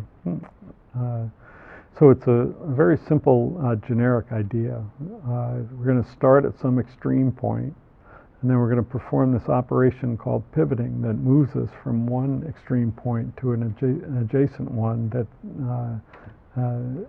at least doesn't decrease the objective function. and we just keep going until we get stuck. We're at an extreme point that is not better than any of its adjacent ones, and then we've got an optimal solution. So in our Brewer's problem, we start at the origin and just simply move from one extreme point to the other until we find an optimal solution. And what's remarkable is that really linear algebra sets us up to do this solution. You're familiar with solving simultaneous equations. This uses the same basic idea. The difference is that we've got many more unknowns than equations, usually, certainly not an equal number, and so we have to take care of that situation, and also we have the objective function playing a role. But still, the basic idea is to get it down to solving simultaneous equations. So there's first the idea of a basis. That's just a subset of the variables. So we pick a subset of the variables, and then we're always going to be working with something called a basic feasible solution. So the idea is you have a subset of the variables. So say that's m. In this case, there's 3 variables in the basis. And the idea is you set the other variables to 0. So now you've got m equations in m unknowns, because you just set n minus n of them to 0. And so that gives you values for your basis. And the idea is that a basic feasible solution corresponds to an extreme point on the simplex. So for example, if all the slack variables are in the basis, then we set the others to 0, we set a and b to 0. Then that's what that says, that's the value of a and b when the slack variables are all in the basis. If b is in the basis and sh and sm are in the basis, then b is 0, and then if you solve for the 3 equations, you get that a equals 32 and so forth. So basic feasible solution is if you have m constraints, it's a subset of size m, so that you have an m by n system of equations to solve, assuming the others to be 0. And so the algorithm, so it's called the simplex algorithm because this thing that's the intersection of all the half planes is called a simplex, and it's going to move along the simplex. So basic feasible solutions are extreme points on the simplex, and the simplex algorithm is going to move along from one point to another. Now, there's some solutions that are infeasible that are not on the simplex. It says if it's unique and feasible, it's a basic feasible solution. It could be like if you put a, b, and s sub h to be in your basis, you set the other ones to 0. It's not feasible. It's outside of the simplex, so we won't even consider those. Okay, so to get things started, what we need to do is initialize, and we'll initialize in that case at the origin when a and b are equal to 0, and the 3 slack variables are the basis. And then the solution is really easy in that case. Here's our equations. We set a and b to 0, so that cancels out all that stuff. So that tells us the values of SC, SH, and SM in that case. So that's easy to solve in that case.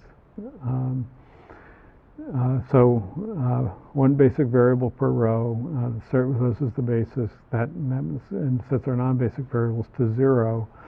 Solve 3 equations, 3 unknowns to get the answer. You don't have to do any work for that. So that's how we initialize things, and that you can initialize right from the constraints of the problem. All that's in here is our recipe for ale and our recipe for beer and our our profit margins for the two different drinks. Okay, so now it starts to get interesting. We're going to perform an operation called a pivot. And we'll talk about how to choose the pivot in a minute. So right now, let's say we're going to choose to pivot on this entry right here.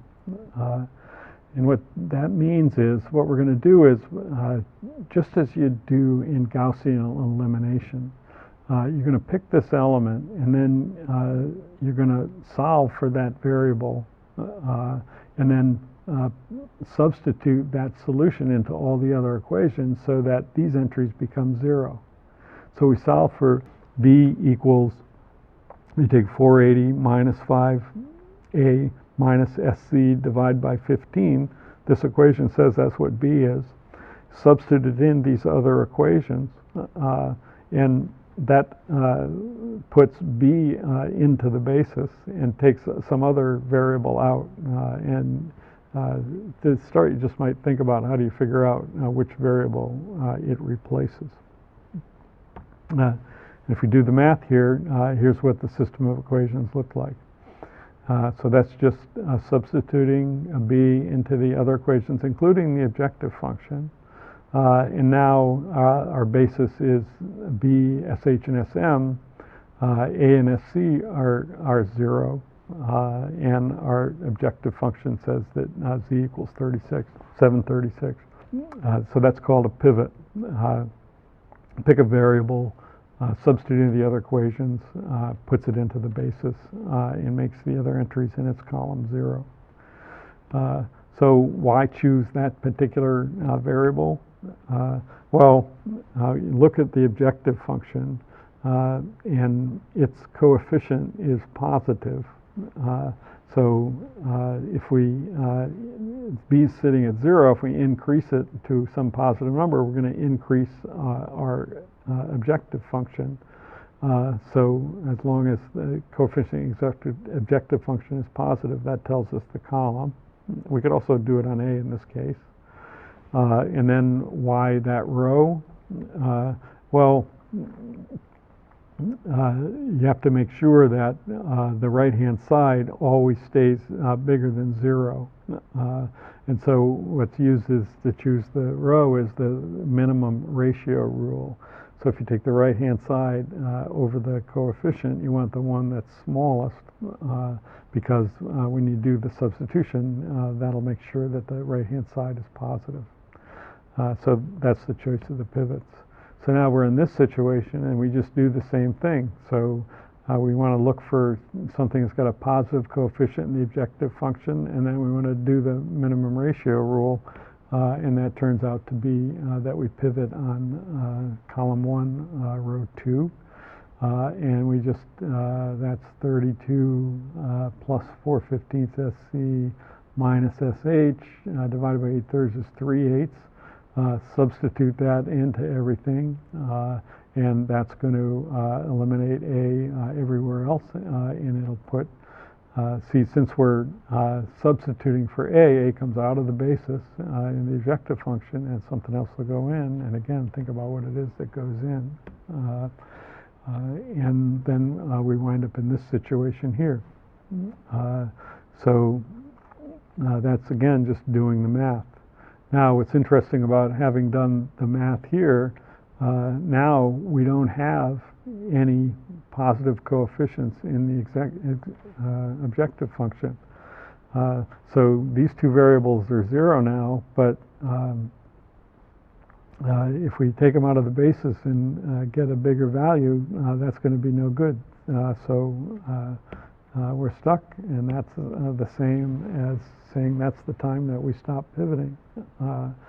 If we go in any direction from where we are, we're not going to do as well. And that is optimal because, first of all, any solution is going to satisfy the current system of equations. So in particular, whatever values you give SC and SH, it's got to satisfy this equation.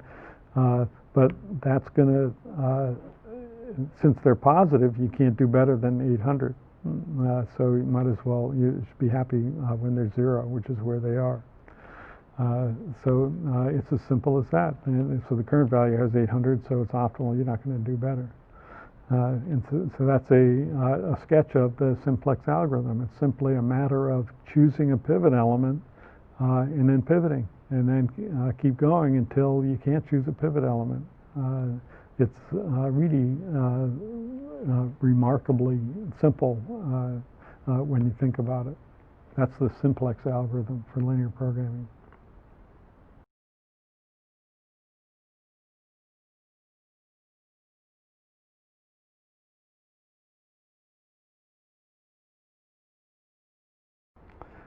Let's take a look at what's needed to implement the simplex algorithm in Java. So there's a basic idea that's very straightforward, and that's first thing we have to do is just put everything in an array, and that's going to be a simple thing to do. So we have in this case, our input is our recipe for ale and our recipe for beer, and our profit, which is our objective function, and then all the slack variables. So we put our matrix A, our M equations, and N unknowns in this part of the array, and then we put our slack variables next to them, and then the right-hand sides of the equations, which is B, and then the initial values of the objective function, and we don't have to put in the constraints that everything's positive. And so that's where we start. It's a tableau. It's really the matrices and vectors that we have as input to the problem, all put into a single array. And that's, again, just to reduce the amount of code we have to worry about. So the idea is that when we run the algorithm, all we're doing is transforming a few entries in this array, and when we're done, this is the representation of the equations that we ended up with before, and what they tell us is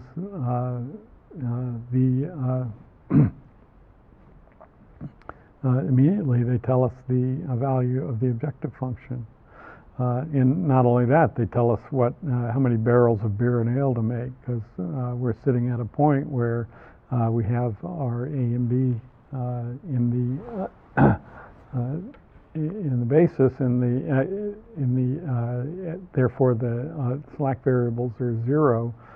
So it just tells us immediately that we better make 28 barrels of beer and 12 barrels of ale. So that's the idea. We just work with the elements in this tableau, and then all we're going to do is write the code to build the tableau and then to do the pivots. And this is very straightforward Java code. So it's going to be two-dimensional array, clearly. We have our number of constraints and our number of variables. So we'll write a constructor that takes the constraints then the right-hand side for the constraints and the coefficients for the objective function as argument. So it picks out M and N, and so how big an array do we need? M plus 1 times M plus N plus 1. So we just make that array and just fill it in from our argument.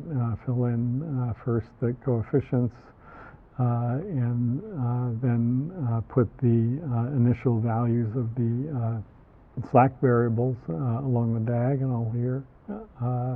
Java arrays are initialized to 0, so we don't have to initialize all the others. And then you put the objective function and the right-hand side of the constraint equations into the tableau. Simple as that. So every one of those lines of that code is completely transparent. So that's building the initial values of the tableau. So now we have to find the column that is going to we're going to pivot on. So we're going to need to pivot on some entry in the array. It's going to have B in row P in column Q. And the rule we've given, which is called Bland's rule, and remember Bland is the one who wrote the classic Scientific American article about beer. So we use Bland's rule to just go through and look at the last row, which is the objective function, and look for positive. So that's all it does, it just goes through and looks for positive. If it finds positive, it returns that column, and that's what we're going to use. So it's the first one that's positive. There's a lot of them positive, it always returns the first one. And if it can't find one, then it's optimal, we can stop. So that's the entering column. We also have to find the entering row. And to find the entering row, we use the minimum ratio rule. So we just go through for all the possible rows. We just do this calculation involving the ratio between the current element and the element that we would pivot on. We only worry about the positive ones, and so it's just a little check. And again, if there's a tie, you choose the first one, and a simple calculation going through all the entries to figure out which row gives you the minimum ratio, and then return P. So now we have P and Q where we want to pivot. And so we have the values P and Q, and we just go through and do the pivot. And then this is the same calculation that you do for Gaussian elimination. Scale everything, 0 up column Q, and then scale the row. And I'm not going to do the details of that calculation. That's what you get when you solve for one variable, substituting into the other equations. It's the same calculation as for when you're solving simultaneous equations. And that's it. The simplex algorithm is just until you get a -1 return from Bland, you just compute Q, you compute P, and pivot. And keep going until you're done, and then to look at your maximized value, you just look in the corner. Not too much code to implement the bare bones implementation of simplex. It's a fairly straightforward algorithm. Now, what's remarkable about it is, remember, in multiple dimensions, the number of points in the simplex could be high, could be exponential. But what's remarkable about the simplex algorithm, and still today even somewhat mysterious, but certainly very mysterious for the first several decades that it was used, is that it seems to find the answer after just a linear number of pivots. There's all those points out there on the simplex. But when Delta Airlines is scheduling its airline pilots, or an oil company is looking for where to drill, or wherever, or Walmart's trying to move its trucks around, these huge problems with millions of variables, it's linear time. It could be exponential time, but it's linear time. That's why it's been so effective.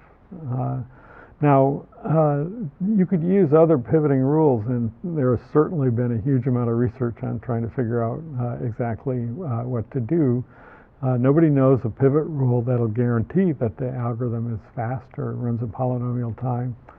Most of them are known to be exponential in the worst case, but the real world problems maybe aren't worst case. And certainly people have looked at all different ways to look at it to try to understand why the simplex algorithm usually takes polynomial time. This is a recent paper on the topic. Now, there are things that can happen during the execution of the algorithm that we've glossed over. One thing is that you could get stuck in that you could have a new basis, you could make your substitution, but still wind up at the same extreme point, like if a bunch of lines intersect at the same extreme point. So that's called stalling. And that would be, that's not a good situation that you have to watch out for. And the other thing is, when you have this kind of degeneracy, you could get in a cycle where you go through different bases, always corresponding to the same extreme point. It doesn't seem to occur in practice. And the way that we implement it and the way that anyone would implement it, just choosing the first one, that's Bland's rule, is going to guarantee that at least you don't get caught in an infinite loop, which would be bad, but it doesn't seem to happen anyway. But it's a problem to think about. There's a number of other things that have to be thought about in order to actually try to use this to schedule airlines or whatever. So you certainly have to be careful to avoid stalling.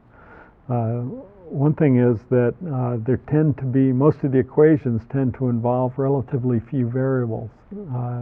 And people who have experience with calculating with systems of equations know that in some situations you can find yourself filled up with lots of non-zero values. And so you want to take a rule that implements the thing with sparse matrix so your amount of space you take is proportional to the number of non-zero entries. And we looked a couple of times at some data structures of that sort, and that's certainly a consideration in simplex implementations. The other thing that we haven't talked about much in this course, but whenever you're working with floating point approximations of real numbers and you're making a lot of calculations, you have to make sure that you have control over the errors in the calculations. And scientific computation is certainly concerned with keeping control of that situation. It's something that we haven't talked about much in this course. And the other thing is that actually it could be the case that your constraints are infeasible. There's no way to satisfy them. And it's a bad idea to run simplex for infeasible situation because it won't ever get to the optimum. So typically what we have to do in practice is run a different simplex algorithm on a transformed version of the problem. And there's really interesting theory behind that all. And you use the same code to figure out infeasibility, but it's something that has to be done. And the other possibility is there aren't enough constraints, so that you missed with one of those half planes, you missed somewhere, and then it gets infinite. And that's also a situation that you want to avoid. And with the code that we gave, that would be the case where you use Bland's rule to find a column, and you're looking for a row, and there's no row. So you have to check for that as well. And each one of these things is complicated enough that in this case we'd probably say the best practice is don't go in and try to implement simplex unless you're prepared to devote a really substantial amount of time to it. And there's really no need to do that nowadays because basic implementations of simplex are readily available in many different programming environments. And routinely nowadays, people solve LPs with millions of variables. And they're so easy to reduce practical problems to an AP. An LP, you just throw in another constraint, any constraints that you might have. A certain pilot doesn't want to be scheduled early in the day or late in the day, or union rules or whatever. You just put all these things in as constraints without worrying that much about it, and then add more variables, whatever you need to do, and then send it to an industrial strength solver. And people nowadays solve LPs with huge numbers of variables. And not only are there solvers, nowadays there's modeling languages that make it even easier to write down the LP. And so there's plenty of resources available to make use of the simplex algorithm nowadays. And it's important. This is an important quote from just a few years ago that's worth reviewing. So they have, this is so widely used, they have benchmarks on how well linear programming implementations do. So even in 1988, it's not all that far back, they have a benchmark that would have taken 82 years to solve. And even that's just a guess. And using the best linear programming algorithms of the day would take 82 years. But just 15 years later, you could solve the same problem in 1 minute. That's a factor of 43 million. Of this, a factor of 1,000 was due to increased processor speed. So 15 years, we have computers that are 1,000 times faster, but 43,000 is due to algorithmic improvements. And there have been more even since then. So the importance of knowing good algorithms and working with good algorithms is unquestioned in this case. And of course, this algorithm is still being heavily studied.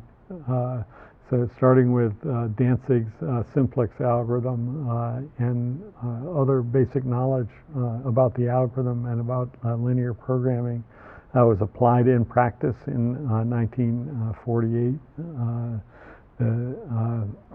The basic idea of linear programming actually precedes Danzig and actually wound up with the Nobel Prize.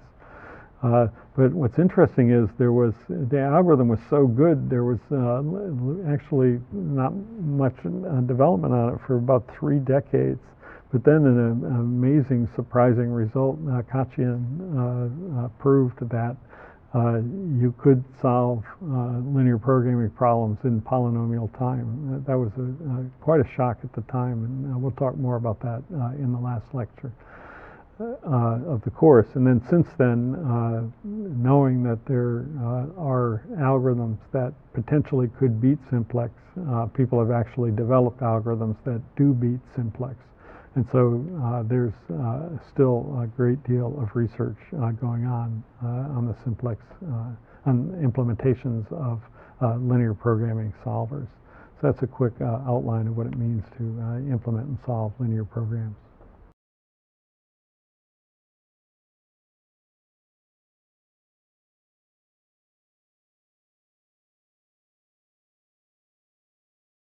So we'll finish off by taking a brief look at reductions to linear programming problems.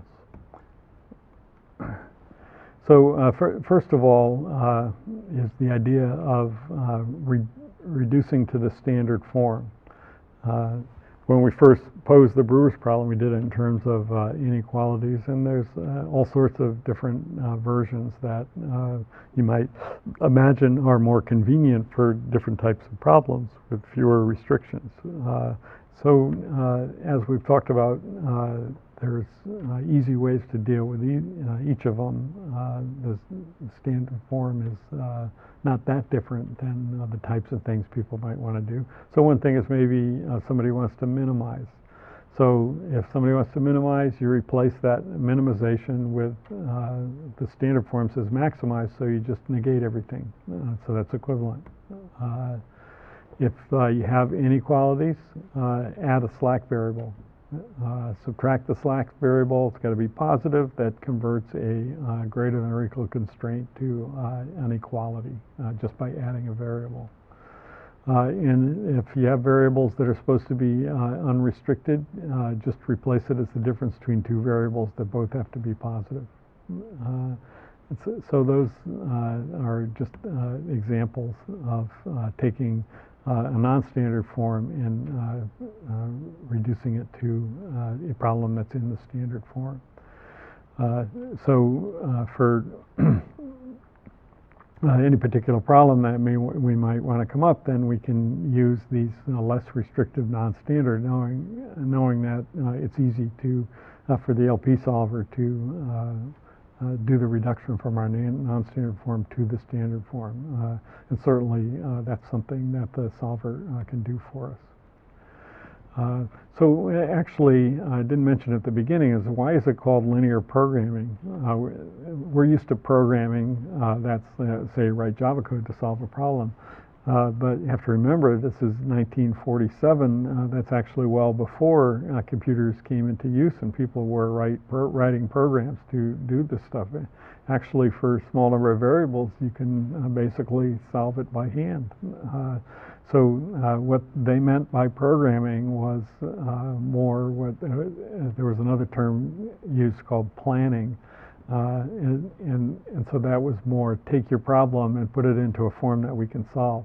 Nowadays we call that reduction. call that reduction to a linear programming problem. So it's the process of formulating your problem as a linear programming problem. And so, and again, it's reduction. Solution to the linear program gives the solution to your problem. So what do you have to do? You have to identify what are the variables. You have to define the constraints, the inequalities and equations, and you have to identify and define an objective of function. That's all you have to do, though. Once you have those things, then pretty much you have a linear programming problem. And you do have to convert to standard form, but usually you can count on the software to go ahead and do that. So let's look at some examples that I've said reduced to linear programming problems, or can be modeled as linear programming problems. And we'll just use the modern term of reduction. So for example, max flow problem. So this is the max flow problem that we considered. And its input is a weighted digraph, and there's a source vertex S and a sink vertex T, and the weights indicate capacities, and what we're supposed to find out is what's the maximum flow from S to T. Doesn't seem to be that much related to linear programming, but if you just look at the idea, well, what are the variables going to be? There's going to be, and what are the constraints going to be, and what are the variables? Well, the variables are the amount of flow along each edge, and the constraints are there's got to be positive flow, and it's constrained by the capacity. So this is just a mathematical formulation of the problem. From 0 to 1, you have to have flow that's between 0 and 1. And from 0 to 2, you have to have flows between 0 and 3, and like that. So that's all saying that's what the capacity constraints are. And the other thing about the flow is that we said the inflow has to equal the outflow at every vertex. So we have a variable corresponding to the flow in each edge. And then we can just express the flow conservation constraints. The amount that comes into vertex 1, which is x01, has to equal the amount that comes out, which is x13 plus 14. And you have one of those constraints for each one of the vertices. And then what's the objective function? We want to maximize the amount of flow that goes into number 5, which is x35 plus x45. That's an LP formulation of the max flow problem. It's really, and it illustrates how really easy it is to represent a maximization problem as an LP problem. And again, you have an LP solver. You just put in those constraints. So the variables are positive. It's just all inequalities and a couple of equations. Then the software converts it to the standard form and gives you the solution. Now, it might take longer than our specialized algorithm that we looked at based on searching in the graph and so forth, which is a very wonderful algorithm and very useful in lots of applications.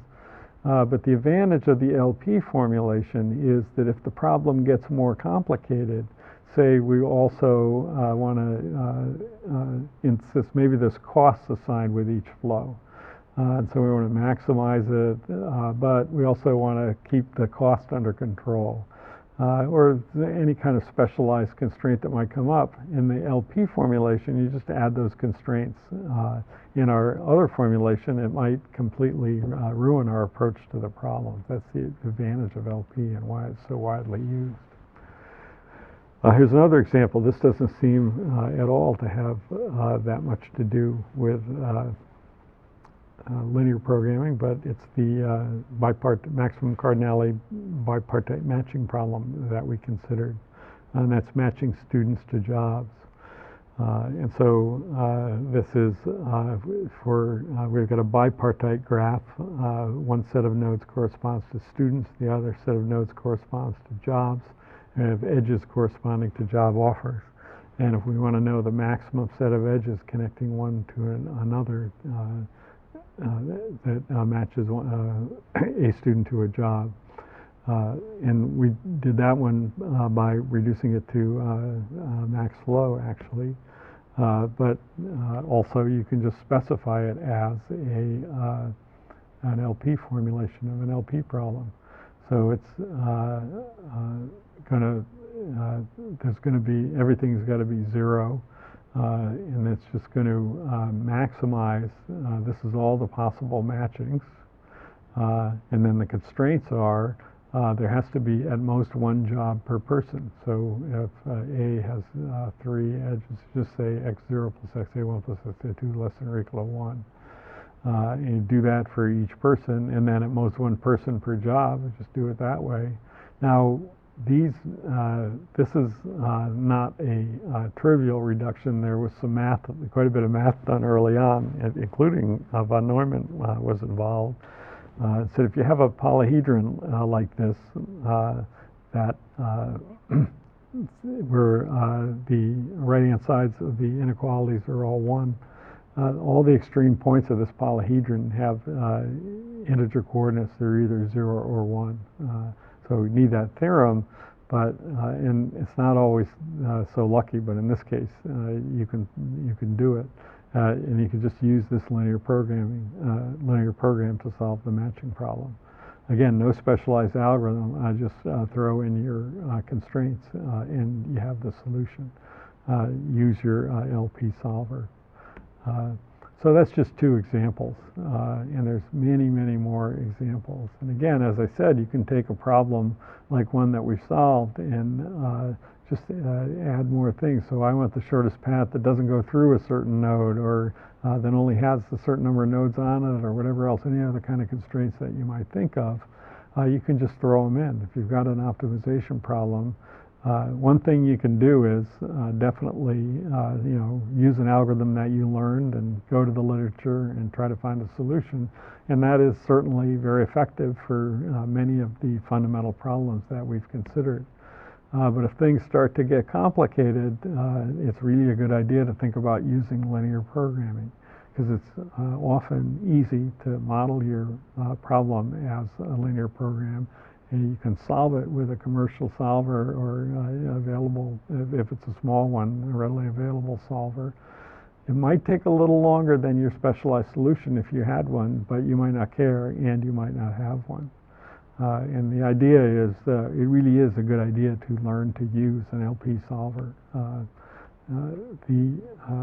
Really the takeaway from this is there's a lot of problems that reduce right to linear programming.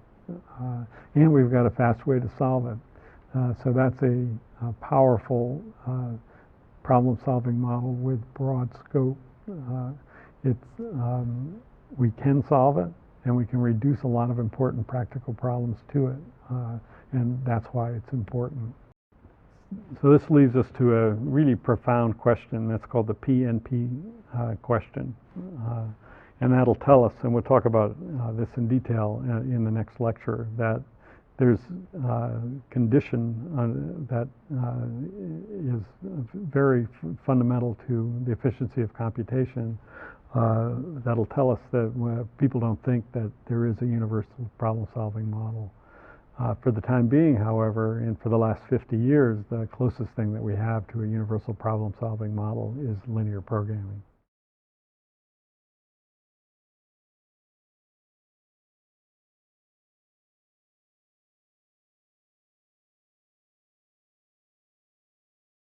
Today we're going to talk about intractability in our last lecture. This is an appropriate topic to close the course on because it really lays out for us some of the big challenges of the future. Most people are taking this course because they're going to want to be involved with algorithms in the future. And this topic really helps us lay out what's ahead. As an introduction, we'll review some very, very basic questions about computation. Some of you may be familiar with this subject area, others may not be at all, so it will just be a brief review in either case. But some of the concepts are relatively easy to understand, and they lay a good background for starting with computation, with intractability. we need to think about computation itself first. And there are these kinds of questions that came up actually about the same time or even before computers actually were invented or came into use. What is a general purpose computer? What does that mean? Are there limits on the power of digital computers? That's another interesting question. Are there limits on the power of any machine that we can build? This kind of question was the outgrowth of similar questions on mathematics that were posed by David Hilbert in the beginning of the 20th century. And there was some very profound thinking going on around Hilbert's questions, and then later around the questions on computers that initially were related but then took on a new life of their own. Now, to take a look at the idea of what these mathematicians were thinking about in the middle of the 20th century, recall the simple model of computation that we looked at when we were working with the Knuth-Morris-Pratt algorithm. So what we did was we imagined a machine, an abstract machine called a discrete finite automaton, or an FSA, finite state automaton, that is a very simple machine where we imagine that it's got a tape that has the input. That's just a long strip that's divided into cells. It's got a finite alphabet of symbols, and it had a tape head that could read one symbol from one cell of the tape, and then based on what it saw, it would move to a different state. It would move one cell at a time and read up all the tape, all the input, and if it got to the right state, would say it accepted. That's what we did with Knuth-Morris-Pratt, was we imagined this machine, and then we built a program that constructed a table which just said what to do, which state to go to for each possible symbol on the tape for each state. And then that was a way that we got this problem solved. And a natural question arises when mathematicians and theoretical computer scientists first started taking a look at abstract models of computation like this, is can you make them more powerful? Is there a more powerful model of computation than a DFA? Well, it didn't take long to realize that, of course, there's a more powerful model. And actually, the progress was almost incremental. You could think of it as being almost incremental. Where you just add a little bit of power to the DFA that we can show that makes that more powerful, but what's the limit? And actually, the limit was proposed very early on by Turing here at Princeton in the 1930s. It's a universal model of computation where just like the DFA, we imagine a machine that has a finite set of states, but instead of just reading the tape, it can write on the tape as well, and it can move in both directions. So it can store intermediate results on the tape. But other than that, it's very similar to what we imagined for the FSA. And now the question is there a more powerful model of computation than this one? And the remarkable fact is that Turing answered this question in the 1930s. Actually, he did the work just before he got here to Princeton and then finished the paper, is that no, there's no more powerful model of computation. In fact, many have hailed this as the most important scientific result of the 20th century. Because it tells us really what we need to know about the power of the machines that we build. So with Church, who was Turing's advisor here at Princeton, we have the thesis that there's no more powerful machine. Turing machines can compute any function that can be computed by a physically harnessable process of the natural world. Now, this is not a mathematical theorem because it's a statement about the natural world. It's not something that you can prove from basic principles, but it is something that you can falsify. You can run an experiment and show it not to be true. And the whole idea behind this thesis and behind Turing's proof about abstract models of computation is that, and we've seen it many, many times, we can use simulation to prove models equivalent. So we wrote a Java program to simulate a discrete finite automaton. That means that Java is at least as powerful as that.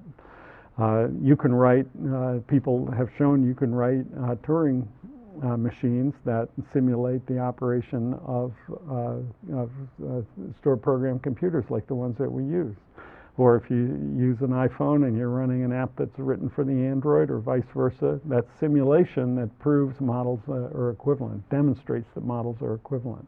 And that's been an extremely effective way for us to understand that different computers have similar capabilities, that you're not going to compute more by building some new machine. So these had profound implications, and it's really amazing that Turing came up with this so long ago, really before computers came into use at all. And it means that we don't have to try to invent a more powerful machine or language, and it really enables a rigorous study of the computation that we can expect to do in the natural world. So that's the basis for the theory of computation, and it's related to the study of algorithms, but because it gives us a simple and universal model of computation. But we haven't talked about efficiency. How long does it take a simulator on the Android to simulate an iPhone and so forth? So what about cost? What about time? That's been our focus when developing algorithms. And what we want to think about next is how to deal with that cost. But first, I just want to lay out the evidence that we have for the Church-Turing thesis. That is, it's been eight decades, and nobody's found a machine that can compute more than we've been computing with the machines that we have. And the other thing that was really convincing to the mathematicians in the mid-20th century is that people tried all different types of models of computation. Church was working on something called the untyped lambda calculus, which actually is the basis for modern programming languages. And there were other mathematicians working on recursive function theory and on grammars and other things. And eventually, essentially, they were all able to use these languages to express the formalism of another one, and then therefore prove them to be all equivalent. And that comes in through to the modern day with all programming languages. You can write a simulator or a compiler for one programming language and another, or different random access machines, simple machines like cellular automata, and even computing using biological operations on DNA, or quantum computers that you may have heard about. All of these things have turned out to be equivalent, so there's a lot of confidence that the Church-Turing thesis holds. But what about efficiency? So this is a similar starting point for the study of algorithms. What algorithms are useful in practice? So in order to know what's useful, we're going to consider time, and we're going to say that it's an algorithm that it's not just that it's in theory would complete the problem. It's that it actually would solve the problem in the time that we have available. And just to set a dividing line, a clear, bright line, we're going to say is that we'll consider it to be useful in practice or efficient if its running time is guaranteed to be bounded by some polynomial in the size of the input for all inputs. And for the purpose of this theory, we don't even care what the exponent is. It could be n to the 100th. Now, you might argue that's not a very useful dividing line, but it is a useful starting point. And as you'll see, even this starting point has told us a great deal about the kinds of algorithms that are useful in practice. this work was started in the 50s, also here at Princeton, and many people looked at models for trying to understand what this meant. The dividing line is between polynomial, as I've said, and exponential. Exponential is, say, 2 to the nth power, or some constant greater than 1 to the nth power. And we'll talk about that in just a second. So sorting is useful. Its running time is bounded by a polynomial. But here's another one, which is finding the best traveling salesperson tour on endpoints. If you're going to try all possible tours, that algorithm is not useful in practice because n factorial is not bounded by a polynomial in n. Its running time actually grows like n to the nth. So this is a useful starting point for our theory because it's very broad and robust. And if we can put some algorithms in the class with sorting and other algorithms in the class with traveling salesperson using brute force search, that's going to be useful. It'll tell us which algorithms we want to use. We definitely can think about using the first, but we can't think about using the second. And actually, unlike Turing machines, where we wouldn't actually contemplate using a Turing machine to solve a practical problem, in this theory, it's often the case that polynomial time algorithms will scale to help us solve large problems because the constants usually tend to be small. But the key is the idea of exponential growth. And I just want to be sure to convince everybody that it's not about, when it comes to exponential growth, it's not about the technology. That is a dividing line that no matter how fast your computer is, you can't be running an exponential algorithm and expect to be solving a large problem. And just a thought experiment to really convince everybody of that. So let's suppose that, imagine that we had a huge, giant parallel computing device. And this thing is so big that it's got as many processors as there are electrons in the universe. So we have a supercomputer on every electron. And we'll put the most powerful supercomputer we can imagine today on every electron in the universe. And then we'll also run each processor for the estimated lifetime of the universe. So how big a problem could we solve? Well, it's estimated there's 10 to the 79th electrons in the universe. And supercomputers nowadays maybe can do 10 to the 13th instructions per second. And you can quibble about these numbers and make it 10 to the 20th if you want. It's estimated the age of the universe in seconds is 10 to the 17th. And if you don't like that, make it 10 to the 30th. You multiply all those numbers together, you're going to get a relatively small number to, say, 1,000 factorial.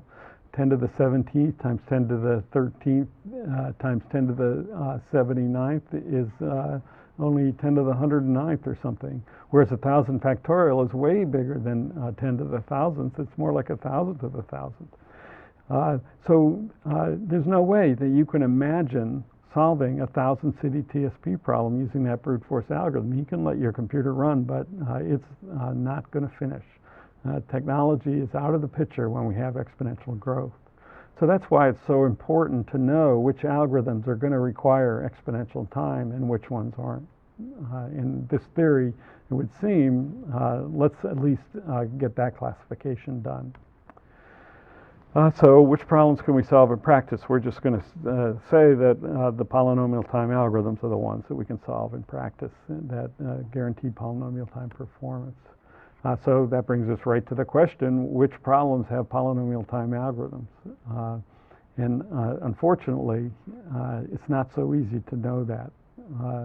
Get stuck right away on trying to do that classification, and that's what today's lecture is all about. So this is a similar bird's eye view to when we introduced classifying algorithms when we were talking about reduction. And reduction is a very important tool in this theory as well. So what we're going to say is a problem is intractable if you can't guarantee that you can solve it in polynomial time. So what we want to do is prove that a problem's intractable. There have been a couple of problems that have been proven to require exponential times, but they're a bit artificial. So here's one. Given a constant size program, does it halt in at most k steps? Or here's another one. Given an n by n checkers board, can the first player force a win if you have the force capture rule? Well, n by n checkers board for large n is, again, that's certainly a toy problem. But for many of the real problems that we actually would like to solve, unfortunately, there's been very few successes in proving that a problem is intractable. So even though it would seem that you should be able to separate problems that can guarantee polynomial time solutions from problems that require exponential time for some input, there's been very little success in proving that. But that's an introduction and a motivation for the theory of intractability.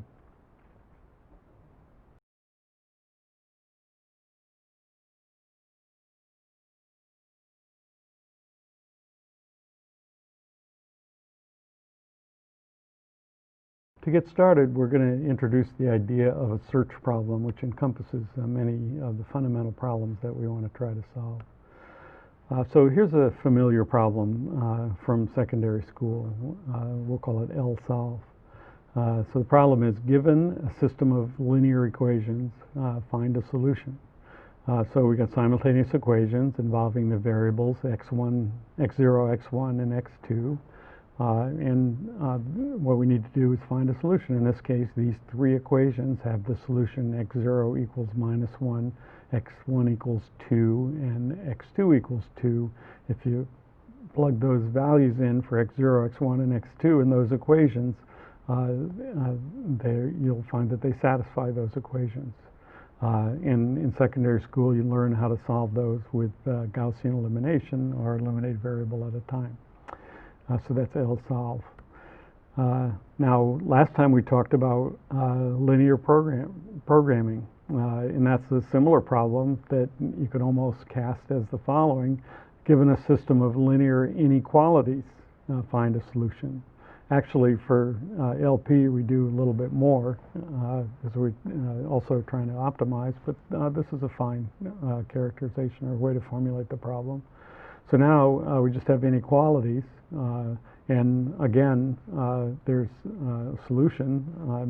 Actually, the first part of the computational burden in linear programming is to know whether there's a solution or not before you can even apply the simplex method. So in this case, there's some equations on the left, and on the right, there's values that if you plug those values into those equations, they satisfy it. So that's linear inequality satisfiability. Here's another one. Suppose that, again, we have inequalities, but suppose that we insist that the variables be 0 or 1. And actually, this is a special case of linear programming that comes up to be useful as a model in many situations where the variables model, say, what's going on in an electric circuit, or many other situations where we just want them to be 0 or 1. And we had an example of this when we were talking about bipartite matching reduction to linear programming. So that's, in this case, you take those equations, those inequalities, and you put in those values, and sure enough, x1 plus x2 is bigger than 1, x0 plus x2 is bigger than 1, but the sum of the three of them is less than or equal to 2, so that's a solution. And this is just one more. So those are all called satisfiability problems. You have a bunch of equations with variables, and you have values of the variables. You want to know if the variables satisfy the equation. And the simplest satisfiability problem is the one that just uses Boolean values. Given a system of Boolean equations where the variables are either true or false, and then the equations are just made up of or and connectives and parenthesization, and you're checking whether a bunch of an expression involving truth values is true or false. And the prime means not. So not x1 or not x2 and x0 or x2 equals true. That's going to be true in that case. That's going to be satisfied in that case because x1 equals false, so not x1 is true. So the first term is true here. Not x1 is true, so that or whatever is true. And then this term here, x0 or x2 is true, so both those terms are true, and we're ANDing them, so it's true. And you should go through and check each of the equations to make sure that those truth values satisfy those equations. So those are fundamental problems. They're very similar in nature, and there's lots and lots of applications where people want to find efficient solutions for these problems. So the question is, how do these things fit into our theory? Which of these problems have algorithms that are guaranteed to run in polynomial time? Look at the problems. They didn't look really all that much different. Well, for LSOLVE, we have Gaussian elimination and other ways to solve. Gaussian elimination works in n cubed time, or n to 3/2 time, or n's the size of the input. But what about the other ones? Do they have polynomial time algorithms? Well, LP, I mentioned briefly at the end of the last lecture, yeah, it was proven, but actually was open for decades. It was until Kachin's result where we knew that there existed a guaranteed polynomial time algorithm for linear programming. And then it was decades later before those algorithms were brought to the point where they could compete with simplex in practice. But it happened. That was a problem. We didn't know whether there was a polynomial time algorithm for many, many years, even though people were trying to find it. But with articulating this division in the theory helped with the idea of let's find a polynomial time algorithm, and someone did. And so that was certainly difficult to bring that about, but it happened. And that, you might say, well, that gives some hope that we could do others, but actually for integer linear programming, you just take linear programming and restrict the variables to have 0 or 1 values, or Boolean satisfiability. Nobody knows a polynomial time algorithm, and in fact, few people believe that a polynomial time algorithm, guaranteed polynomial time algorithm, exists for these problems. But we still don't know for sure. That's the topic of today's lecture. Now, all of these things are examples of search problems. And we characterize them this way because it's an intuitive way to describe really all the problems that we want to solve.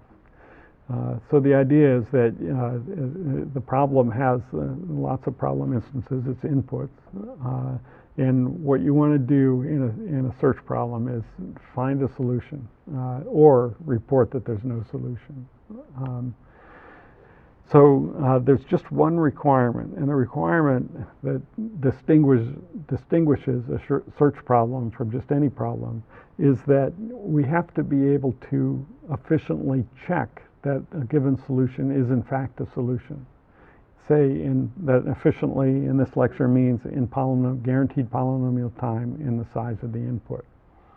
And for the problems that I just gave, they're definitely search problems because just take a look at what they are. So for LSOLVE, the problem is input instances are just systems of linear equations. So a matrix of n squared numbers, n times n plus 1 numbers. A solution is just 3 numbers, and to check the solution, you just plug in the values to verify each equation. So that's certainly polynomial time in the size of the input. So LSOLVE is a search problem. And similarly, LP is a search problem. LP characterized in this way. You've got a system of linear inequalities, and you're given a solution. You can efficiently check that that solution satisfy those inequalities. These satisfiability problems are all search problems. Integer linear programming, you have the inequalities. You get values that are 0 or 1. You can plug them in the equations and check. That's what characterizes a search problem. It's got a small solution that we can efficiently check whether it's a solution. And satisfiability, the same. You got the truth values, you got the equations, and then you plug in values and verify each equation. Now, what we're doing is distinguishing search problems from other kinds of problems that are very similar. And actually, the theory works for these other kinds of problems. One kind is called a decision problem, where it's just problems that have a yes-no answer. Another one is optimization problems, which are problems where you want to find the best solution in some sense, like linear programming or shortest paths. But the theory that we're about to lay out, all the major conclusions hold for any one of these classes of problems. It's just that it's best to fix on one to make sure that there's no holes in any of the statements that we make. So we're doing that at the outset with search problems. Now, and so you can imagine, so if one way to check that, if you have a problem that finds a solution to a linear programming problem, you can specify it in such a way that it's a decision problem. Is there a solution that satisfies another given inequality, linear combination of the values less than a certain value? And then you can use binary search or something to do the final minimization for linear programming and so forth. There's all kinds of ways to move among these problems. But we're going to focus on search problems. So here's another one, factor. So given an n-bit integer, find a non-trivial factor. It might take a lot of computation to try to find a factor, but if somebody gives you a factor, then all you have to do is long divide. So again, factor is a search problem. So those are some examples of the basic types of problems that we're going to consider when we investigate intractability.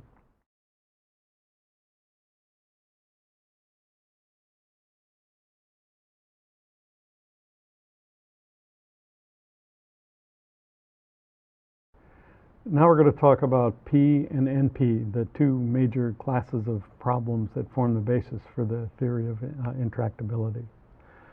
And so we talked about search problems, and what we're going to do is just name that class of problems, and that's what we call NP.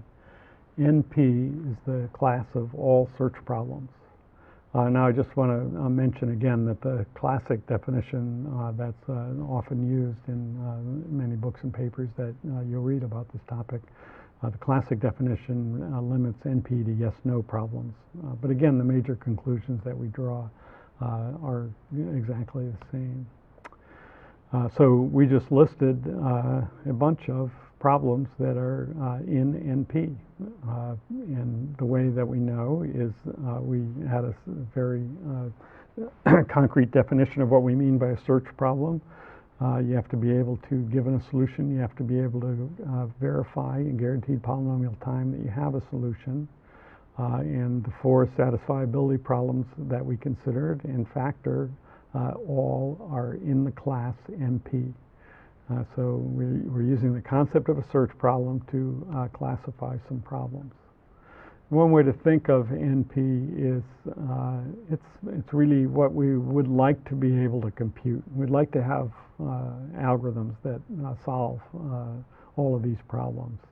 And it's a very, very general class of problems. It's almost articulating in as general a way as possible what we mean by a problem that we want to solve computationally. So these are the problems that we'd like to solve. Some of them we know how to solve, some of them we don't. That's NP.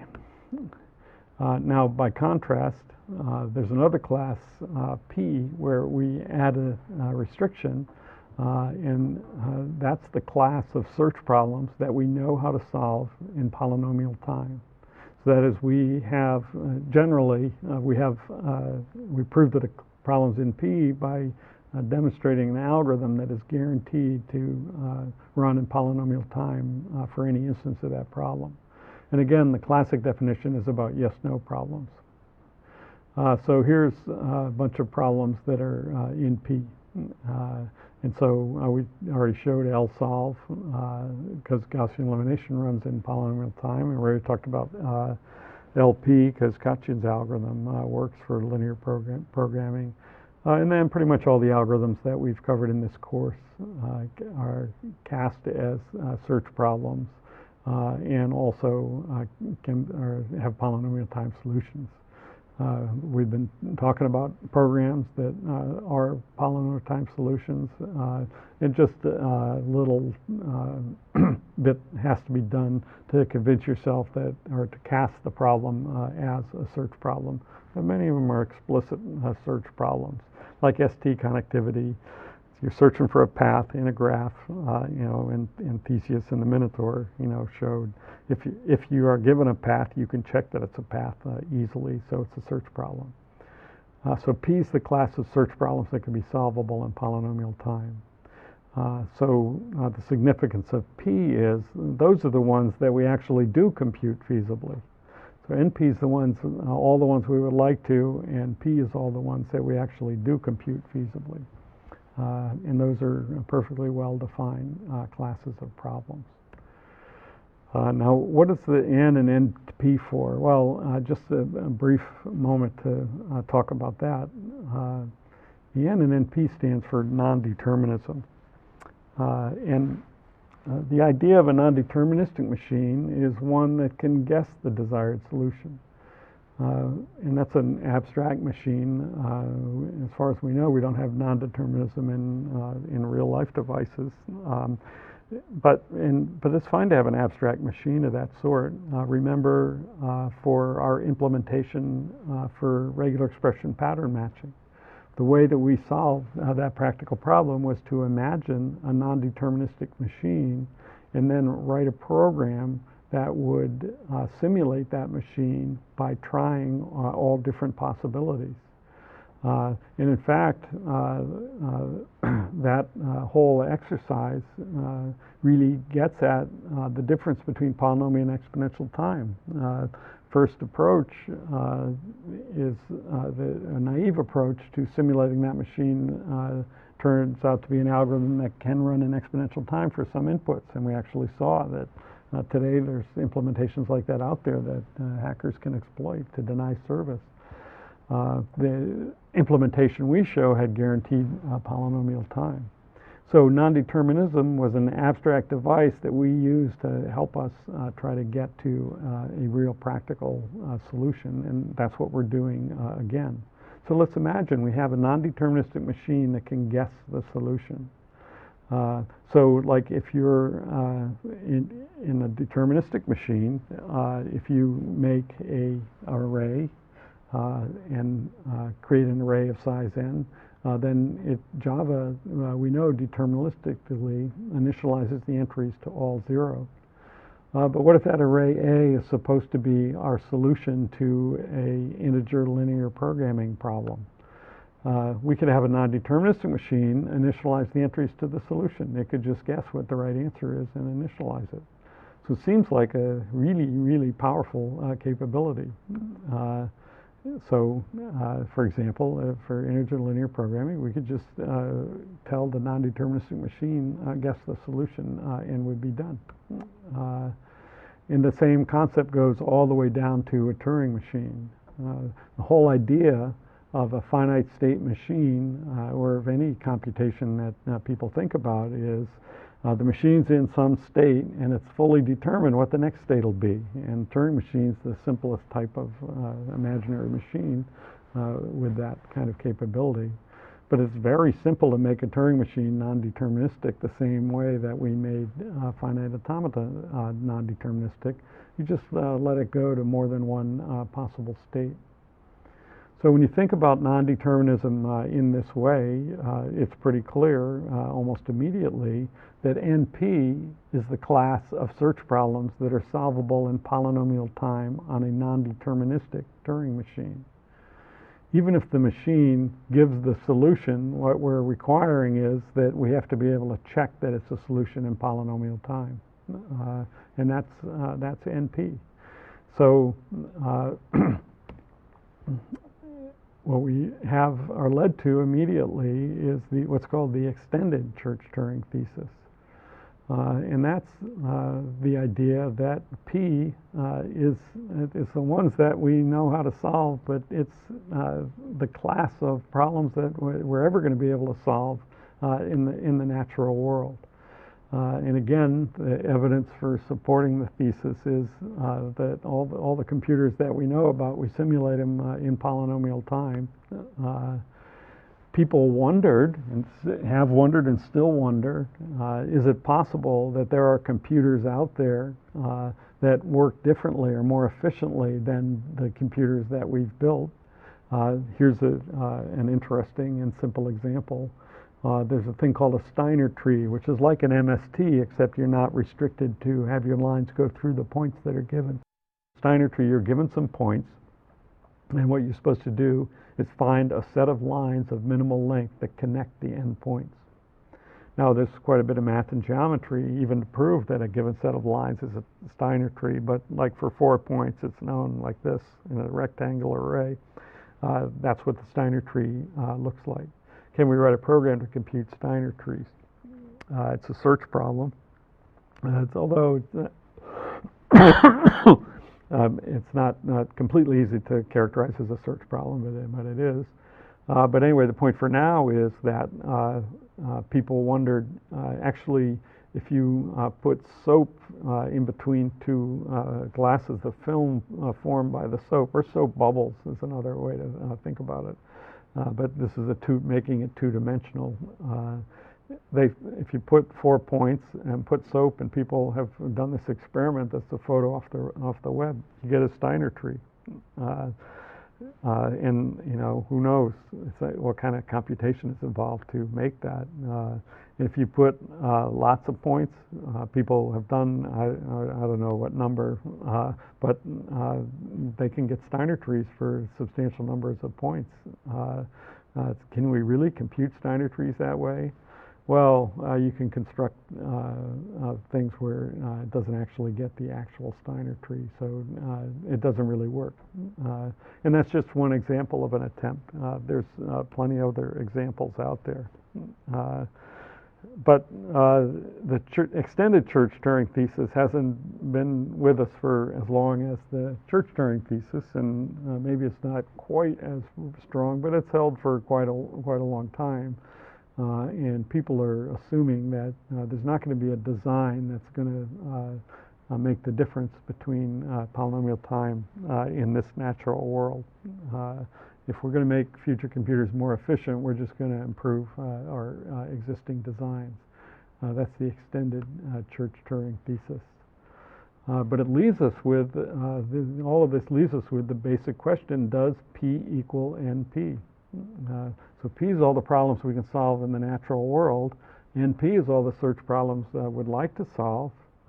If we had non-determinism in the natural world, do we have non-determinism in the natural world? Does non-determinism help? That's the question, does P equals NP? This question's been around for a long time and has even made it into the popular culture. And I think it'll make it into the popular culture much more when we start having, because we're starting to have massive online courses where many more people are learning about these fabulous concepts. Here's another way to think about P versus NP. It's like the idea of automating creativity. It's one thing to be creative, it's another thing to appreciate creativity. So Mozart comes up with a piece of music. Once that thing is created, we can appreciate it. Or Andrew Wiles proves Fermat's last theorem, and however he came up with it, there's a way to check it. Somebody can check it. Or somebody designs an airfoil or an airplane wing, we can verify that it has the properties that it's supposed to.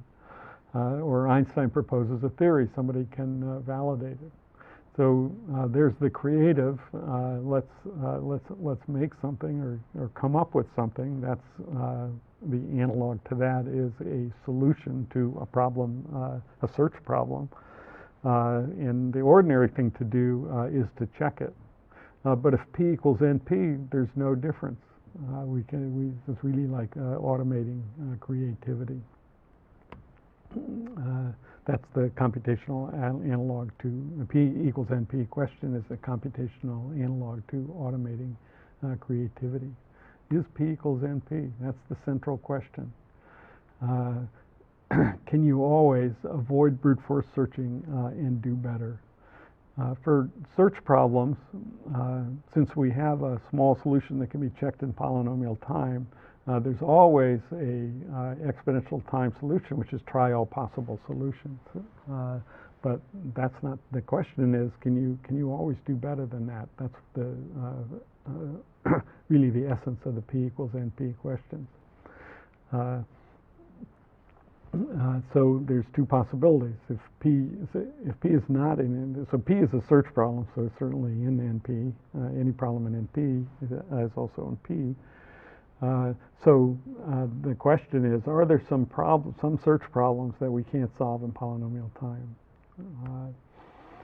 So if the answer to the question is yes, then all the problems that I've mentioned that nobody knows the solution to, despite people working on them for many decades, if P is equal to NP, there's polynomial times algorithms for those out there. We just haven't found them yet.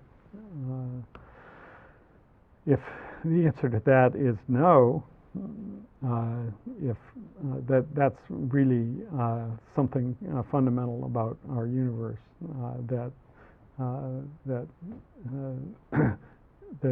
something that says something profound about the power of non-determinism. If P equals NP, non-determinism actually doesn't help P not equal NP. It would. Now, the overwhelming consensus is that P equals not equal to NP. And we'll talk some more about some reasons that people believe that. But thinking about it, you can really convince yourself that it really seems as though having a machine that can, when you initialize an array, initialize it with solution to an integer linear programming problem, really would seem that a machine like that is going to be more powerful than the machines that we're using. And that's why people believe that P is not equal to NP. But the frustrating thing is that theoretical computer scientists and mathematicians have been working on this for many, many years, and no one has been able to prove it. Actually, there's the Millennium Prize. You can earn $1 million from the Clay Mathematics Institute if you resolve P equals NP. Actually, there's other math problems on that list, but people who know algorithms, first of all, you could earn way more than $1 million if you resolve this problem. Second of all, if you're expert in algorithms, there's lots of other ways to earn $1 million. So it's not about the $1 million, it's about, this is, some would argue, one of the most important open mathematical questions that faces us right now.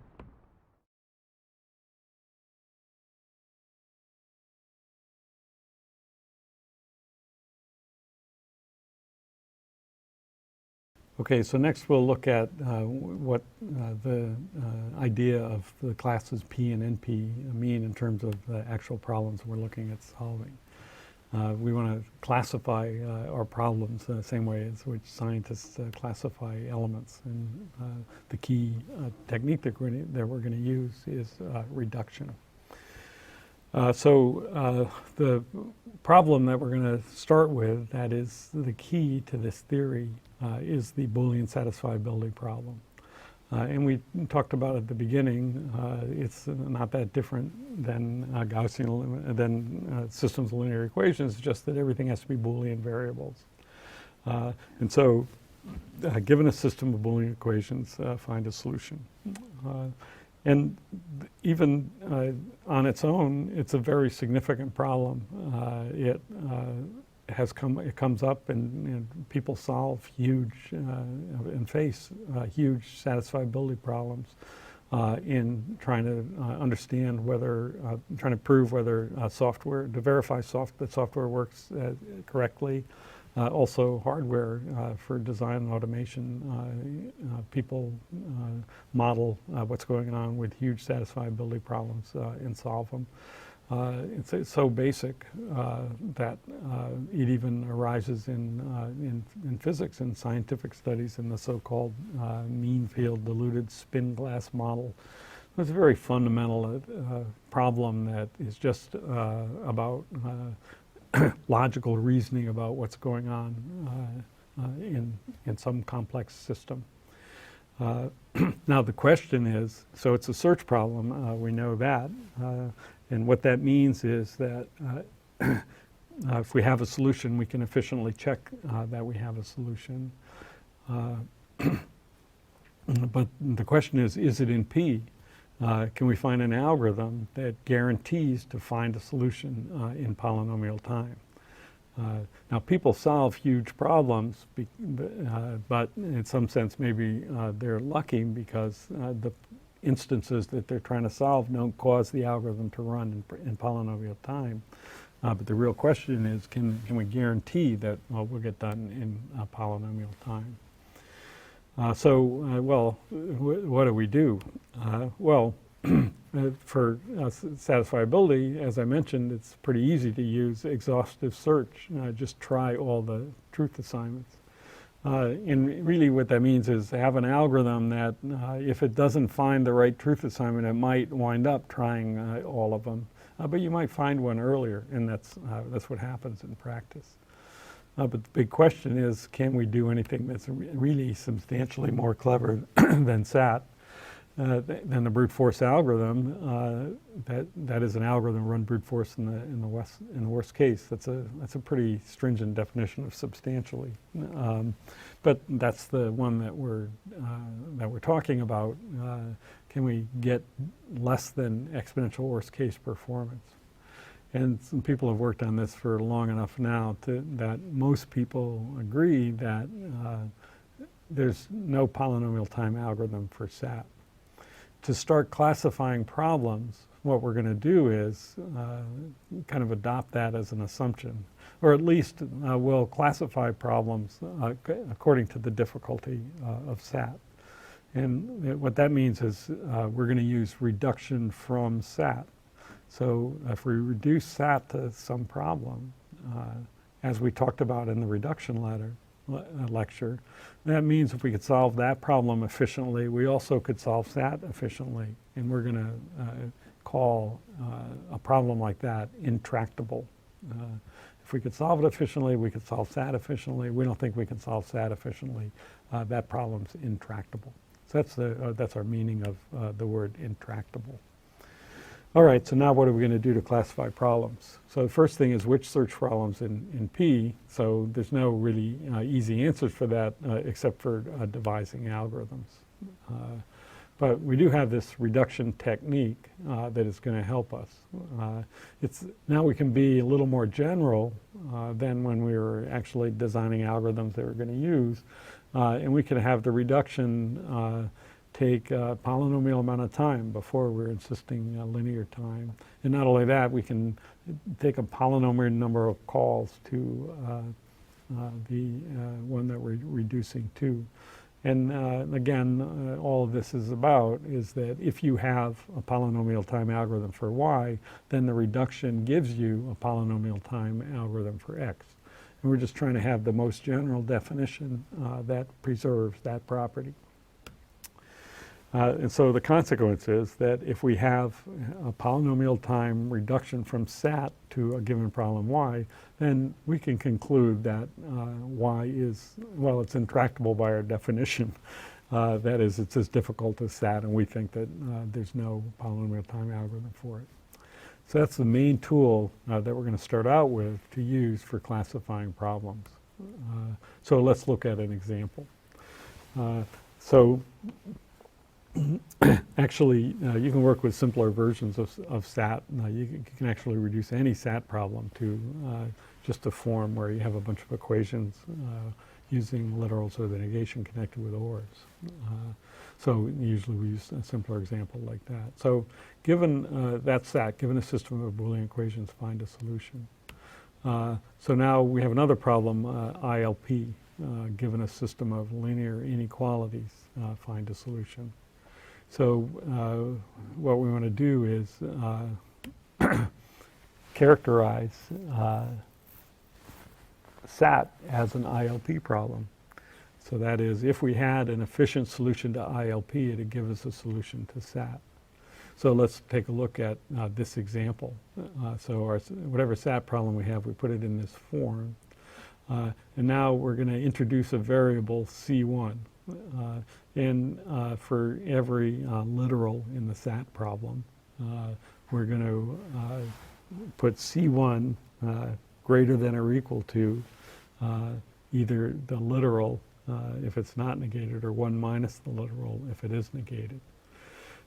So in this case, so we have C1 greater than or equal to 1 minus x1, greater than x2, greater than x3, like that.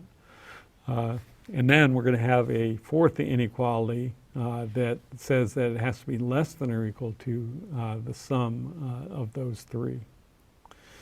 So what this construction does is, if the equation is satisfied, if there's some way to satisfy this equation, then it's going to be C1 equals 1.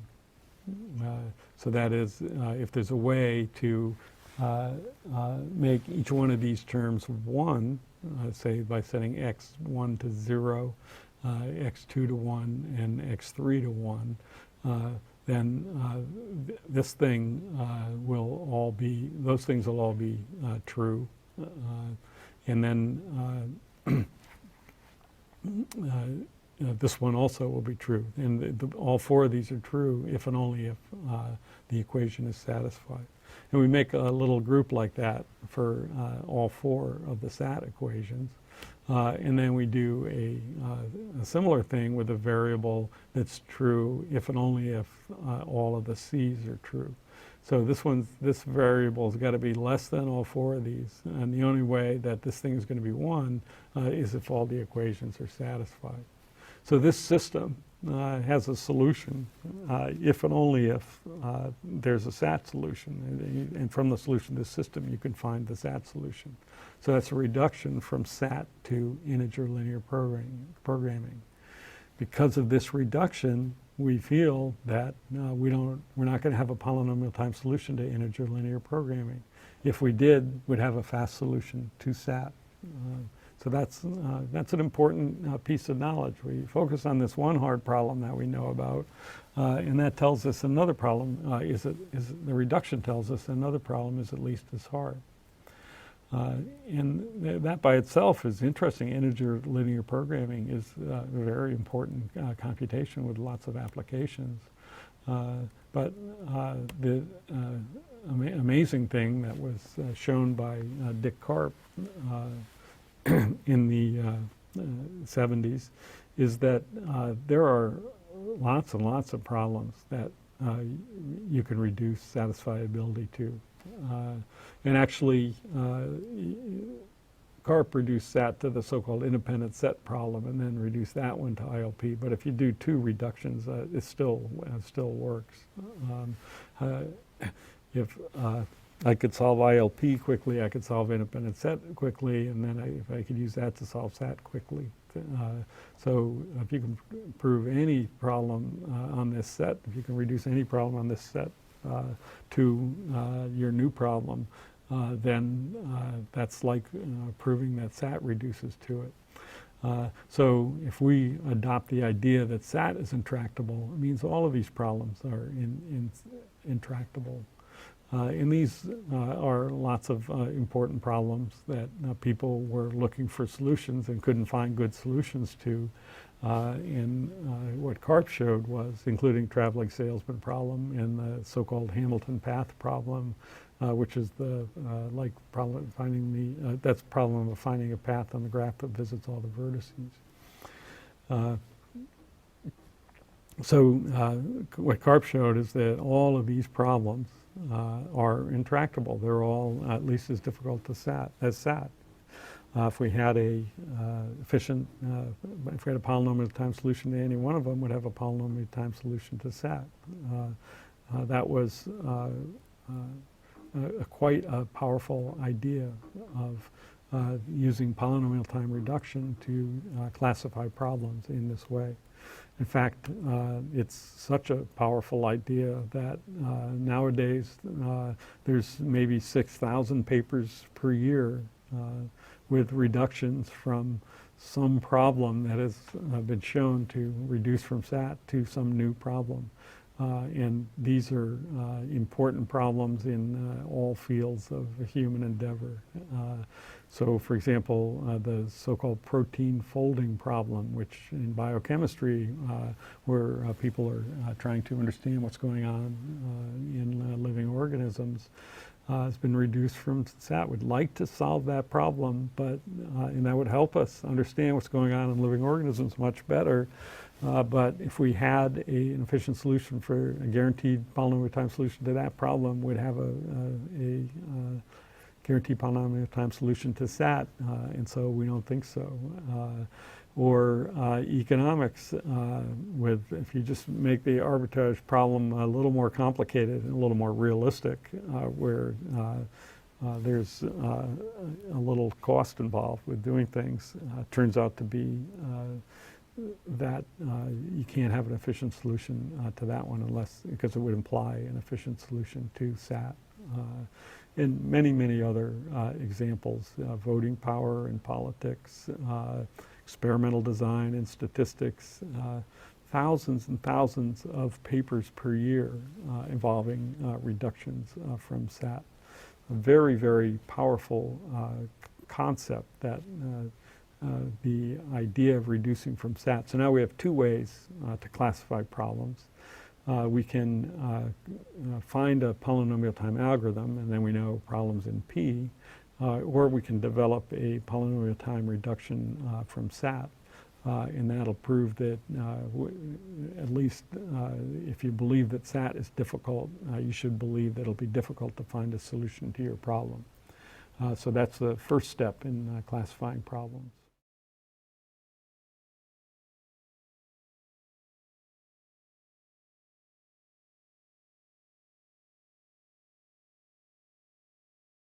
Now we're going to look at NP completeness, which is another idea that gives us even stronger evidence that the problems that we can reduce SAT to are difficult. And NP completeness is a simple idea. It sounds almost crazy. It's asking for a lot. An NP problem is NP complete if every single problem in NP polynomial time reduces to that problem. So that sounds like a fairly abstract concept. But in 1970s, right about the same time that Karp was working, Cook proved, just before actually, Cook proved, and later Levin, a few years later independently, that SAT is NP complete. So every problem in NP polynomial time reduces to SAT. Now that has profound implications that I'll talk about on the next slide. But first, let's take a look at the Cook-Levin theorem. This is an extremely brief proof sketch, but the idea of the theorem I can describe the idea of the theorem. The execution of it's a tour de force in both cases, but the idea I can describe. So a problem in NP is one that can be solved in polynomial time by a non-deterministic Turing machine.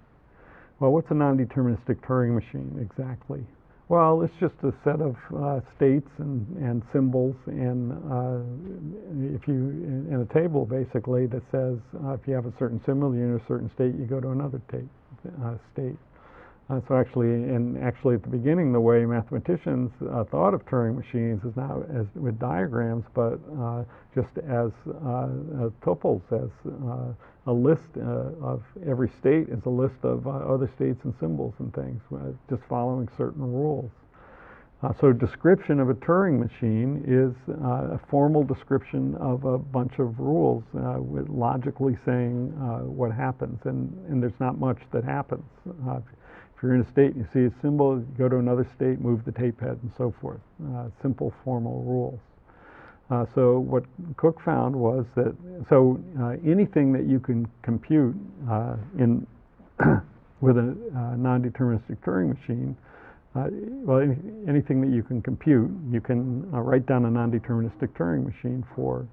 And what Cook found was a way to encode a non-deterministic Turing machine as an instance of SAT. And so what does that mean? It's just writing down what a Turing machine is in kind of different notation as an instance of SAT. And what does that imply? Well, if you could solve that instance of SAT in polynomial time, you're simulating the operation of that Turing machine, and you could solve the computation that Turing machine is trying to do in polynomial time. That's the sketch of the Cook-Levin theorem. Anything that you can compute on a non-deterministic Turing machine in polynomial time, you can write as a SAT instance that you could solve in polynomial time. If you could solve the SAT instance quickly, you can do the non-deterministic Turing machine computation quickly. So any problem in NP, polynomial time reduces to SAT. That's the Cook-Levin theorem. And if you combine that, which was done immediately with Karp's observation,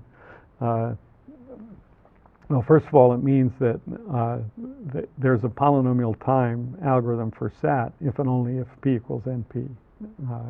So that is only if non-determinate doesn't help do you have the polynomial time algorithm for SAT.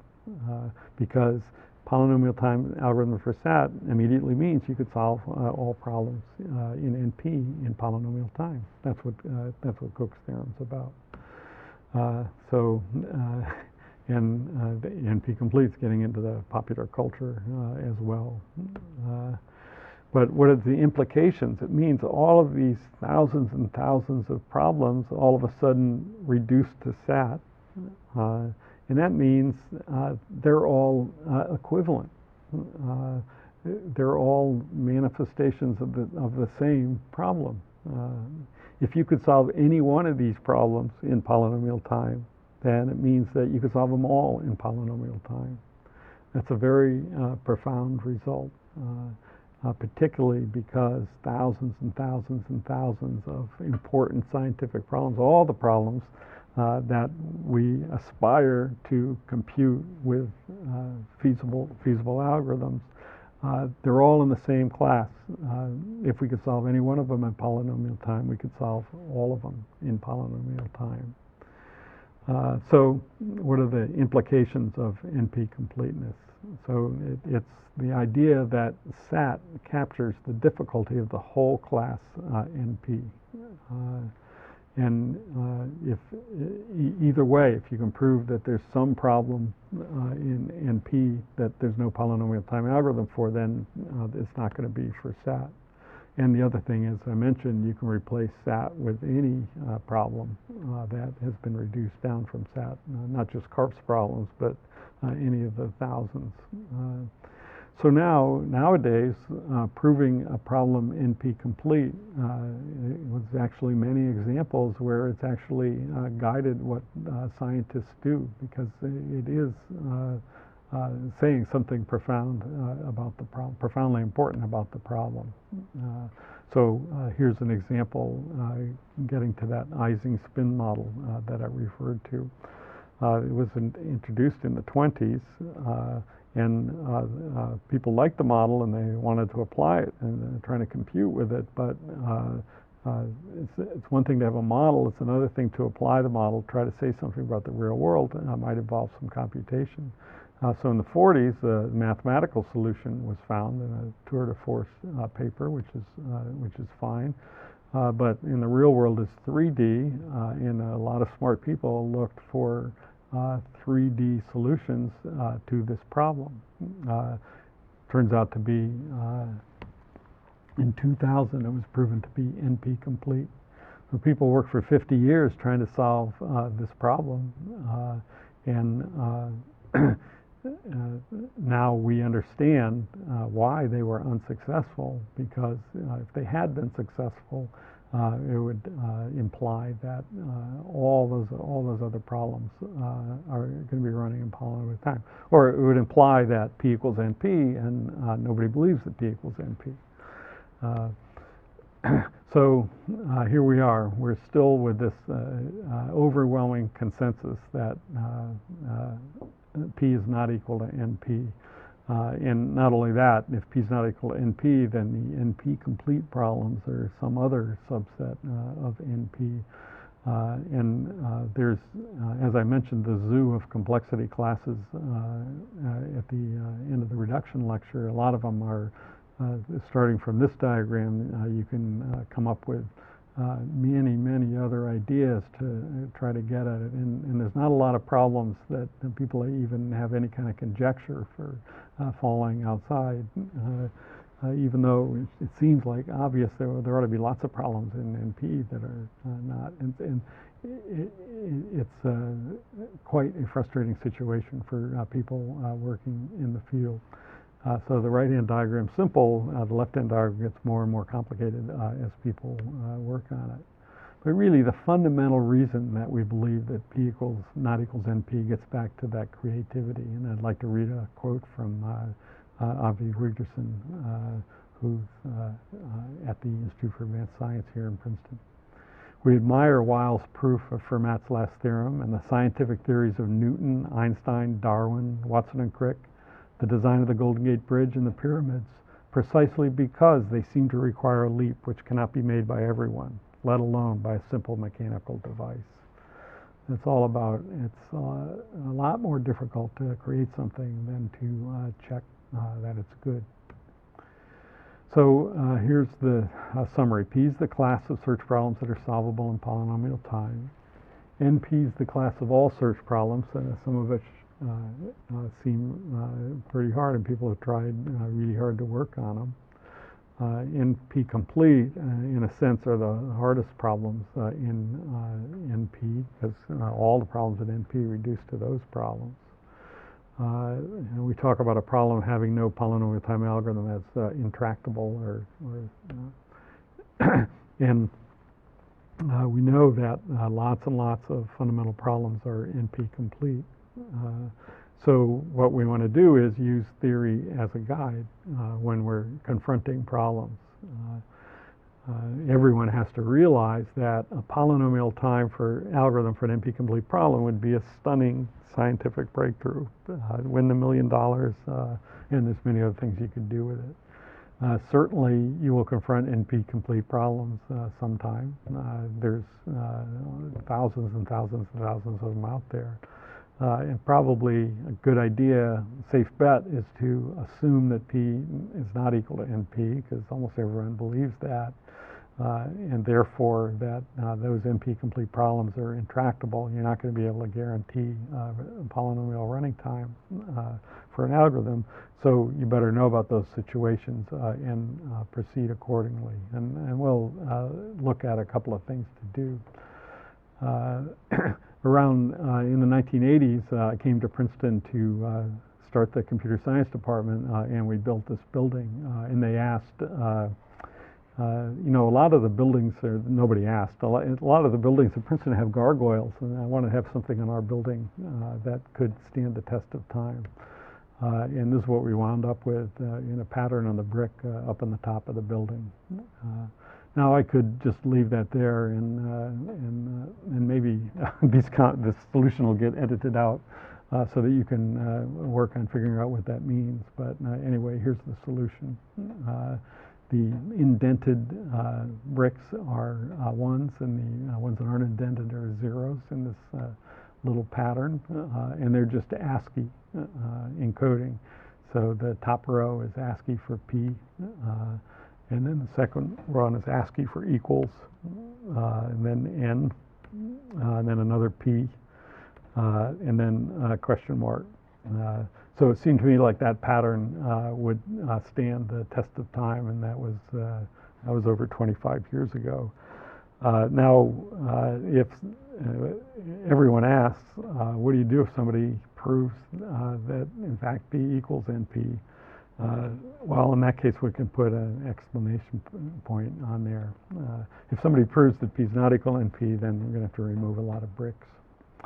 So that's an introduction to the theory of intractability.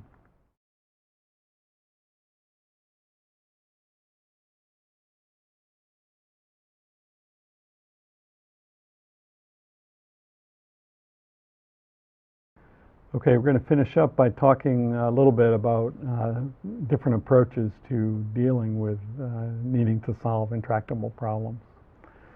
There's actually a lot of different ways to proceed when you run into an intractable problem. One idea is to exploit it. So in fact, an example of this, a very successful example of this, is modern cryptography. And people using the internet for commerce or for interaction through digital signatures and other mechanisms are absolutely relying on modern cryptography for security and privacy.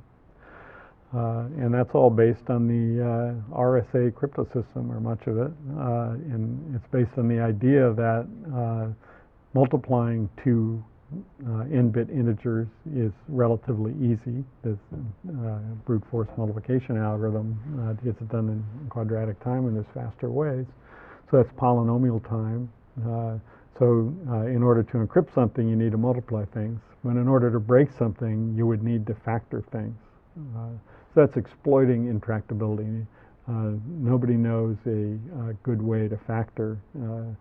A factor is not NP-complete, by the way, not known to be NP-complete. It doesn't, it's not quite as hard as other problems, but still nobody knows a fast way.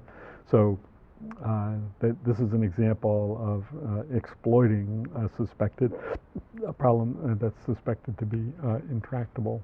In fact, there's other ways to make money. Ravesh, Shavir, and Edelman put up some challenges, and go ahead and factor this number. It's worth $30,000. Some of these things have been, prizes have already been claimed, but it's maybe easier to go after this than after the million. Actually, Ravesh, Shavir, and Edelman were but they were professors at MIT when they came up with this, and they realized that the important commercial potential of this, and actually created a company based on the difficulty of factoring that sold for $2.1 billion not that long ago, and it's the basis for internet commerce. These possibilities for making a lot of money out of understanding the difficulty of computation are not imaginary. They're quite real. I talked briefly about the complexity of factor. That's another problem like LP. Its current status is what LP was in the 70s. We were using it. A lot of people were doing it. We knew that the worst case of simplex was exponential.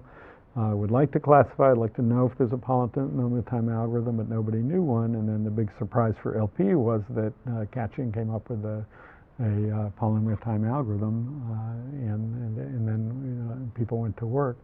For factor, we're kind of in the same situation. It's in NP, as we saw, it's just a search problem, but it's not known or believed to be either NP or NP-complete, but again, who knows? What if it turns out that P equals NP? So that would mean that factors NP, and that would, it's not just the math, that would mean there'd be an easy way to break the RSA crypto system, which is in wide use.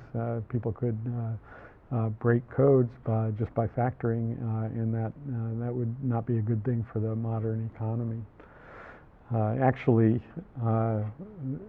something that attracted a lot of attention, although it's almost 20 years ago now, was a result by Peter Shor that said that there's a device, not quite a real device called a quantum computer, at least one that you could imagine building, that solves factoring in polynomial time. So that raises the question of, do we still believe the extended Church-Turing thesis? And there are plenty of people that are not so sure and are working hard on trying to build devices that might have a big impact on this kind of theory. Well, actually, it would create and has created a new theory based on how difficult is it to do things with these sorts of devices. Okay, but in general, suppose you have an intractable problem. What are you going to do to cope with it?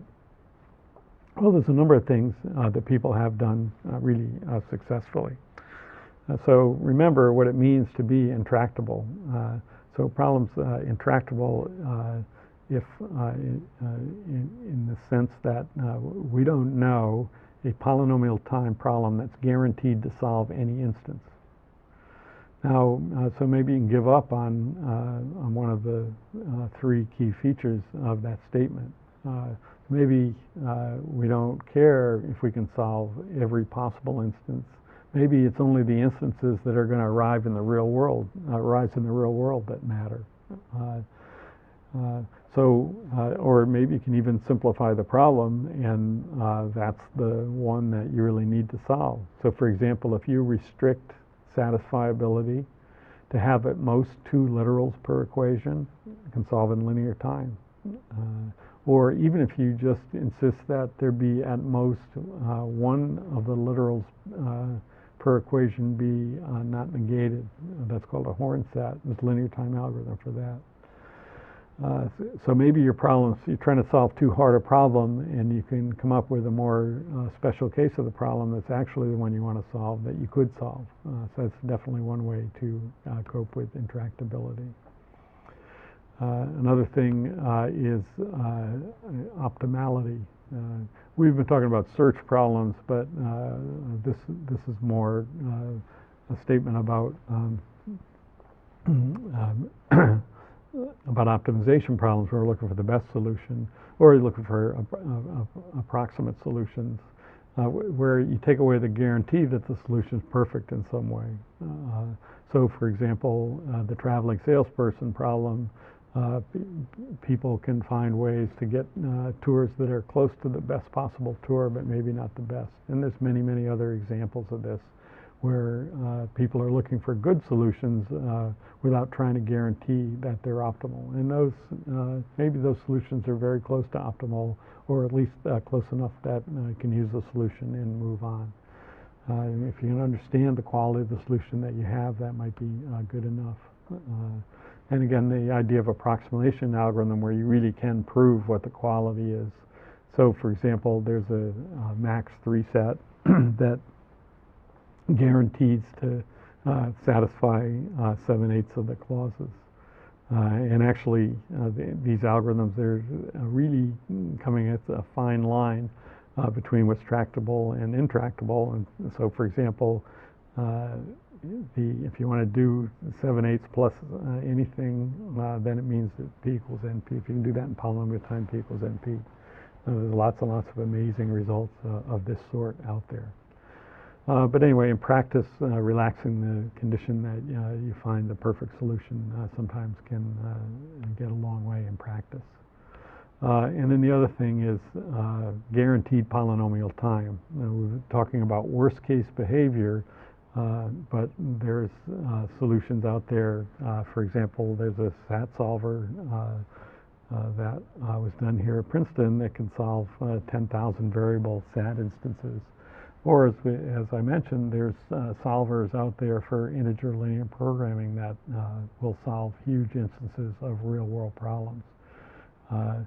Worst case behavior may not be observed in the real world, might even be hard to find real world problems. So there's definitely a lot of room here to find solutions that might be efficient for the class of problems that you want to solve. And I just want to finish up with one of the most famous NP-complete problems, which is the so-called Hamilton path problem. And so that's given a graph. You want to find a path that visits every vertex exactly once. And simple path, so I can't reuse any edge. So that's a solution to the Hamilton path problem for this graph. Another way to characterize it is the longest path problem, longest simple path problem in a graph. If you want to visit every edge exactly once, that's not difficult. It's actually in the book, but Hamilton path is NP complete. So that's a natural problem that's NP complete.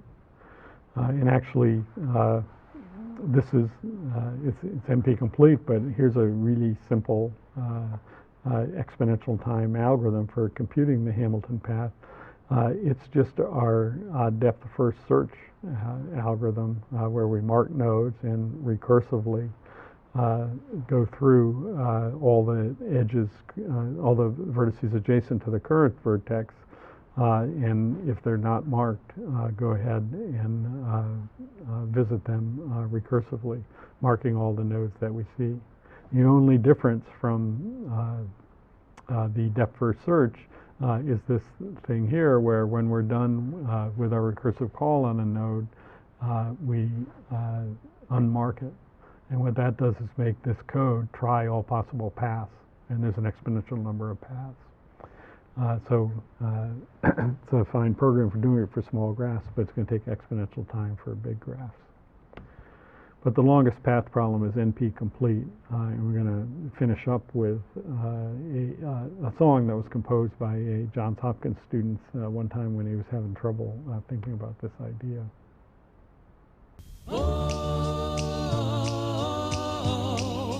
Find the longest path. Whoa,